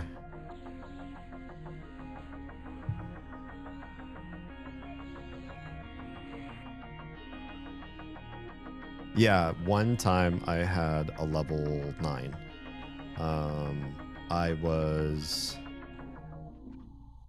I had an intense type of headache. I don't know if it was like from a pinched nerve or something. It wasn't just like, oh, I have caffeine withdrawals and my head really hurts, I should drink a coffee or something like that. It wasn't like a migraine. Migraines can be really awful, you know, for people. And you have to, you know, hide from sound and light and all that kind of stuff. It was something much higher level than both of those. And so my best guess is like a part of my nervous system was being crushed by my bones in some way or something like that. Like something was mechanically off, I imagine. And the pain level was like an 8. Could not put it out of my mind. I was in excruciating pain, and I could not do basic tasks. I could just kind of like lie there and whimper. And this was in the last couple years. We had kids and everything. We were here in Georgia. It's a relatively recent story. Oh, you jerk. Interrupted my regen. And, you know, it was bad. And then Cleo, the tiny, I was putting her to bed, and she decided she was going to do this gymnastics, handstands sort of thing. I didn't see because I was just sort of like curled up in a ball of pain and sobs. Minute 40. That should be fine. I should be able to pull you. Can I pull you through an invisible wall? Yes, I can. Did this weird handstand thing and then failed at it and like fell and flopped in such a way that the vast majority of her body weight came crashing down right on my neck, probably on that pinched nerve or whatever. Landed just so, and the pain that was so excruciating that it was like an 8. Couldn't do almost anything with it. That pain exploded in exquisite, glassy shards of nerve screams all over my head and neck. I thought I was going to, I got immediately dizzy. I thought I was going to throw up. I yelled, I cried, I probably freaked the kids out, but I was in such intense, such immaculate, exquisite pain. I lost control of my body. I was just like writhing and beside myself. I had no control, and I thought if I experienced any higher pain than this, I might pass out. Yeah. And in fact, I stopped. Shit. My friendo Ghoul is about to come here. I'm sorry, Warrior. We got to end this little charade. Me and Frenzied have a date. There he is. Right on schedule. Yeah, it was scary. Oz, I left taking care of, my part of putting the girls to bed. And I went back to our room as soon as I could move. Like at first I couldn't move for a while. And I reached out to, not reached out with my hands, but like called out to Oz. And I was like, trying to explain like something really bad happened and I don't know what's going on. And like, I think I'm in trouble. But I didn't know I couldn't even put words together to say, like, how do you ask somebody for help? My head and neck really, really hurt. Help. So I like in my head, I'm at least thinking cognizant or cogent thoughts of, I can't ask you for anything right now. I think I just have to leave and maybe go shit myself or go puke or go huddle up in a ball and slowly die or something. I don't know. I don't know what it was I felt I needed to have happen, but something was, so immaculate, big pain. I eventually got to our room, and then she was just like on watch that night. Like, whatever's happening to you, I'm just gonna monitor you for a while. And if we have to go to the ER, we have to go to the ER. Like, just don't die on me. Oh, your friend respawned too fast. Oh, there it is. Start the timer. Timer's begun. Man, this guy will just not give me more sashes, will he? Bastard. I'm getting lots and lots of Moonstone Ring merges, at least. There's that. Could have been a transient ischemic attack. What is that? Transient would mean moving, right? Ischemic. I don't know the root to that word. It's not one that I recognize. Unfamiliar. I don't want to kill you too fast. Your timing is slightly off. You come when I'm fighting Frenzied. And it's kind of annoying. Oh, and see, here's the other one of you. I'm not going to cast any more spells. We're just going to hang out. And we'll slowly slice and dice you to bits. Yeah, could you fill me in on what that is? Might have happened. It never happened before, ever in my life. And I don't think it ever happened after. I think I would remember if it happened after because it was a pretty recent event. Only in the last couple of years. But it was, yeah, it was really scary. I was definitely thinking, you know, look out because we might have to get me into a car. I don't know how. We were upstairs. So I was like, how would we get me in a car if I need to leave? Or do we need to call an ambulance? Because I don't know what the heck how this is going to work. And at some point, I was able to speak enough to say, like, I think I just need to sleep. And then I lay down and didn't move at all. And maybe in an hour, my body let me sleep. Oh, I took a lot of pain meds too. Probably helped. I should probably have taken pain meds when I went to go take Cleo to pee. Damn. I was, you know, I was afraid I wasn't going to get back in time for this room to spawn. Let me take some meds right now. Let me do that. And then I'll come back and I'll read your chat. Let's do real quick though. Invis versus Undead. Just in case somebody else paths in here and screws this over for me. I'm just gonna grab something and run right back now. All right, be right back.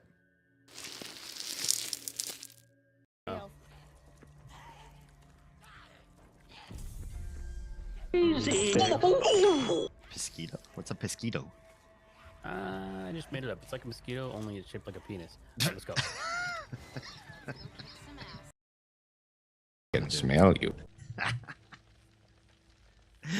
Mary, welcome.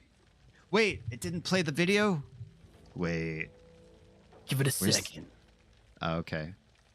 But it played the audio. The audio and the video are supposed to be matched together. Oh, it did play it? Oh, I must have been looking at the wrong part of the screen. When I heard I could smell you right in my ears, my eyes kind of darted around all over the place.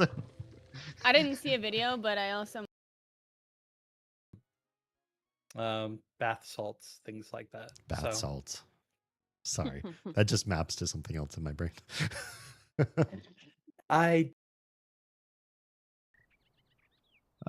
It takes a while for the dildo to rise. Not sure I'll mess with it, but it sounds delicious. Yeah, we're looking up dildo recipes, apparently. Womp womp. Give my dad! Wookie, wookie, wookie! Welcome. Wow, I am so in the stratosphere today. Welcome is my new greeting. I'm just gonna stick with it. I'm not gonna correct myself. Welcome, everybody. Tro says clothes are dumb, and I couldn't agree more. One day, legend. You're a legend. Oh my god, I didn't know you could make them so big. Welcome. I didn't even put on clothes. I just we're robing it tonight. Robe is clothes, so I'm clothed, but with robe. And I encourage you to do the same. Be comfy tonight. Comf it up. You are my dad. You're my dad. Wookie, wookie, wookie. Welcome. Wow, I am so in the stratosphere today. There should be something neat left over in the bottom of the pie tin. You should have to risk it and think, oh, I shouldn't eat this myself. But then when you do, you get something cool out of it. Like, oh, and look at the bottom of the tin. There was like an ancient dragon tooth that they sneak in every pie. I don't know. Oh, you did that previously. I told you you were dead-ended after. Oh, crap. Yeah, I guess I'm forgetting stuff between streams. Bummer. Okay, well, let's restore. And then when we are in the kitchen, we also procreated twice recently, and so those like little toddler sort of things, they like to fight, they like to get underfoot, they like to cause the biggest problems when we're making food, because that's when our hands are dirty and it's hard to deal with them. Is Oz in there inside this cabinet? I would have to slice her up to do so, and it turns out I like what she can do whole better than what I like better than what she's capable of doing in parts. So I will keep her whole for now. How cute somebody clipped that one. Jerks.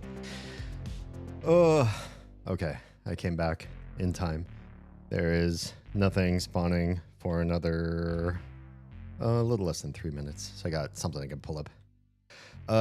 Okay. Transient ischemic attack. Essentially a miniature stroke that causes no permanent damage. Oh, scary. Just severe neurological pain. Oh, hi. There's a whole bunch of you out here.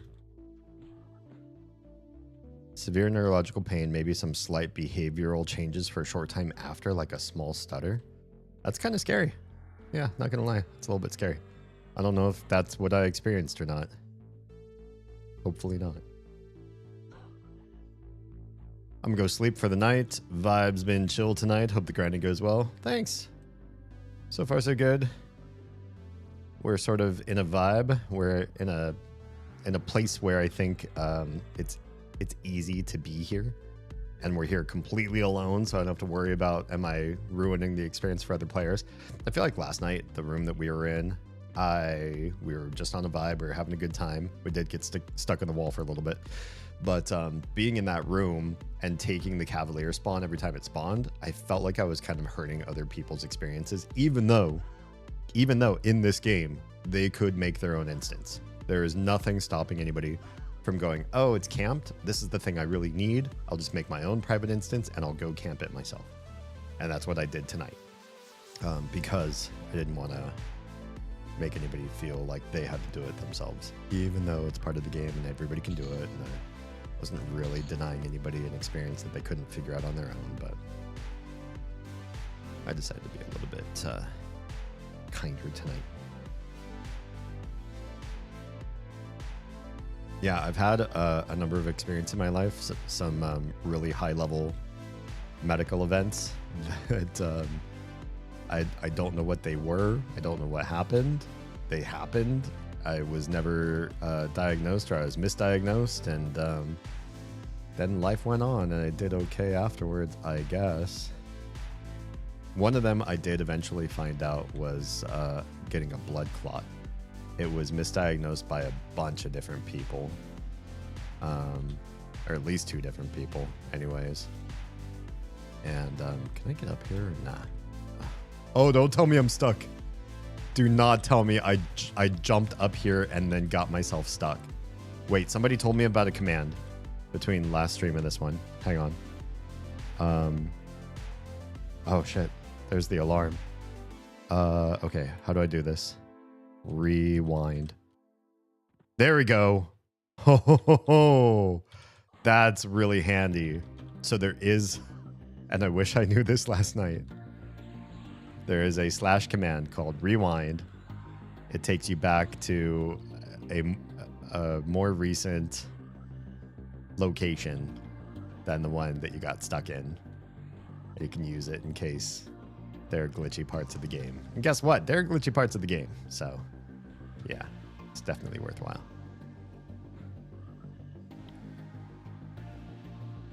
Blood clots are one of the biggest causes of those attacks, actually. Oh my gosh.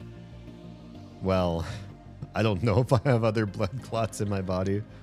This one that I developed in high school. And it was misdiagnosed by 2 different doctors. And they both had different things that they wanted me to do. And I did things that probably didn't help. Probably didn't hurt, but probably didn't help. Oh, you're about to die. I'm ready with my timer.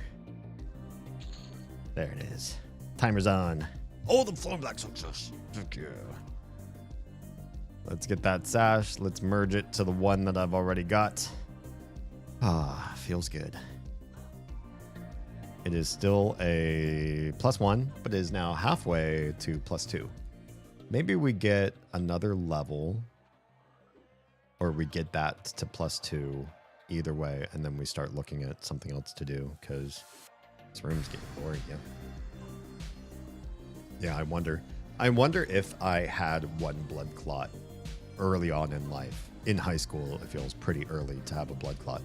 If that means I am susceptible to them, and that maybe I need to be concerned of other things that could stem from blood clots, because it's like a genetic prevalence or something. I do know that other people in my family have had vascular issues. I don't know specifically if blood clot is among them, but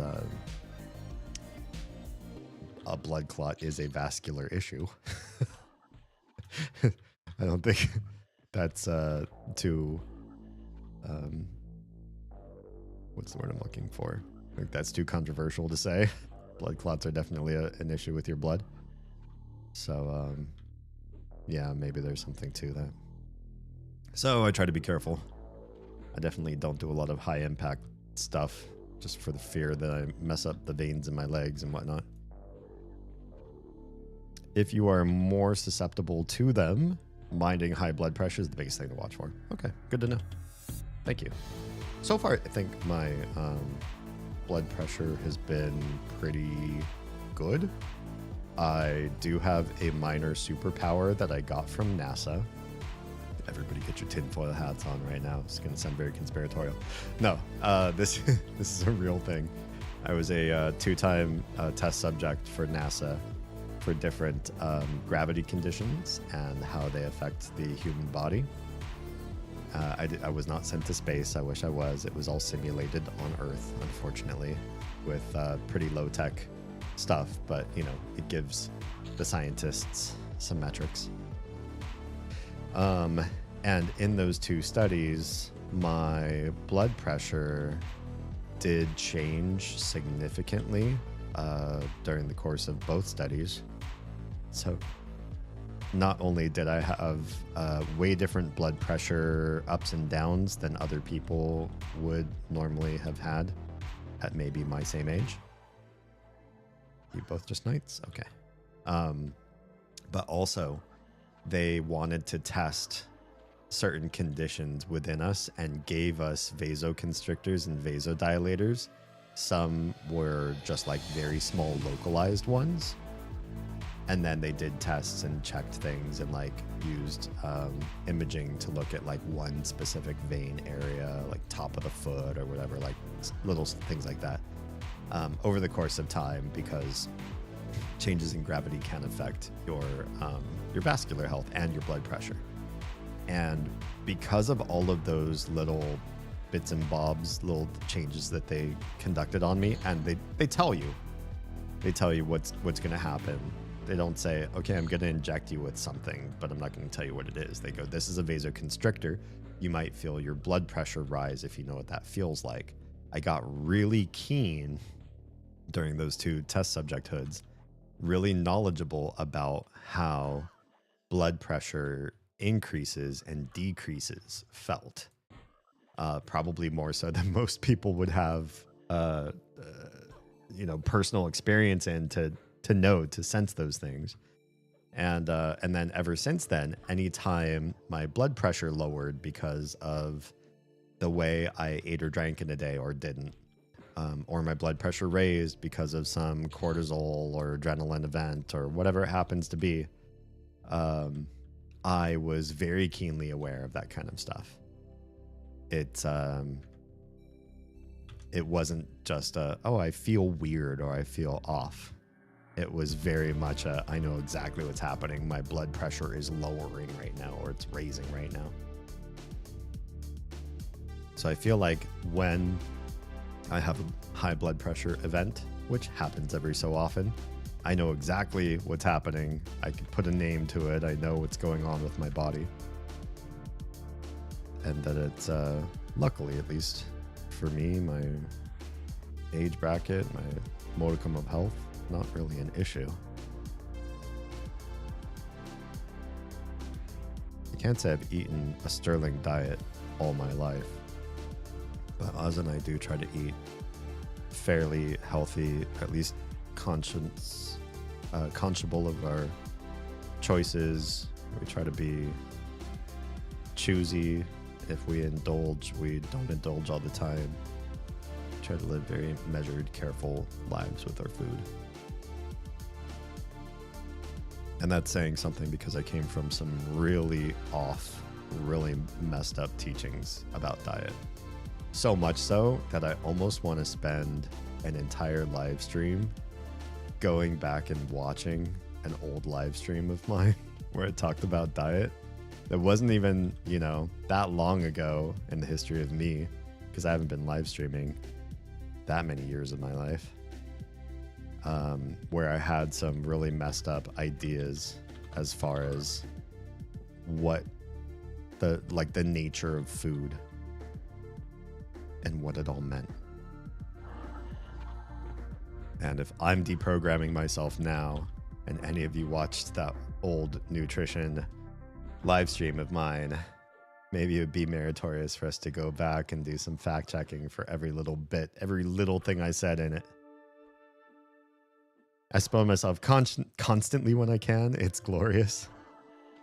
Just as long as you've got a good rapport with your doctors and they're keeping track, you should get a CBC, a complete blood count test every year or two, just so you can keep metrics on things like your glucose, your thyroid hormone levels, your triglycerides and cholesterol. If you can keep all of those in a certain realm without any medication, because if you do it with food, food's not going to give you side effects. If you manage those with medication, every medication that manages stuff like cholesterol and other things with the body, they all have a side effect. So it's nice to say you're within bounds and you don't have to medicate yourself to do it. Otherwise, yeah, the monkey's paw can be pretty severe. Yeah, I got up here without getting stuck. I just wanted to see our friendo, our Froggo here, Jesus Frog, in all of his glory up close. He's it looks like he's having a bad day at work. You gotta wonder, like, is all this blood really supposed to be coming from this one frog log? If so, he's very bloodful. Hey, friend. Why don't we fight?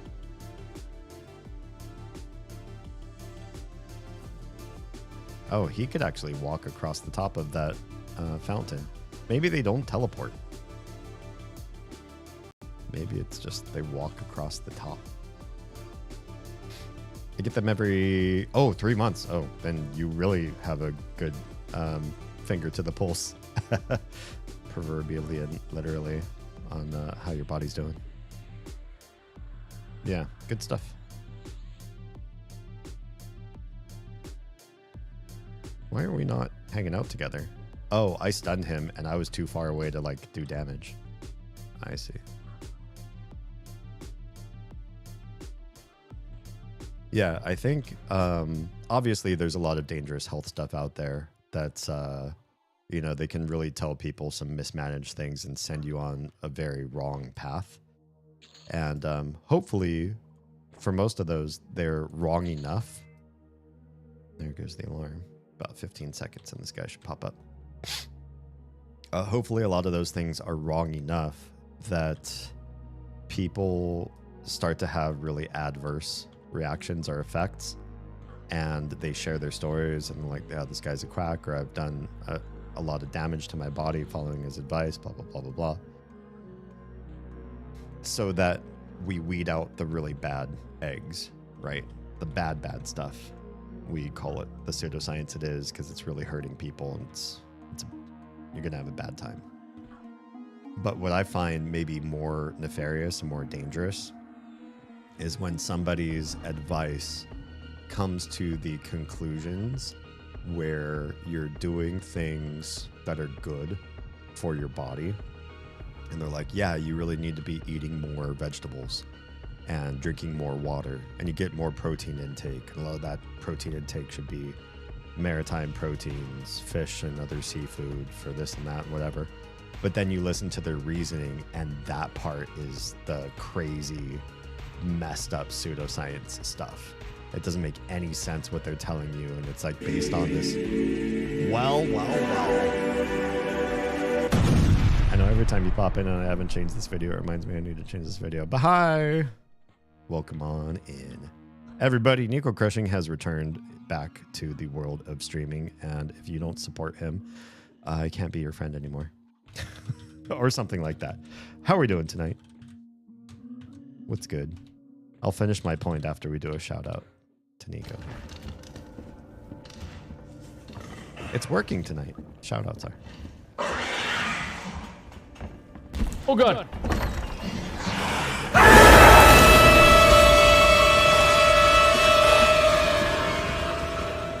Holy fucking jumps. Nico's Hi, audience. fangirl. That was good timing. That scared the shit out of me. Nico's audience hates him. Oh my god. Trolled so hard. Oh, Jesus. I have to calm down a second. Holy shit. Thank you. I waited for the best time to scare the shit out of you. Yeah, you did. God damn. Amazing.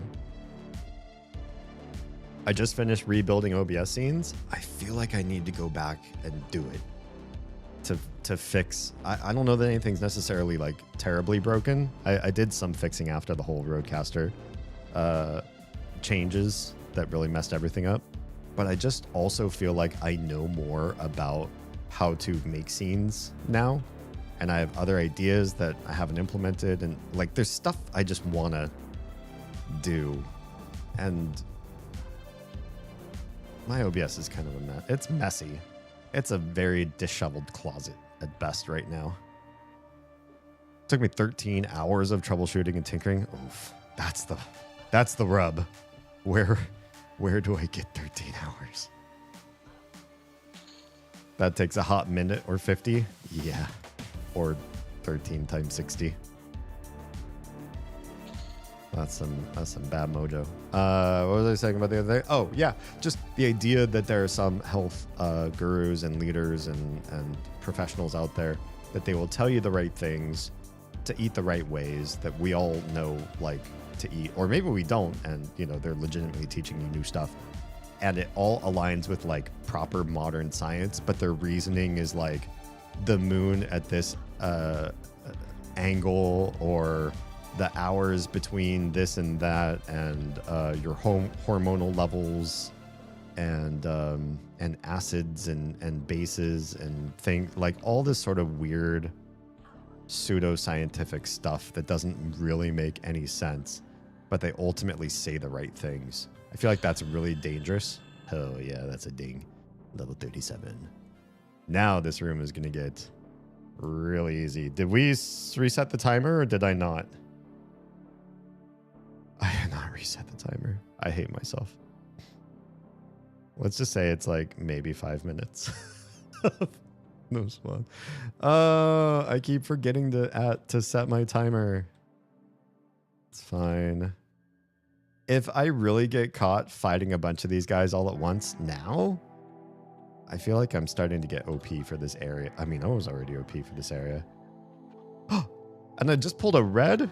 Here, I just leveled 37, and yet now we ended up getting a high-level guy. What level is he to have to be red? I super thought we were done with red con enemies in here. Anyway, yeah, just really bad. Really bad for the health futures of humankind to have people that can tell you the right answers and give you the wrong rationale behind it. You know what I mean? Because that's sure to make people have big mistakes and big problems down the line to be basing things off of the wrong basis of knowledge. All right. This is level 43? I didn't know there were any level 43s down here. Not in this part of the dungeon anyways. Well, we'll probably beat him. It's just him and me. How could he possibly do enough damage to me, a cleric, while I can do immense damage to him with my ward undead spell? Nico says, I learned that I was doing things all wrong from the time I first connected the Roadcaster. Can we book a time to chat? Because I'm wondering if there's something that I did wrong that I can learn from you to do right, just in case. I'm not sure that because most of the stuff I fixed live on stream and asking people, can you hear that? Can you hear this now? Is this working? I don't think I took the time and the off-camera effort to make sure that everything was set up right, just so much as I was really trying to get the show to work. Willing to cut corners and just get to the part where you all can hear me and the game and everything just fine. Oh, did you root me in here? You bastard. I can't even see past this. Oh, there you are. Yeah, rooted for 20 seconds. Annoying.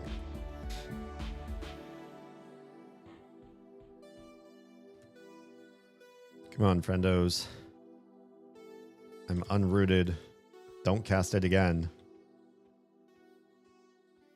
Just take a little walk with me. I do like that in this game, enemies don't have tethers. It produces its own set of problems. Including I just pulled extra enemies as we ran through all that.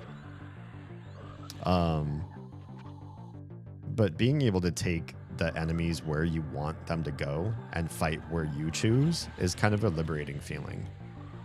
I feel like games where you can pull from really far away, but then eventually if you go too far, they reset, they run back, means you don't really have a good sense of where you can fight. You have to mess around with the game and learn where tether distance starts and stops. That's another one of those eyes. I already have one of these,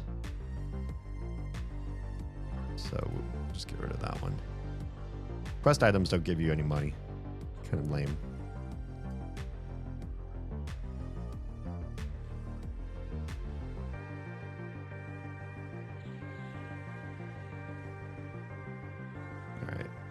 Since I didn't set the timer, I don't know if this room's going to repopulate in the next minute or if I'm dramatically off on my timer. So we'll probably hang out here until the thing respawns. It's fine. Our buffs are doing okay as far as timers go. Hanging out here will give me a second to get my mana regen back again anyways. Yeah. They say, the internet says that tomorrow and the next couple days after that, that the venom in my legs will start to dwindle and heal up and won't hurt as much. I took pain meds about, what was it, half an hour ago or so? And I feel like they might just start to be kicking in. The only problem with that is, like, I've been managing a pretty high level of pain for a couple days now. I know some of you with chronic pain probably know what that's all about, but you could probably manage it a lot better than I can since I'm a wuss when it comes to this sort of stuff. If I ever got like chronic permanent pain, I would not handle it with any grace. I would be a shadow of myself, frankly. But 3 days of this level of pain, once I do take pain meds, and this happened earlier today whenever I did, I just passed out. My body is so tired of managing like it's like the feeling of being scrunched up, like somebody's gonna punch you or something, or hurt you, or has already hurt you, and so you feel like you're scrunching, waiting for the other shoe to drop, or something like that. I don't know. I feel like all of my nerves and muscles are in scrunch mode, to sort of like bear the pain, like just clench, and then it'll be fine. And then I take some pain relievers, and I feel like I can unscrunch a little bit, and then I get sleepy. So I'm hoping I'm still cognizant, chatty, able to formulate thoughts, able to continue to engage with you all. Wow, I was way off on that timer. I must have given myself an extra minute or two of... I think they're gonna spawn in now.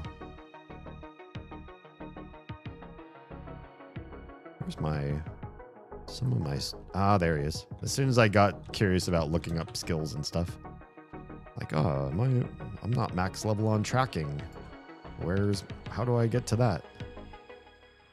I just recently leveled though too, so a lot of my skills are still moving up.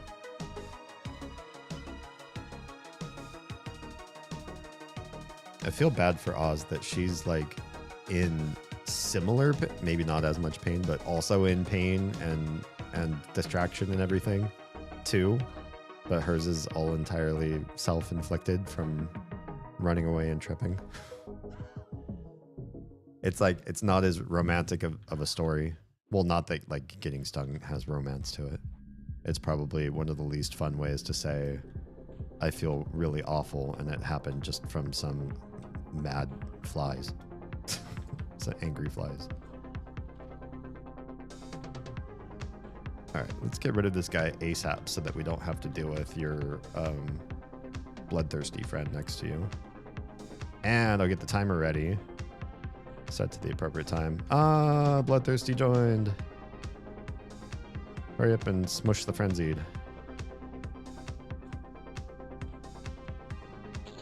Who is also YellowCon, by the way. Alright. That's better. No success. We're gonna get so many moonstone rings, though. I'll tell you that. So many moonstone rings. What are we at? +3? Dang. It's better. The mana amount's getting pretty good. We're more than halfway through tier 3 on this. So we could get to tier 4, maybe. Focus exaltation? What does that mean? Click exaltation, warn exaltation? I don't know what those things mean. If I click on this, what happens? Oh, focus effect, extended range. Gotcha. So I can attack from farther away. Oh, I'm dying. I'm not paying attention. Yeah, just some cutesy little anger buzz have ruined half my week, and will probably continue to ruin the other half while I de-escalate from being poisoned, but still, you know, doesn't get you back to pain level 0. But the mana is pretty good. Strength did seem to go up. I don't remember what the strength was at first. I think it was like maybe 4, and now it's 6. So that's pretty darn good. The save void isn't going up, but I don't think we fight anything that uses void damage anyways. No big deal. Yeah, it's all being in this much pain over some stupid wasps because I was mowing in their favorite area is kind of embarrassing. It's almost as embarrassing as the scar in my hand. Have we talked about this on stream? I have a scar in my hand that has a really embarrassing story. We can talk about that. Let's pull another friend. Do you bring others with you, or am I just now fighting a single blue? No, because this feels like I'm really bullying someone here. I don't know if it's really going to show up on camera. Bro fist. It is there. He's not running away from me, is he? Okay, he's not. It's pretty hard to see. It's there. It's a light, small scar on the back of my hand. And you know, being a guy, people might just look and go, you're a guy's guy. You got that from building an engine in the garage. And some piece of metal slipped and cut you. Or you were wrestling with somebody and you guys were sparring and they had keys in their pocket and they landed on you funny and it sliced your hand while you were roughhousing. There's so many like stories it could be that would sound very masculine. That scar came about because the top of my hand started to itch, and I started to scratch it, and I was distracted at the time watching a movie, and I scratched it so much I made a wound, and the wound was so deep it was a scar. It became a scar. Scratched the top of my hand. It's the worst scar in my body. It's the lamest scar story I've ever heard from anybody. And yeah, I still tell it anyways because I think we need to normalize how just pathetic humans kind of are most of the time. We have our cool humans. There's some of us that have, amazing, we saved a kitten from a burning house and it scratched the back of my hand sort of scar. And then there's I just idly scratched something. I call this scar Moana 2. You can imagine from my short story about how I received the scar, how it got that name. Moana 2 came out in theaters. We took the girls to go watch their first full-length animated motion picture in theaters. And we're all sitting there watching the movie, and sometime partway through the movie, I was like, the top of my hand really itches. I'm gonna give it a little scratch. And I just didn't stop. And then at some point, near the end of the movie, I said, the top of my hand feels sticky. Right where I've been scratching it. I didn't realize I had scratched all the way down to plasma. I was just like, top of my hand feels wet and sticky. It still itches. Scratched it a little bit more. Uh-oh, this was a lot. How many did I pull? Too many? Probably not. We're probably fine. I'm so OP. I can fight the whole dungeon. Maybe. We're gonna see how this goes anyways. Yeah. Credits were rolling and I pulled out my phone and I turned on my phone light, gently so as not to disrupt anybody wanting to sit and watch all the credits. And I looked at the top of my hand and I had just opened my flesh up with my fingernail. No concept of the amount of damage I was doing. I was just like, hand itch. Hand itch, you scratch. We're like, yeah, hand itch, I scratch. Just total lizard brained my way through. I don't even know how much time in the movie, watching the movie, I was doing this. Long enough to give myself a permanent scar on the top of my hand. Because I was that distracted. I'm just a shit magnet, my sister's choice of words. How does that work? What exactly are you a magnet of? Bad luck, I could see. Number of times you've been seriously injured. We're doing okay. I do want to look up who we give tongues to. How are we doing on time before Frenzied comes up? 2 more minutes. I think we're going to be okay. We can kill these guys in 2 minutes.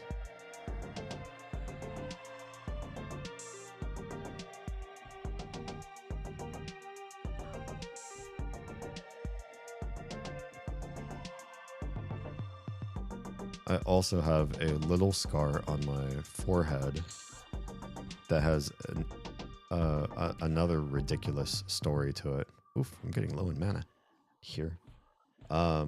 It is here, and there's no way I can get close enough to the camera and also be healing my character. But it's like here, and it's basically invisible. I can just sort of feel where it still feels like there's a scar, or that there's scar tissue there, even if it's imperceivable by the eye. There was a high school club or group at my high school called Junior Business Leaders, JBL. Does that sound right? Junior Future Business Leaders of America, FBLA. I can't remember. They were, yeah, is it FBLA? I'm like, I'm trying to remember what. Obviously, I was not one of these kids. I was not them. But one of my friends was. And one thing that I was charismatic. I don't know how this happened, but I tended to find my way into every club or social group's activities by invite and sneaking in, and some teacher or coordinator looked at me and was like, what's the harm? It's just D. He can come with us. It's fine. So I was with this FBLA group, and we went ice skating. It was cool. It was nice. I got to go ice skating with a bunch of, they're my one friend who invited me, and I knew some of the other kids that were part of it too. Oh, hang on. That's the alarm. My mana halfway there. Actually, we should be fine. I'm only going to be fighting one enemy at a time right now. I'll just stay kind of mana light early on. So we're all ice skating, and then the kids of this club decided that ice skating itself was fun, but not fun enough. They wanted to do like a game on the ice. And we're all pretty good ice skaters. I think I was too at this point. It was pretty good ice skating. So we're all on the ice, and they're like, all right, we're going to play tag. I'm like, tag? Yeah, just don't like hit somebody. If you're it, you tag, but you don't hit. I was like, oh, okay. Well, I'll do it that way. And the game mostly played like around me. The thing with ice skating rinks, you can't really like change direction or do too much like direct lines at somebody else, because you're probably going to mess up the whole flow. Everybody's kind of has to go in a counterclockwise circle. Them's the rules. Oh man, everything's spawning next to you. Now it's going to be messy. So the game mostly went by like around me, and I wasn't really like keeping up. So I was like, okay, well, it's kind of a lame game. Nobody's tagged me. I don't know who's it. I don't know what's going on. And the friend who invited me, he skated up right next to me and like kept pace with me. And I was like, yo, dude, who's it? And he looked over at me, and he gave me one of those like cringe lord side eye smile with the dark eyes sort of thing. Very Sigma, much wow. He looked at me. Awesome, bitch, this guy is it. He was just like, he cruised up next to me just for funsies. Let's merge that moonstone. Wait, what is this? That's a new thing. Steel knuckles? Oh, it's got no stats. They're only monk and beast lord, and there's no stats to them. Womp womp. Well, I'll just sell them. So yeah, he gave me that the cringe lord smile, and then he smacked me on the shoulder, not so that I would fall, just gave me a smack. I was like, oh, you bastard! And then he like started pumping, skate away from me as fast as he could, because he just tagged me. Now I'm it, and the game was not like no tag backs, so I could have immediately touched him right after that, but I was so caught unawares by his clever wiles.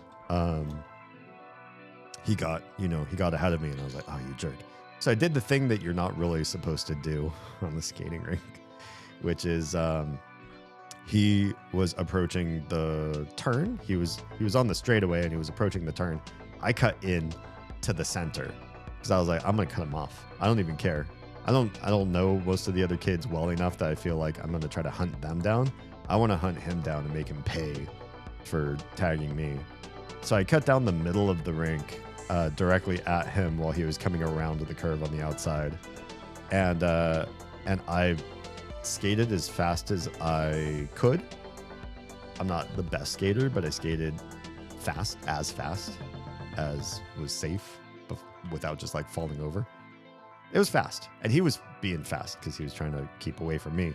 He saw me suddenly emerging from the center of the rink, coming at him, and he freaked out. And I was going straight at him, and I'm like, I'm gonna tag this guy. And then in the last yard, I freaked out because I realized I didn't really have a strategy planned out, except that I was going to tag him, and now I'm coming full force at full speed at somebody else who's full force and full speed. And he was going sideways, and I was coming at him like a T. Like I was going to T-bone him, but in human form. And I was like, no matter what, this is going to end real bad, because I don't have a way to stop in time, and he looked like he was panicking. And it did happen really bad, but you probably would imagine that we just collided into each other, and we didn't. Surprisingly and shockingly, instead we did something far stupider. He freaked out so much that he saw me coming that he pushed his hands out in a ward off me motion, which this wouldn't stop me, especially since he's on ice and I'm skating right at him. He just put his hands out, and I panicked and I grabbed his hands. So now we were holding hands in this figure skating duo move. Don't know what the why did I grab his hand? I have no idea. What a great time for a raid. We'll finish the story as we shout out and say hi to these raiders. Hi Oz. Hi raiders, welcome on in. How goes the goblin army?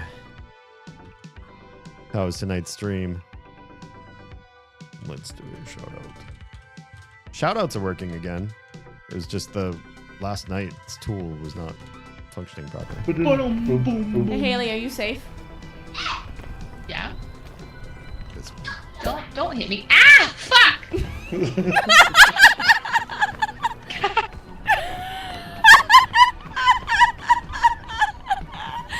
What did you do? What a joik. Oh, I didn't reset the timer. I'm the joik. Bone myself. Yeah, welcome on in. We're talking about how I got the scar on my forehead. So I was skating directly at my friend. He put his hands up. I grabbed his hands in a really ill-decided move. And because of my momentum that was going to be a T-bone to him and his movement like horizontal. Oh, there's a wizard among you. There is. Let's get those wizard first. As I grabbed his hands, ill-advised, we grabbed and spun around each other. And we did a very unpleasant, uncontrolled circle around each other. It did not actually look like figure skating. It looked like two people that were about to be injured. And we were. So apparently his skates slid out from underneath him sideways, and he just went barreling off to the side and away from where I grabbed him, which would have been fine, but he slammed into somebody, and that person raised one leg in defense to like no, don't hit me, and you like cringe and put one knee up, and they were wearing ice skates, and their skate being up with their lifted knee, they their skate cut him, cut his ankle apparently, as he slid into them. So that was bad news bears for him. Got a nasty ankle gash.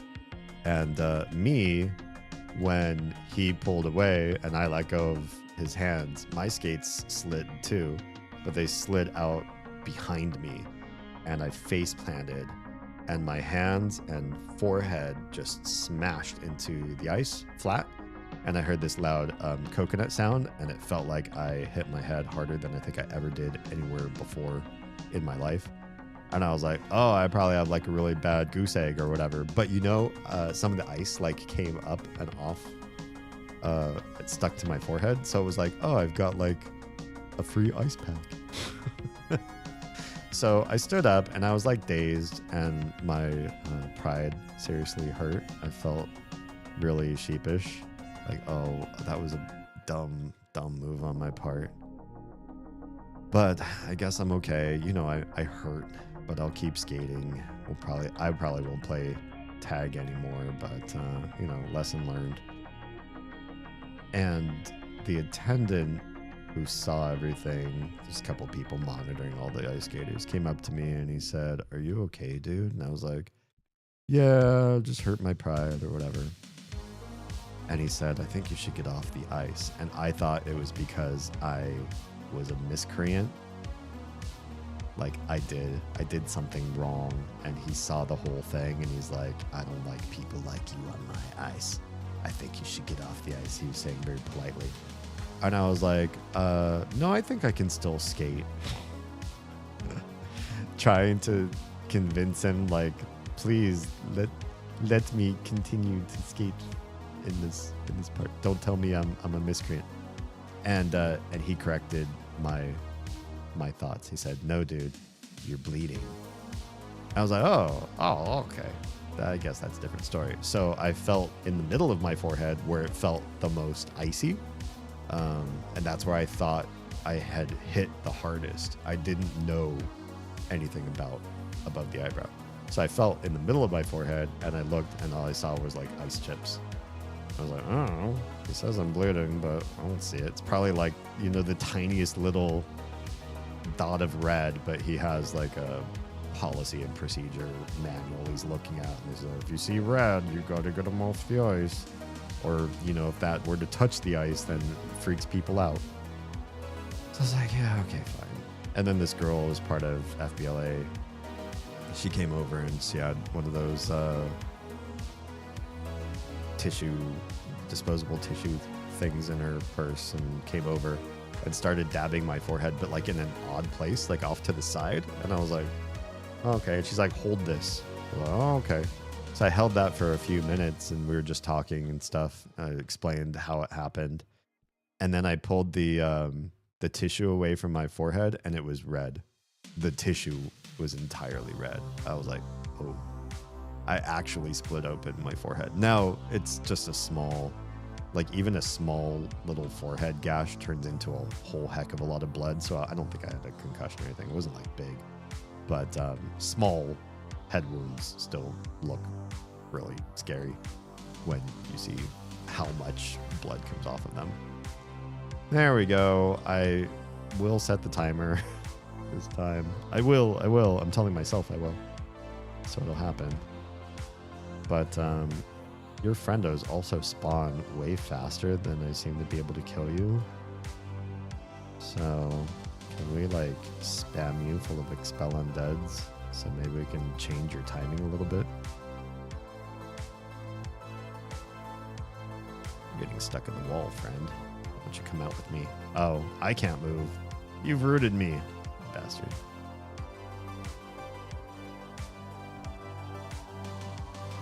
Yeah, and it ended up turning into like a little scabby straight line above my eyebrow. And teenage me was like, this is going to be a badass scar. So I picked at that scab and like rubbed at the area and like messed with it a whole bunch because I wanted an eyebrow scar. I was like, eyebrow scars look so cool. I'm going to look so badass. I'm going to have so many people saying my eyebrow looks cool. I did.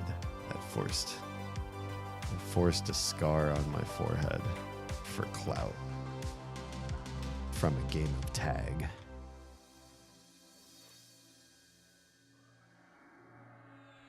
Anyway, anybody else have any embarrassing scar stories?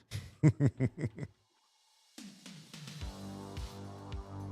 right, timer's going off.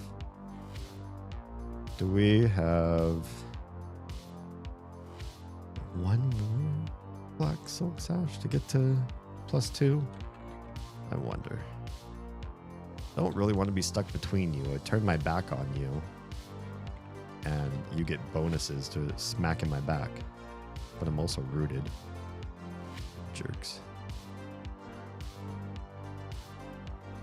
Anyway, I have exactly 0 cool Scar stories, to be honest. I just have embarrassing ones. Well, I guess there's one where I did something cool with it. It's a fangirl.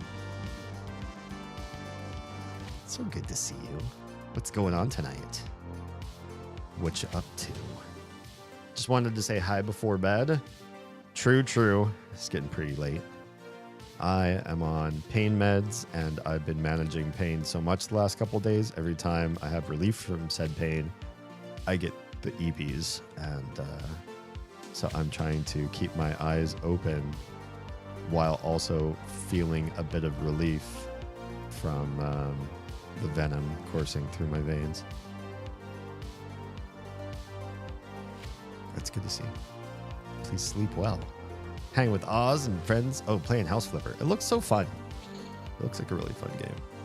It looks like something I would want to do, but I'd also feel a little bit guilty because our house needs so much of that playing a game where I do the thing I ought to be doing in real life would feel, yeah, just kind of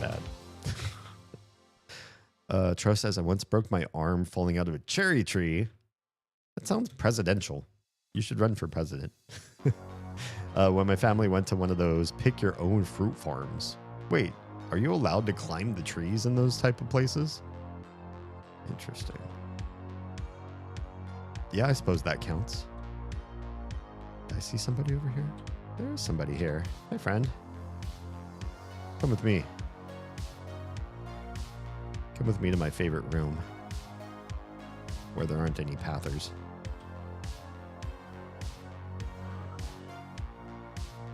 Oh, but you brought a friend. Of course you did. That was your first broken bone. Fun stuff. It just gives me ideas about my own home that I would want to do. Well, I guess there's that. If you're shopping for ideas, I kind of know, I have a mental image of how I want each room. I don't know if that's common for gentlemen folk. I talk with a lot of my family members, the men's side of things, and their house is decorated like how their wife wants it.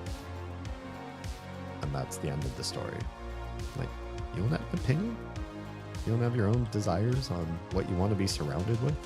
Aesthetic, the feel, the vibe, style, things you want to look at that bring you joy?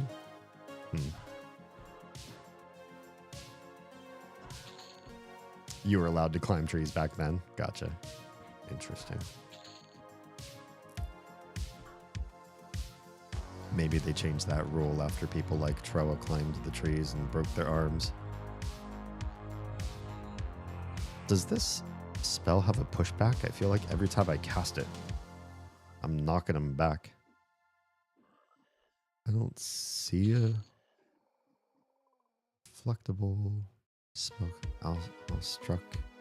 Oh yeah, push back 3. There it is. Push them back 3 feet, maybe, or something like that. Oh, there's a wizard. You're a wizard, Corgul wizard.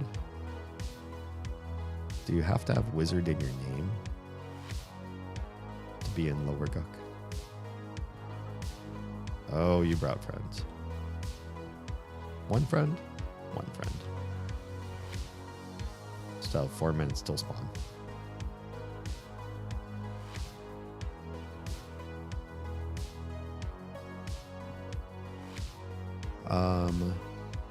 The scar with the coolest story. Still not that cool, but it's something. I was in junior high and I was running track. I wasn't in track. You know, in PE, sometimes they make you run the track. I was running the track for PE, and I was one of the 3 fastest kids in the entire entire junior high, which to me, as a junior high schooler, was almost as cool clout as having a scar above your forehead. Have you taken Tiny to potty? I did. Oh, you took her too? You just got a vibe? Okay. Well, guess what? She was able to go again. So maybe it was good that we both took her. Those kidneys, man, they can really fill the bladder up without you, you know, just turn away and look back and boom, just able to have a whole other pee session. Running track, one of the 3 fastest. Oh, yeah, and this particular day of PE, I don't know why it would be different than other days of PE. But the fastest kid was in my class, and the 3rd fastest kid was in my class. So it was fastest kid Andy, 2nd fastest me, and 3rd fastest kid Andy. Their names weren't actually Andy per se, or were they? Andy's just a placeholder name. So we're running the track, and fastest kid is actually doing a fantastic job at being fastest kid this day. He was beating the ever-loving crap out of everybody else on the field that day, or on the track. But 3rd fastest kid was ready to become 2nd fastest kid that day. He was giving so much more than I'd ever seen him give on any given day, and he was really tall and lanky for our age. And I could hear his plodding footsteps behind me, 2nd fastest kid. Like he's gonna do everything he can to catch me, to overtake me, and come around.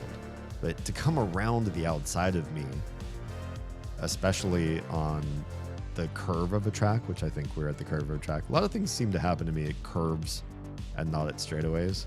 We're at the curve of the track, and I heard his plodding footsteps faster and faster coming up on my heels. And I'm thinking he's going to come around the outside and he's going to be in an outside lane to me.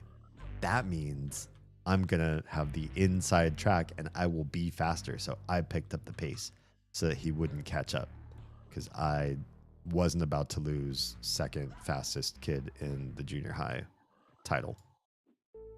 I'll pause to read Tro's comment. My coolest looking scar is from a compound fracture. Troa, wow. Your stories are all way better than mine. Or at least way more severe. Lower part of my leg when I was hit by a car while riding my bike in California. Oof. My goodness. Things about to spawn, but I'm also losing all my buffs right now. It's fine. I'll hang with the buffs I got. No, you know what? I don't have to. Here's what I'm going to do. I'm going to get Invis versus Undead on real quick. I don't care if the other 2 guys spawn. I can handle all of them. Oh no, I can't do it this way. As soon as I start casting the buffs, I'm going to lose Invis. I just got to fight him. I'm just going to do a bunch of expels. Try to beat this guy as fast as I can. Yeah, that sounds awful. Oof, compound injury. That's got to be a gnarly scar. When you're streaming till? Probably not even another full hour. I wanted to get one more flowing black silk sash from this guy. But I don't know if it's going to happen tonight. And then I don't know if I have the oomph to find another guy to go fight after him. Yeah.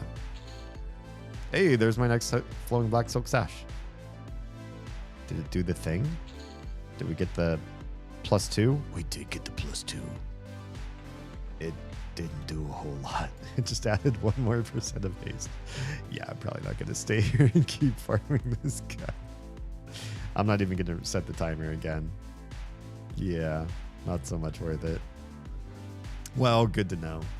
You get little extra percents of haste every time you stack up that sash more and more.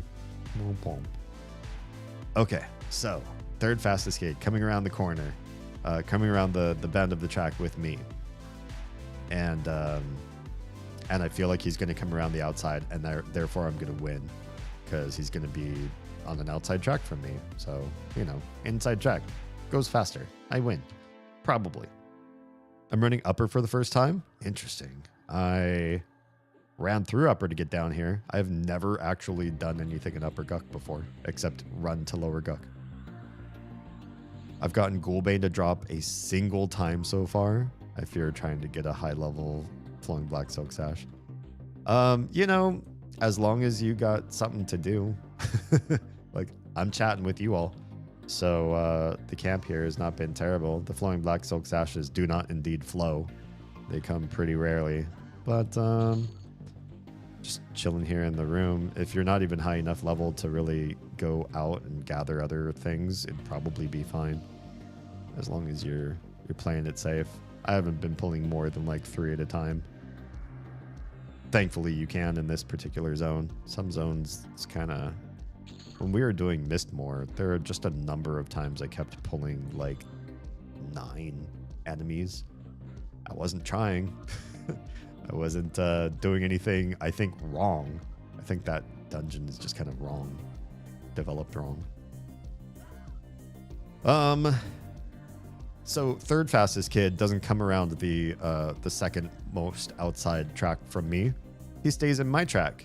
And he tries to catch up to me in my lane. And one of his big-ass feet on one of his long-ass legs clips the back of my heel while we're both running because he's come up in my lane on me. And I tripped because he clipped my heel while I'm in full gate and he's in full gate. I tripped and I fell on my palms and my kneecaps onto the track. Onto basically freshly graveled red clay track. And I think I skid for maybe a yard or more on my knees and palms. I got up, I looked at the damage, and it was all just like chipped beef. It was all just pretty scary looking. My flesh was just bumpy, like, I don't know, like, yeah, really gross. And a friend came up, stopped running, and he's like, whoa, let's go get you cleaned up. And he walked with me over to the drinking fountains. I don't know what he thought he was doing. I guess just being there with me. It was nice. Nice guy, actually. Went to the drinking fountains, and he just watched me while I rinsed all of the red clay dust from out of my hands and knees. And let's load travel. Let's get somewhere else. I'm done. I'm over this place, I think. It was getting the clay, the packed clay out of my wounds that started them bleeding. They weren't going to bleed as long as I had track goop in them, track clay in them. And I started just gushing blood, dripping down my fingertips, dripping down my knees into my white socks, turning them red or pink anyways. And I came up to the kid that tripped me, and I raised one dripping blood hand, pointed a finger at him, and I said, we're going to talk about this later.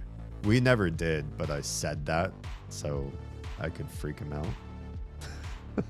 I don't know if it even worked. I just said it. Said it to say it. And then I went up to the coach, the PE coach, and he had his back turned to me. So I said, hey, coach. And he turned around and he like visibly jumped out of fear. He was like, whoa, what the fuck? And I said, can I have a Band-Aid? Yeah. I was funny back then. Kind of. Should we try to get the short sword of Vikesha? Is that down here too? I think that's something that might be good for me. Who has that? Who drops Ikesha? I see. Let's see. Short sword of Ikesha. The Ghoul Lord. He must be the highest level baddie in here, right? Where do I find the Ghoul Lord? I might not even be high enough level to do anything like that. Not tonight. Room with the Ghoul Lord. Oh, he's that way. Okay. Get to go backwards a little bit, I suppose. Do I still have Invis versus Undead? Good. I'm gonna need it. This is a private instance. It means I'm running past a lot of baddies. Oh, that was a pitfall. Funny. I didn't think we were fighting in more dungeons with pitfalls. Najina has so many of those annoying little things. All right, so far everybody is reasonably leveled with me. I feel like I've been through this part. More blood. They just, oh, that's a whole pitfall. How dare you? They're so sneaky. This game's just so full of these little things. Ah, come on, Winnie. Figure it out. Okay. Ghoul Lord's got to be at the top of this whole thing. Interesting. So the more we come up here, the more we're facing blues. Oh, there's a red. But how red? 43. That's pretty freaking high red. Is it going to get worse when we get up closer to the Lord himself? There's another blue. Maybe it's not so crazy here. Whoa. Oh, is the Ghoul Lord a skeleton? Oh no, I think it's somebody behind him. Wait, what? Is he a frog? Yeah, he's just a frog. Okay. Hopdor Fagel. He's got a name. Why is his name so silly? He is 47. That is pretty high. And your friendos? 46. What's your other friendo? 42. So, oh yeah, I don't know. High level, but not incredibly high level. I wonder what I could do in here. I guess I could just try it and see. I need to find a place to get my spells up, though. There's another higher level, 43. I'll just hang right here. What would you do? Friendo, would you hurt me? You wouldn't hurt me. Maybe I can calm you, though.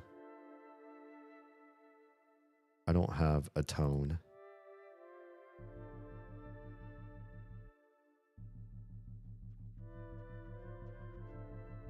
That's Lucid Lullaby. Calm? Calm goes all the way up to level 50. Do we not have a higher level of calm? Lull? Lull is a lower level of calm. Let's try getting calm in here. Oh man. Ah! Now you can see me. Well, I don't have any of my offensive spells now.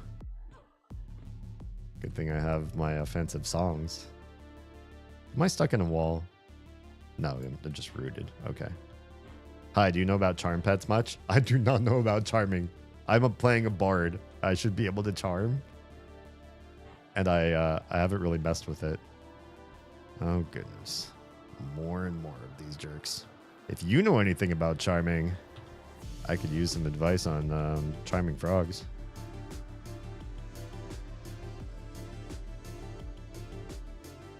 I don't know much about gear either, besides what you can just find online. Oh shit, I'm not even fine. I'm too streamer brained and sleepy. I gave my pet 2 negative magic resistance rings. and a haste belt? Interesting. Why the negative magic resist? I imagine because he's your pet, you could therefore do magic damage to him later when you lose control of the pet, if it's a charm. But why the haste belt? Except to make him badass. We're doing okay. I'm just nervous about that room, especially if anything resists me. I assume he won't break charm as much. Oh, because of the negative magic resist? Oh, maybe. Yeah, that might be true.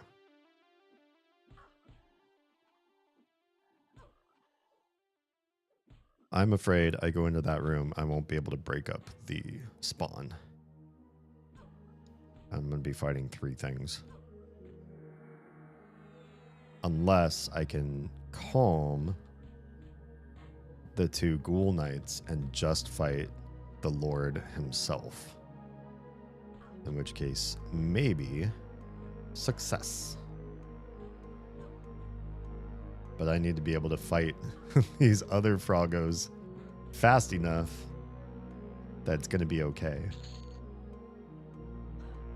Because if they respawn while I'm fighting the Lord, then we're in trouble. I'm way too low level to just be fighting a 47 and half his dungeon with him.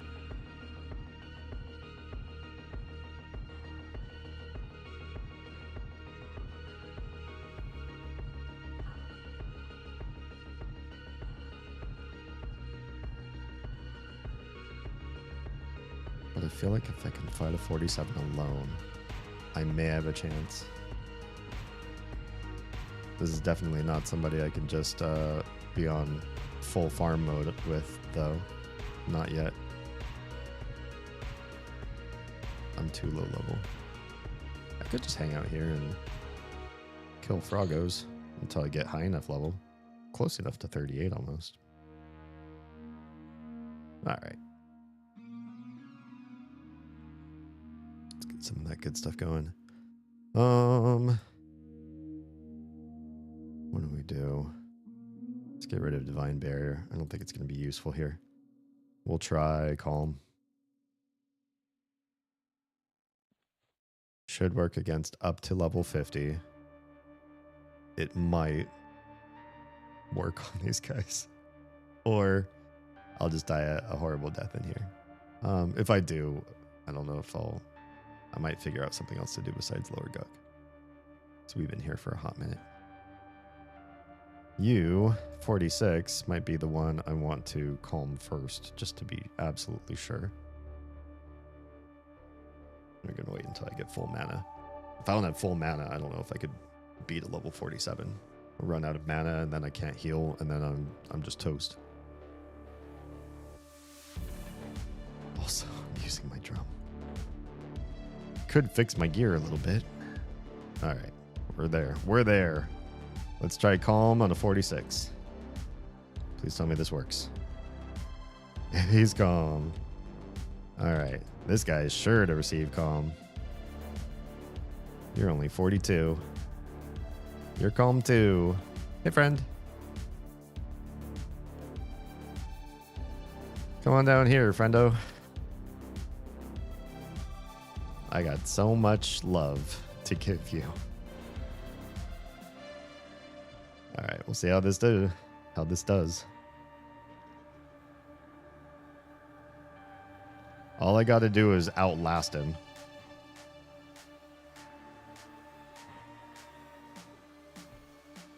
What's your gear like? I just started and mine's really bad. I did have the benefit of somebody coming through and twinking me at like level 10. And some of that gear is still on me. But yeah, I'm doing fairly well.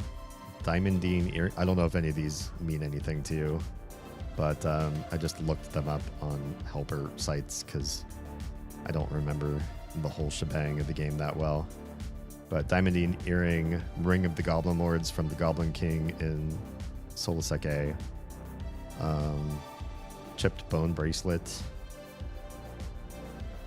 actually surviving. So far, pretty good. Your pet's dying, friend. Your pet is dying. Although I also feel like he's not dying fast enough. His friendos are going to respawn. Your pet's dead. What else did I get that was interesting? Oh, from here, the adamantite epaulets. I got a couple of them, so I stacked that up a bit. Flowing black silk sash. That's also from here. Enameled black chest plate. That's also from here. Lots of stuff from this one dungeon. Yeah. Hooded black cloak, I think is pretty good. Some of the other stuff I think is just like rando things. The head, the crested helm, was that good? I can't remember. The crystalline blade that I have here, +3, that was gifted to me by the guy that was just giving me a bunch of twinked out gear. He still has a lot of mana. What's your weapon damage and delay? Let's take a look. So 14 base damage, 38 delay, ratio 0.368. Do those numbers mean anything to you? I don't know from like the rest of the game if those are great numbers, if they're whatever. I don't even know if the sort of Ikesha that we're going for right here, if it's better or worse. We're just doing it to do it. Hoptor, you're really losing this fight. If you have friendos who join you, though, it'll be questionable. My fate will be questionable. I'm scared to put too much mana into doing damage spells to him in case I need that mana to survive, to heal. Imagine this guy at 10% runs away. Yeah, I know, you bastard. He catches every undead frog with him. They all run. I certainly can't go into the room behind him with him. That would be the end of me. These bard spells are definitely doing the heavy lifting. They got my haste, they got his slow, I got a damage shield on me, so even if I'm not doing great damage, he's hurting himself. That's a great look. And then I got my mana regen going up, and I have Cantata of Soothing. That is health, mana, and endurance all in one. Wow, your friends are really not coming back in time to help you. I hate to say this, Hoptor. It might just be you and me to the bitter end. 2 shorties. Shorty undead frog and a shorty halfling. Chilling in a hot tub 5 feet apart. Because I'm slaying you for your sword. Think my server's lagging? Uh-oh. Your internet's working, but your mobs and spells don't do nothing? Maybe. Might be lag. I've seen it happen every once in a while. There's also, like, shortly after I log in, maybe like a minute after, the whole game hangs up for me for just a few seconds. Hell yeah. Got an AA point off of him too. Beautiful. We'll take that. We'll sell that. What is this? Scalp? I'm sure the scalp has got to be something. It's a head, it says. Okay, well, I'll give it to somebody probably. The skull-shaped barbute. It's probably worthwhile. Let's take a look. I came off with not that bad of health and mana down, honestly. Crested Helm's AC 10. Skull-shaped barbute's 13. I think I'm sold. Well, it doesn't have any strength. 6th strength down for 3 AC up, but 35 hit points too. I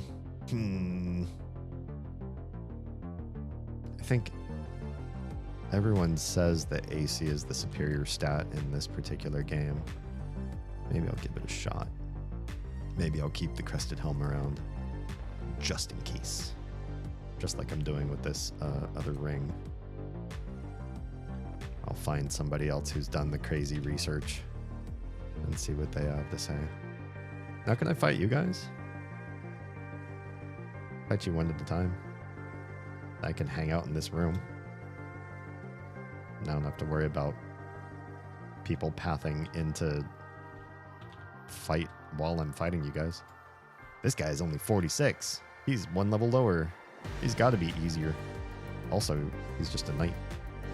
Oh wait, I guess that would still be... You'd still be a Shadow Knight? If you're a ghoul.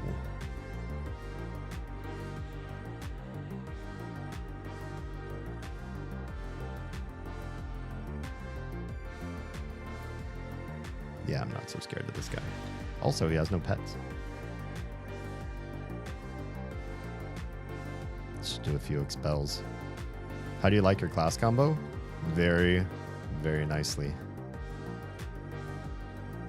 Wait, is that the other guy from the room? Whoa. Okay. Yeah, I started with Warrior, actually. Oh, fuck, now we got 3. I gotta get into that room. I started with Warrior, but I didn't so much care for the idea of everything I would play after these two, after this class combo was going to be Warrior derived.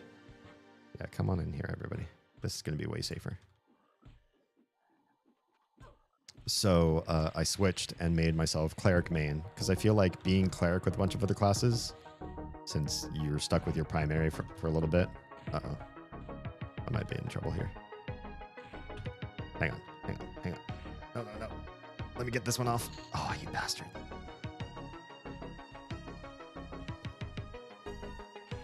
Let me hunker down a hot second. Let me get back to those questions. I have so much mana. Just let me cast my spells.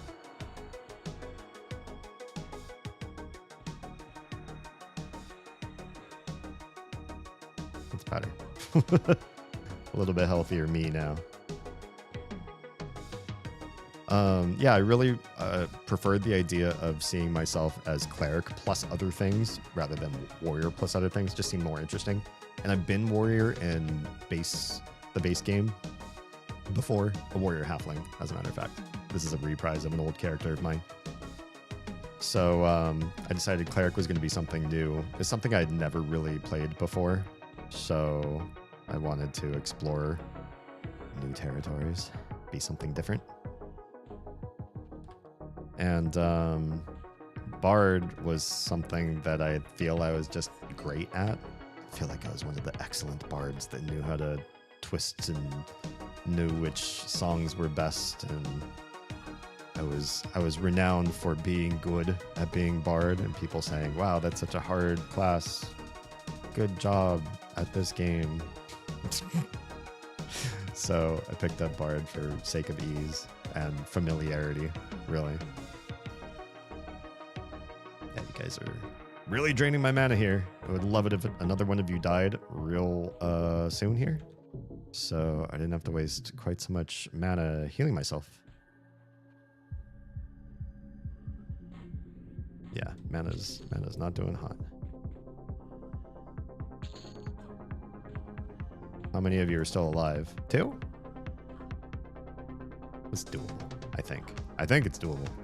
We're gonna find out right now when the Ghoul King respawns. And I have to do something about fighting you two and him with no mana pool. What's your main class now? Yeah. Started as Warrior, switched to Cleric. I still kept Warrior around though.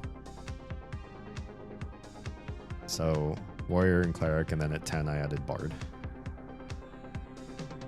I'm Enchanter main. I really love Enchanter, almost as much as Bard. And so I definitely feel like I would probably play that among the next classes I want to do. Oh man, please help me survive this. Please give me some more mana. I'm doing okay. Not great, but okay. Let's give me another regen. Whew. We're doing it. We're somehow surviving all of these. Gosh, that Lord though, he's probably gonna be here any second. We've fought for probably 10 minutes. Wowzers. Would you look at that? I doubted myself, I tell you that. I certainly doubted myself there. Yeah, enchanters can just do so much. I love all the different buffs that they provide. Everything that they're able to do is just fantastic.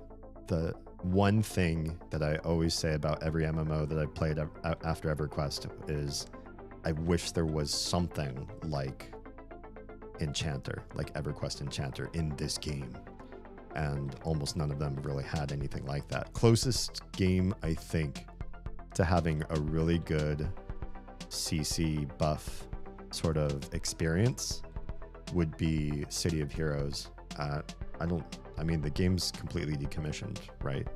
So I don't think you can go back to it. But if I recall correctly, back in the day when it was allowed, or when, not allowed, when it was live, that that was a thing. It could be kind of CC/buff-esque. I have all my buffs, speaking of. I think I have all my buffs. Alright. Well, my health and mana are slowly recovering from an intense many fights. I don't know that I want to leave this room and fight this guy again.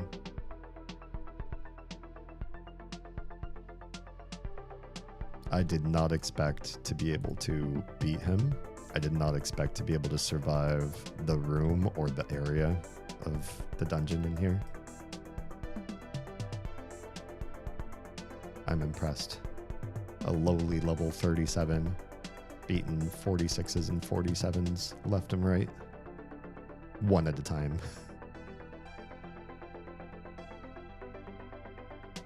And I didn't set a timer for this guy or anything like that, so 9 minutes and 30 seconds is so far what everything's spawn timer is in here.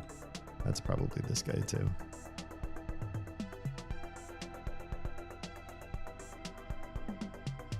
Yeah, the world needs a new MMO that has more people involved in buffs and CC and all that kind of stuff. It doesn't have to be like a fixed class. I think maybe the reason why newer MMOs stayed away from CC classes or buff classes is because people argued like they didn't think it was as much fun. Like, oh, I liked seeing the big damage. I like to be the big damn hero. But I speak for dozens of us. Oh, here he is. Hi, friend. You're back and you didn't even get your pet out this time? Buddy.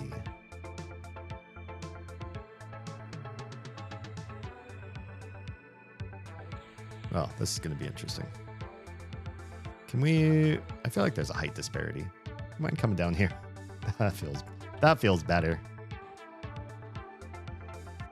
Hop door. I have the high ground.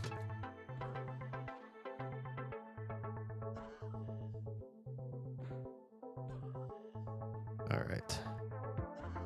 Doing okay.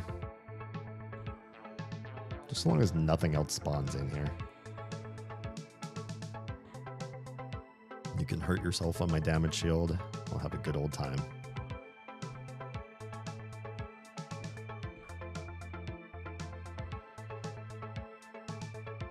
Yeah, you know, thinking about it, I also played Warhammer Online back in the day. And that game did a pretty fantastic job of giving your traditional power trio, or whatever it's called, the Holy Trinity, your tanks, your heals, and your damage, giving them sort of a mix of buffs and CC so that it did feel like they were doing other things besides just their roles. Being straight tank in a game, especially a game that has a lot of PvP, like Warhammer Online did, would be so boring to be able to say, you know, I tanked so well, I took such little damage. But being able to say, you know, I pushed somebody off of a bridge, which you could do in that game, or I stun locked their healer so that other people could, you know, do something else. it feels better. I think especially for tank, because tank can be kind of dry, which is why I don't think I was really big on having warrior as my primary in this. It was a little bit dry when I played the first iteration of Winnie. I just liked it because she was famous, honestly, I think. And because I was playing with a pre-made group, my friends from school. We were all hanging together in Norath, beating up baddies. Wow, you're not really wasting my mana fast enough. You're not taking my health down fast enough. I'm gonna have to start spamming some expel undeads on you and do a little bit faster damage. Also have to set a timer on this guy.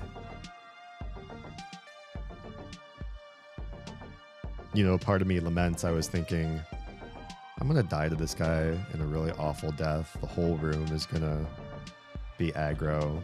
Things from down the hall are gonna come run up to his defense. Oh shit, speaking of. It's gonna be an awful experience. And then I'll quit stream then. So I'll be able to say goodnight.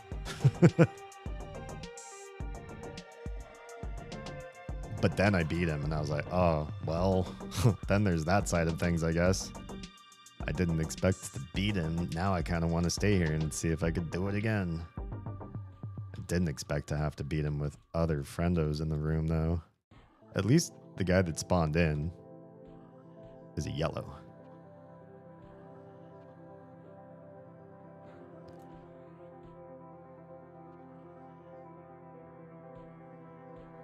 All right. You're really bugging me now. We really got to get this 47 out of here. There we go. Now I can loot in peace. I guess you can merge these scalps. Don't know why I would. We'll merge the barbute.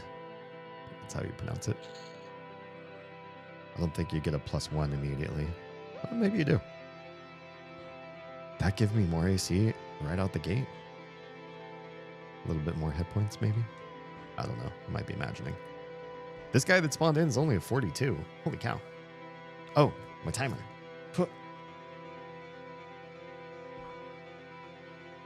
Let's set it to 9 minutes exactly.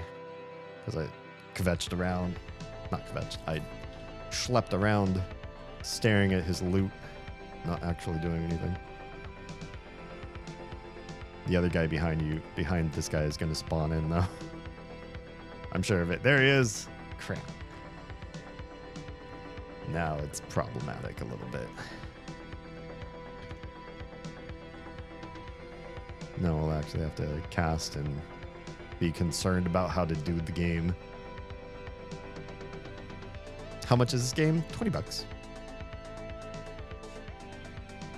$20. There is a server monthly fee because it is technically a full-fledged MMO. Most server fees for most MMOs range from 15 to 18 a month, and this one's 10 a month. So it's a little bit lighter on that one too. If you buy the game, they give you a month at the beginning for free to try it out to see if you actually like what you're doing.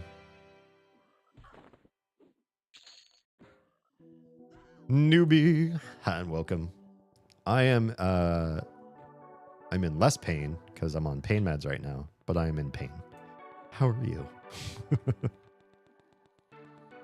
I got stung by a hive full of... Why? Nobody asked you to join. Are you just a pather? That's annoying. And you backed me up against the stairs, so my camera's all at a weird angle. Do I fight the lower Ghoul Knight first? You are only 40. I feel like I'll end you so much faster than the other guy. Oh, seriously? I am gonna die now. Who brought on all these other guys? How are they able to come all the way up from the hallway?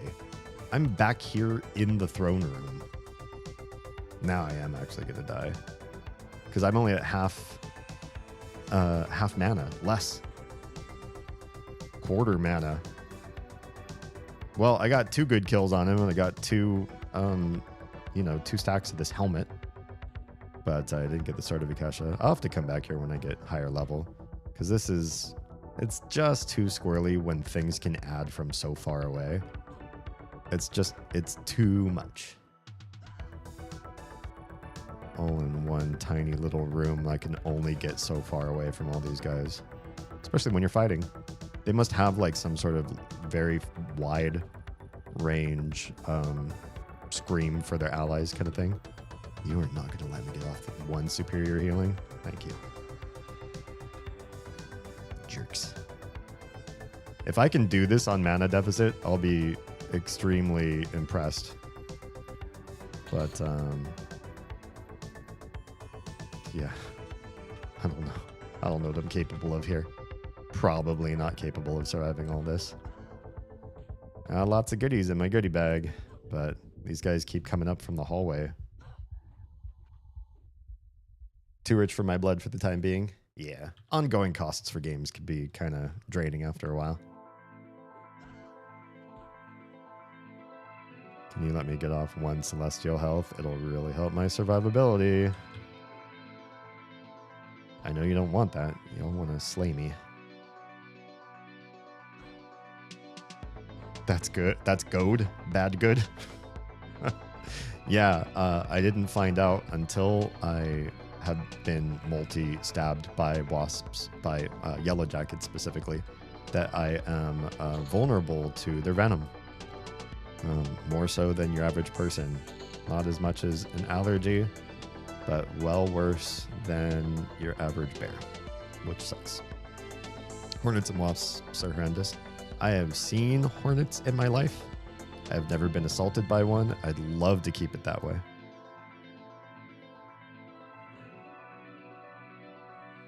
I can't believe I'm going to survive this. This is insane. Winnie is unstoppable. Absolutely. I'm about to hit level 38, aren't I? With this? With this?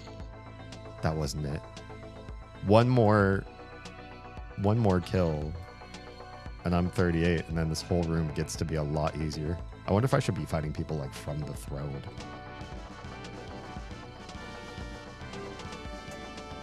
Well, hello, Stuart. Yeah, I saw a wasp in Japan. I saw a wasp in the northernmost island of Japan. Not many people from America get up that far, Hokkaido. I was in the biggest city of that island, Sapporo. You might know the beer.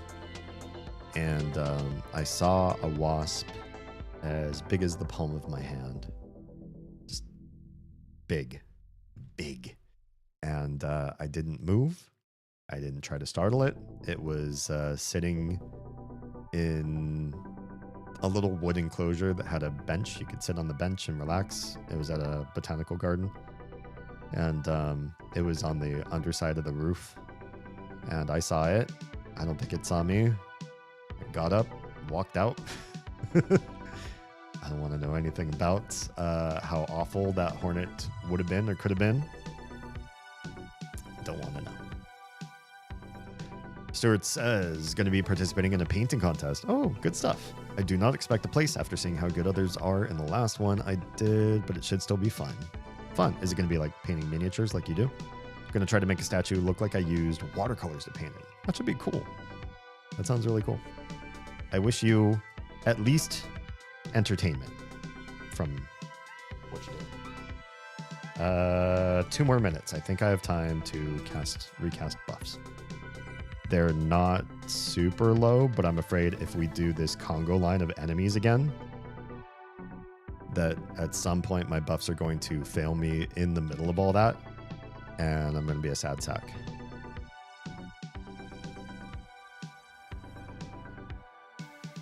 Thank goodness you left before he got angry. Yeah, I don't care what emotion that hornet had or what he could have had, so long as I wasn't around to see it. Even a happy hornet will probably scare me. What stances did you use to survive that? Good question. I have offense stance on for my stance and divine on for my invocation. Is that what they're called? All this stuff came after I stopped playing this game, so That's all new to me. Divine for a cleric is fantastic. For those of you who don't know, Divine makes it so every time you cast, you get health back, including if you cast heals. So I heal when I heal. I heal when I don't heal. If I'm using mana, I'm getting health back. Where can I see that? How do you pull that one up? Oh, it's here. Divine. Okay, I will right click over it. Wait, hello? How do you see the description on these?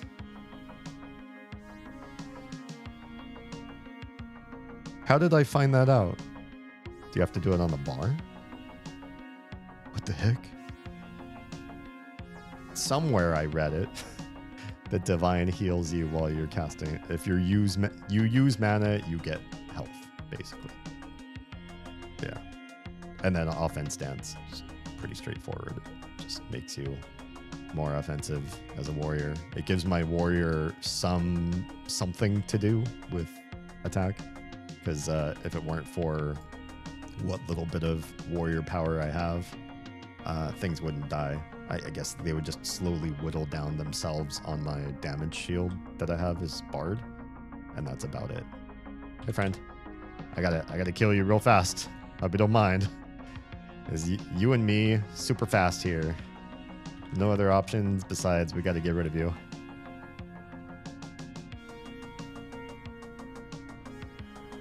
Oh yeah, it came up sooner than my alarm. Thank goodness I got those buffs off in time. Also know that you don't do a whole heck of a lot of damage, so what I should do is be not warrior smacking you, but expelling undead you. And then maybe your friendos won't spawn in too fast. It also took a long time to beat them, the friendos. So maybe they won't come back in time to join him. When the friendos come too, I'm gonna hightail it back to the throne.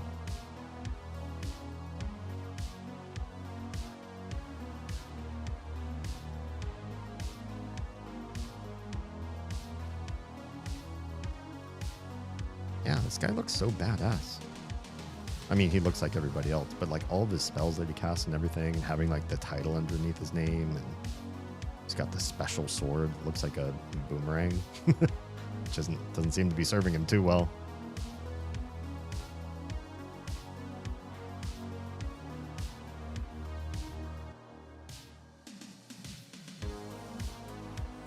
If I knew a little bit more about charming and how it works as a bard. Oh, your friend came back so fast. How did he come back this fast? And he's a higher level one. I might not survive this after all. Why don't you guys come up here with me? Why don't we fight up here? Yeah. This seems like a really big mistake. I'm stuck, actually. You can't hit them from here? What do you mean I can't hit them from here? That's a problem. Am I actually trapped back here? Not a chance. Okay, well, maybe this is the last time we fight this guy then. If I can't get off any attacks on him anymore, can I hit rewind? Boop. It didn't work. Rewind brought me still on the throne. Oh, wait. I'm kind of out. I'm a little bit more out than I was. But now that I've wasted all this time, the third frog's sure to come up too. That's not going to be great.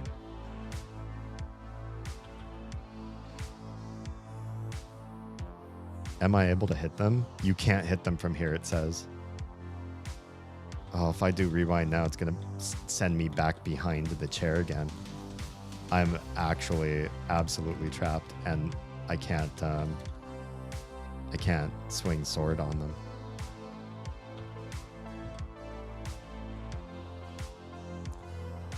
All right. We'll try it. Rewind.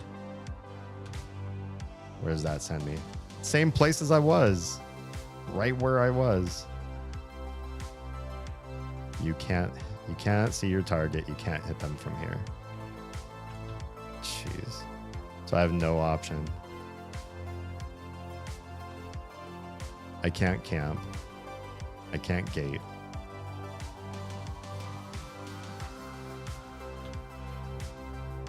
And I don't have mana to cast any more spells. Okay. Now I know you don't go behind this chair. It is a bad idea. Behind the chair, bad, okay? We'll go back to our bind location. Should we start at the top of the ruins? Let's start at the top of the ruins. This will give me a chance to decide what the heck I want to do. We'll stay in the instance. We'll get our buffs back, and I'll probably call it. That's probably a good time to call it. I'm not demoralized, but I am disappointed in the game that somebody as small as this can get stuck in the architecture of a chair and be fully incapable of moving forward after that with the fight. I have 36 tongues. What am I going to do with all them tongues? Well, let's get our buffs back for starters. And then we'll call it a night. Instagram stream already died. If you've been watching on any other stream besides Twitch, your stream is imminently ending. Get a little bit more mana up here. If you are watching on Twitch, we're going to go find somebody to raid after we're done here. Easy.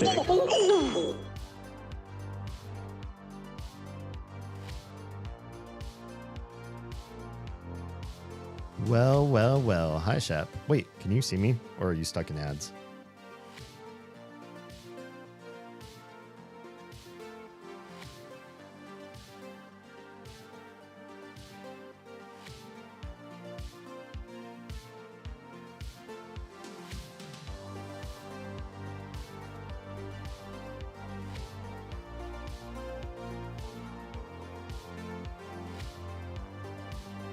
All of our good stuff back.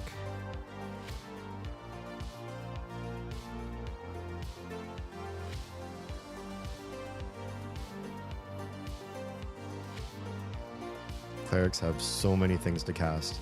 An insane amount of buffs. Although I think I remember having the same situation as a druid.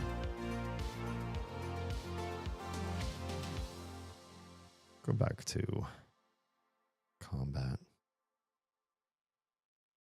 I don't know that I want to go back in here, per se. It says there's other places that let you go back up to the live side from down here, too.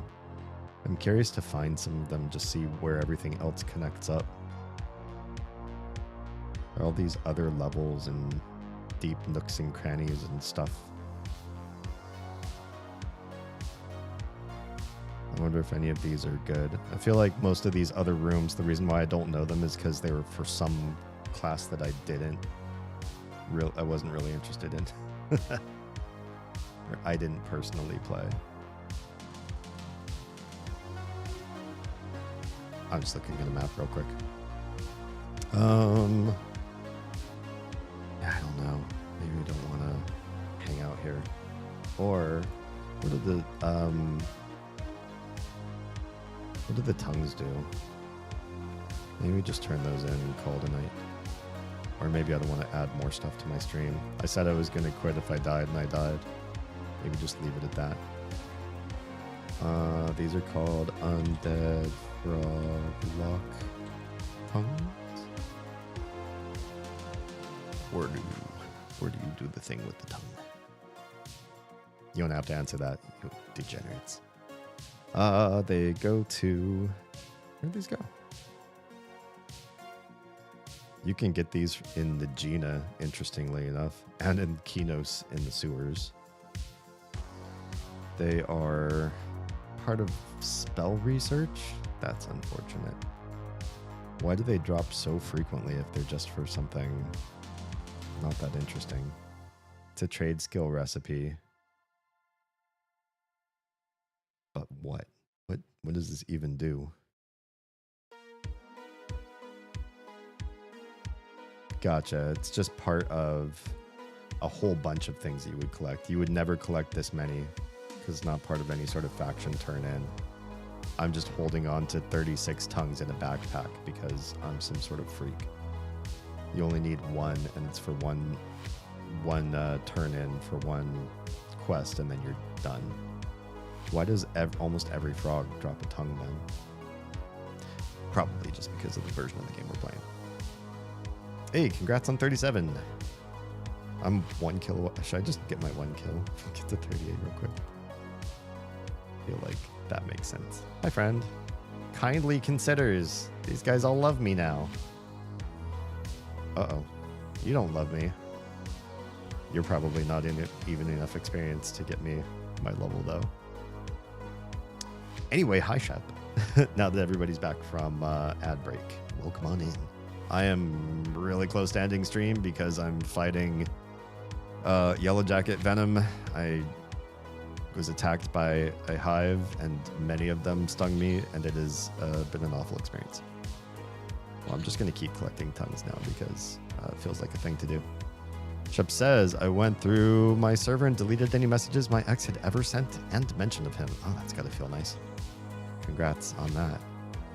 Can't believe I didn't realize I didn't purge or think to check before. It's a good feeling, yeah, to sort of excise the ick. Also, for those of you that don't know already or aren't showing love to Sheposaurus Rex, please go do so. Fantastic streamer, Heart of Gold. You want some more?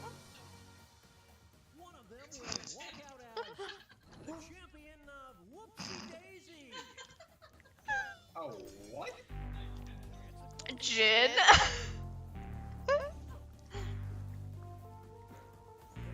My god, someone needs to clip this and send it to Jin.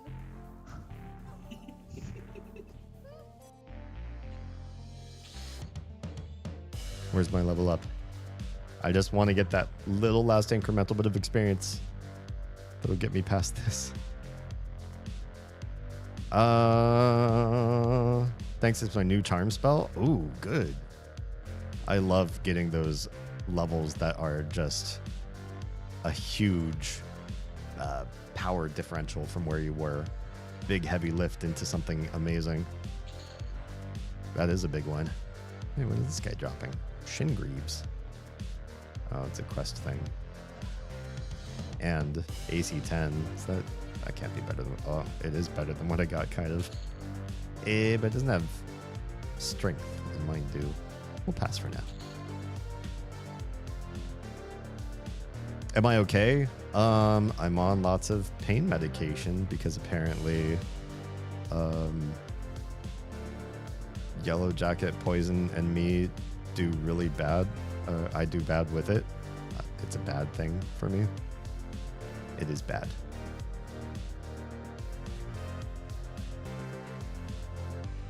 So yeah, the pain has ramped up over the past 2 days. This is day 3.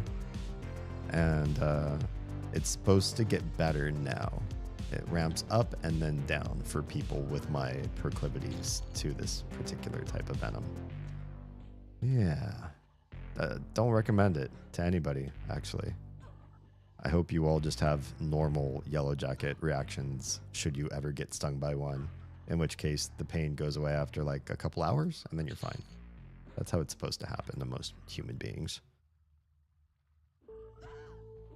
So I've been on lots of pain meds, sleep deprived. It's hard to sleep when it feels like people have stabbed hot knives into your skin and then left it there. Yeah, it's pretty crazy.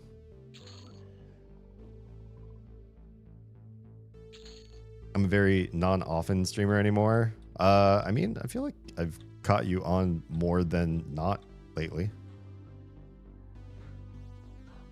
I've only done so more recently because I'm off work entirely for a minute. Oh, true.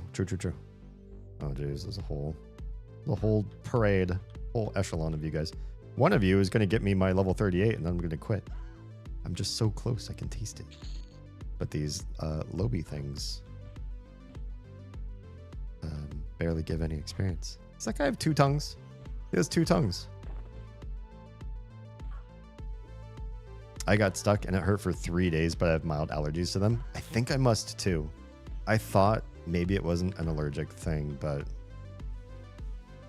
now I'm thinking maybe it is. Because I was saying, oh, it's not like the allergic people. But now I'm thinking maybe it's just a mild version. Ah, there it is. Ah, that's the sound I was looking for. Delicious, delicious sound of ding. Level 38.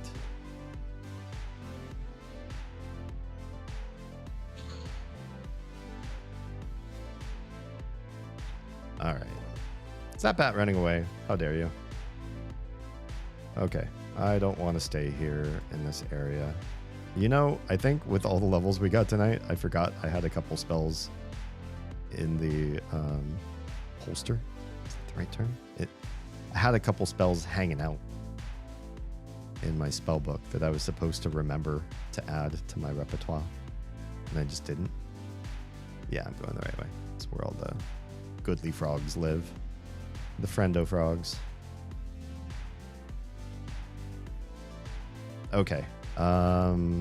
Yeah. Where are those? And what do I do with them? Armor of Faith, Blessing of Faith. Where are these supposed to live? Ward of the Holy? Which one of you is Ward of the Holy? Armor of Faith. Is that Armor of Protection? Is that the one I'm replacing? Doesn't... Oh, no. That's a permanent buff. It's not that one.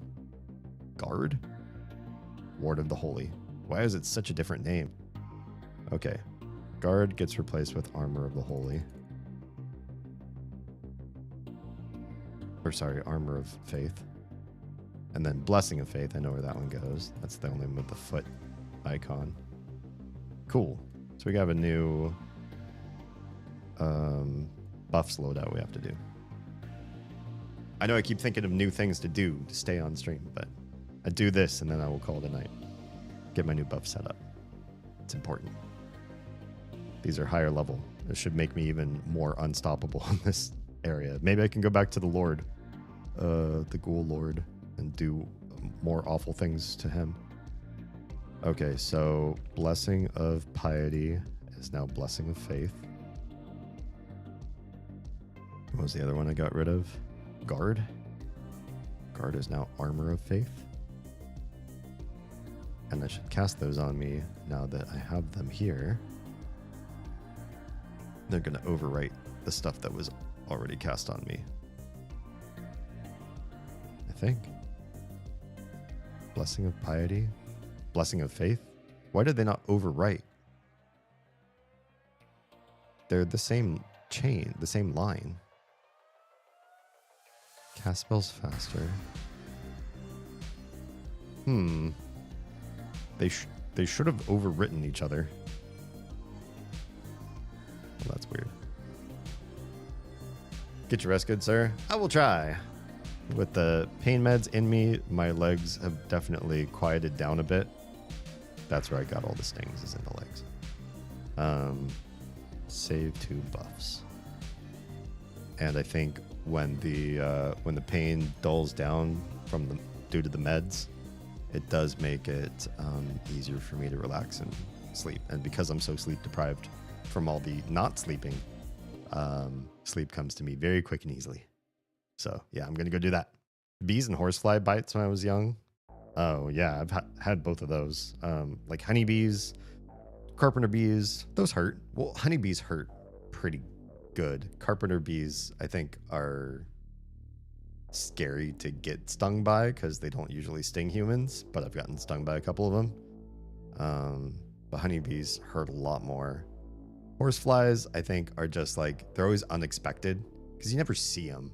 You just suddenly have a sharp pain, but the pain also goes away real fast. They're just annoying. because they're also relentless. They won't leave you alone. Especially if you ever have a pool. For some reason, horseflies love wet human flesh.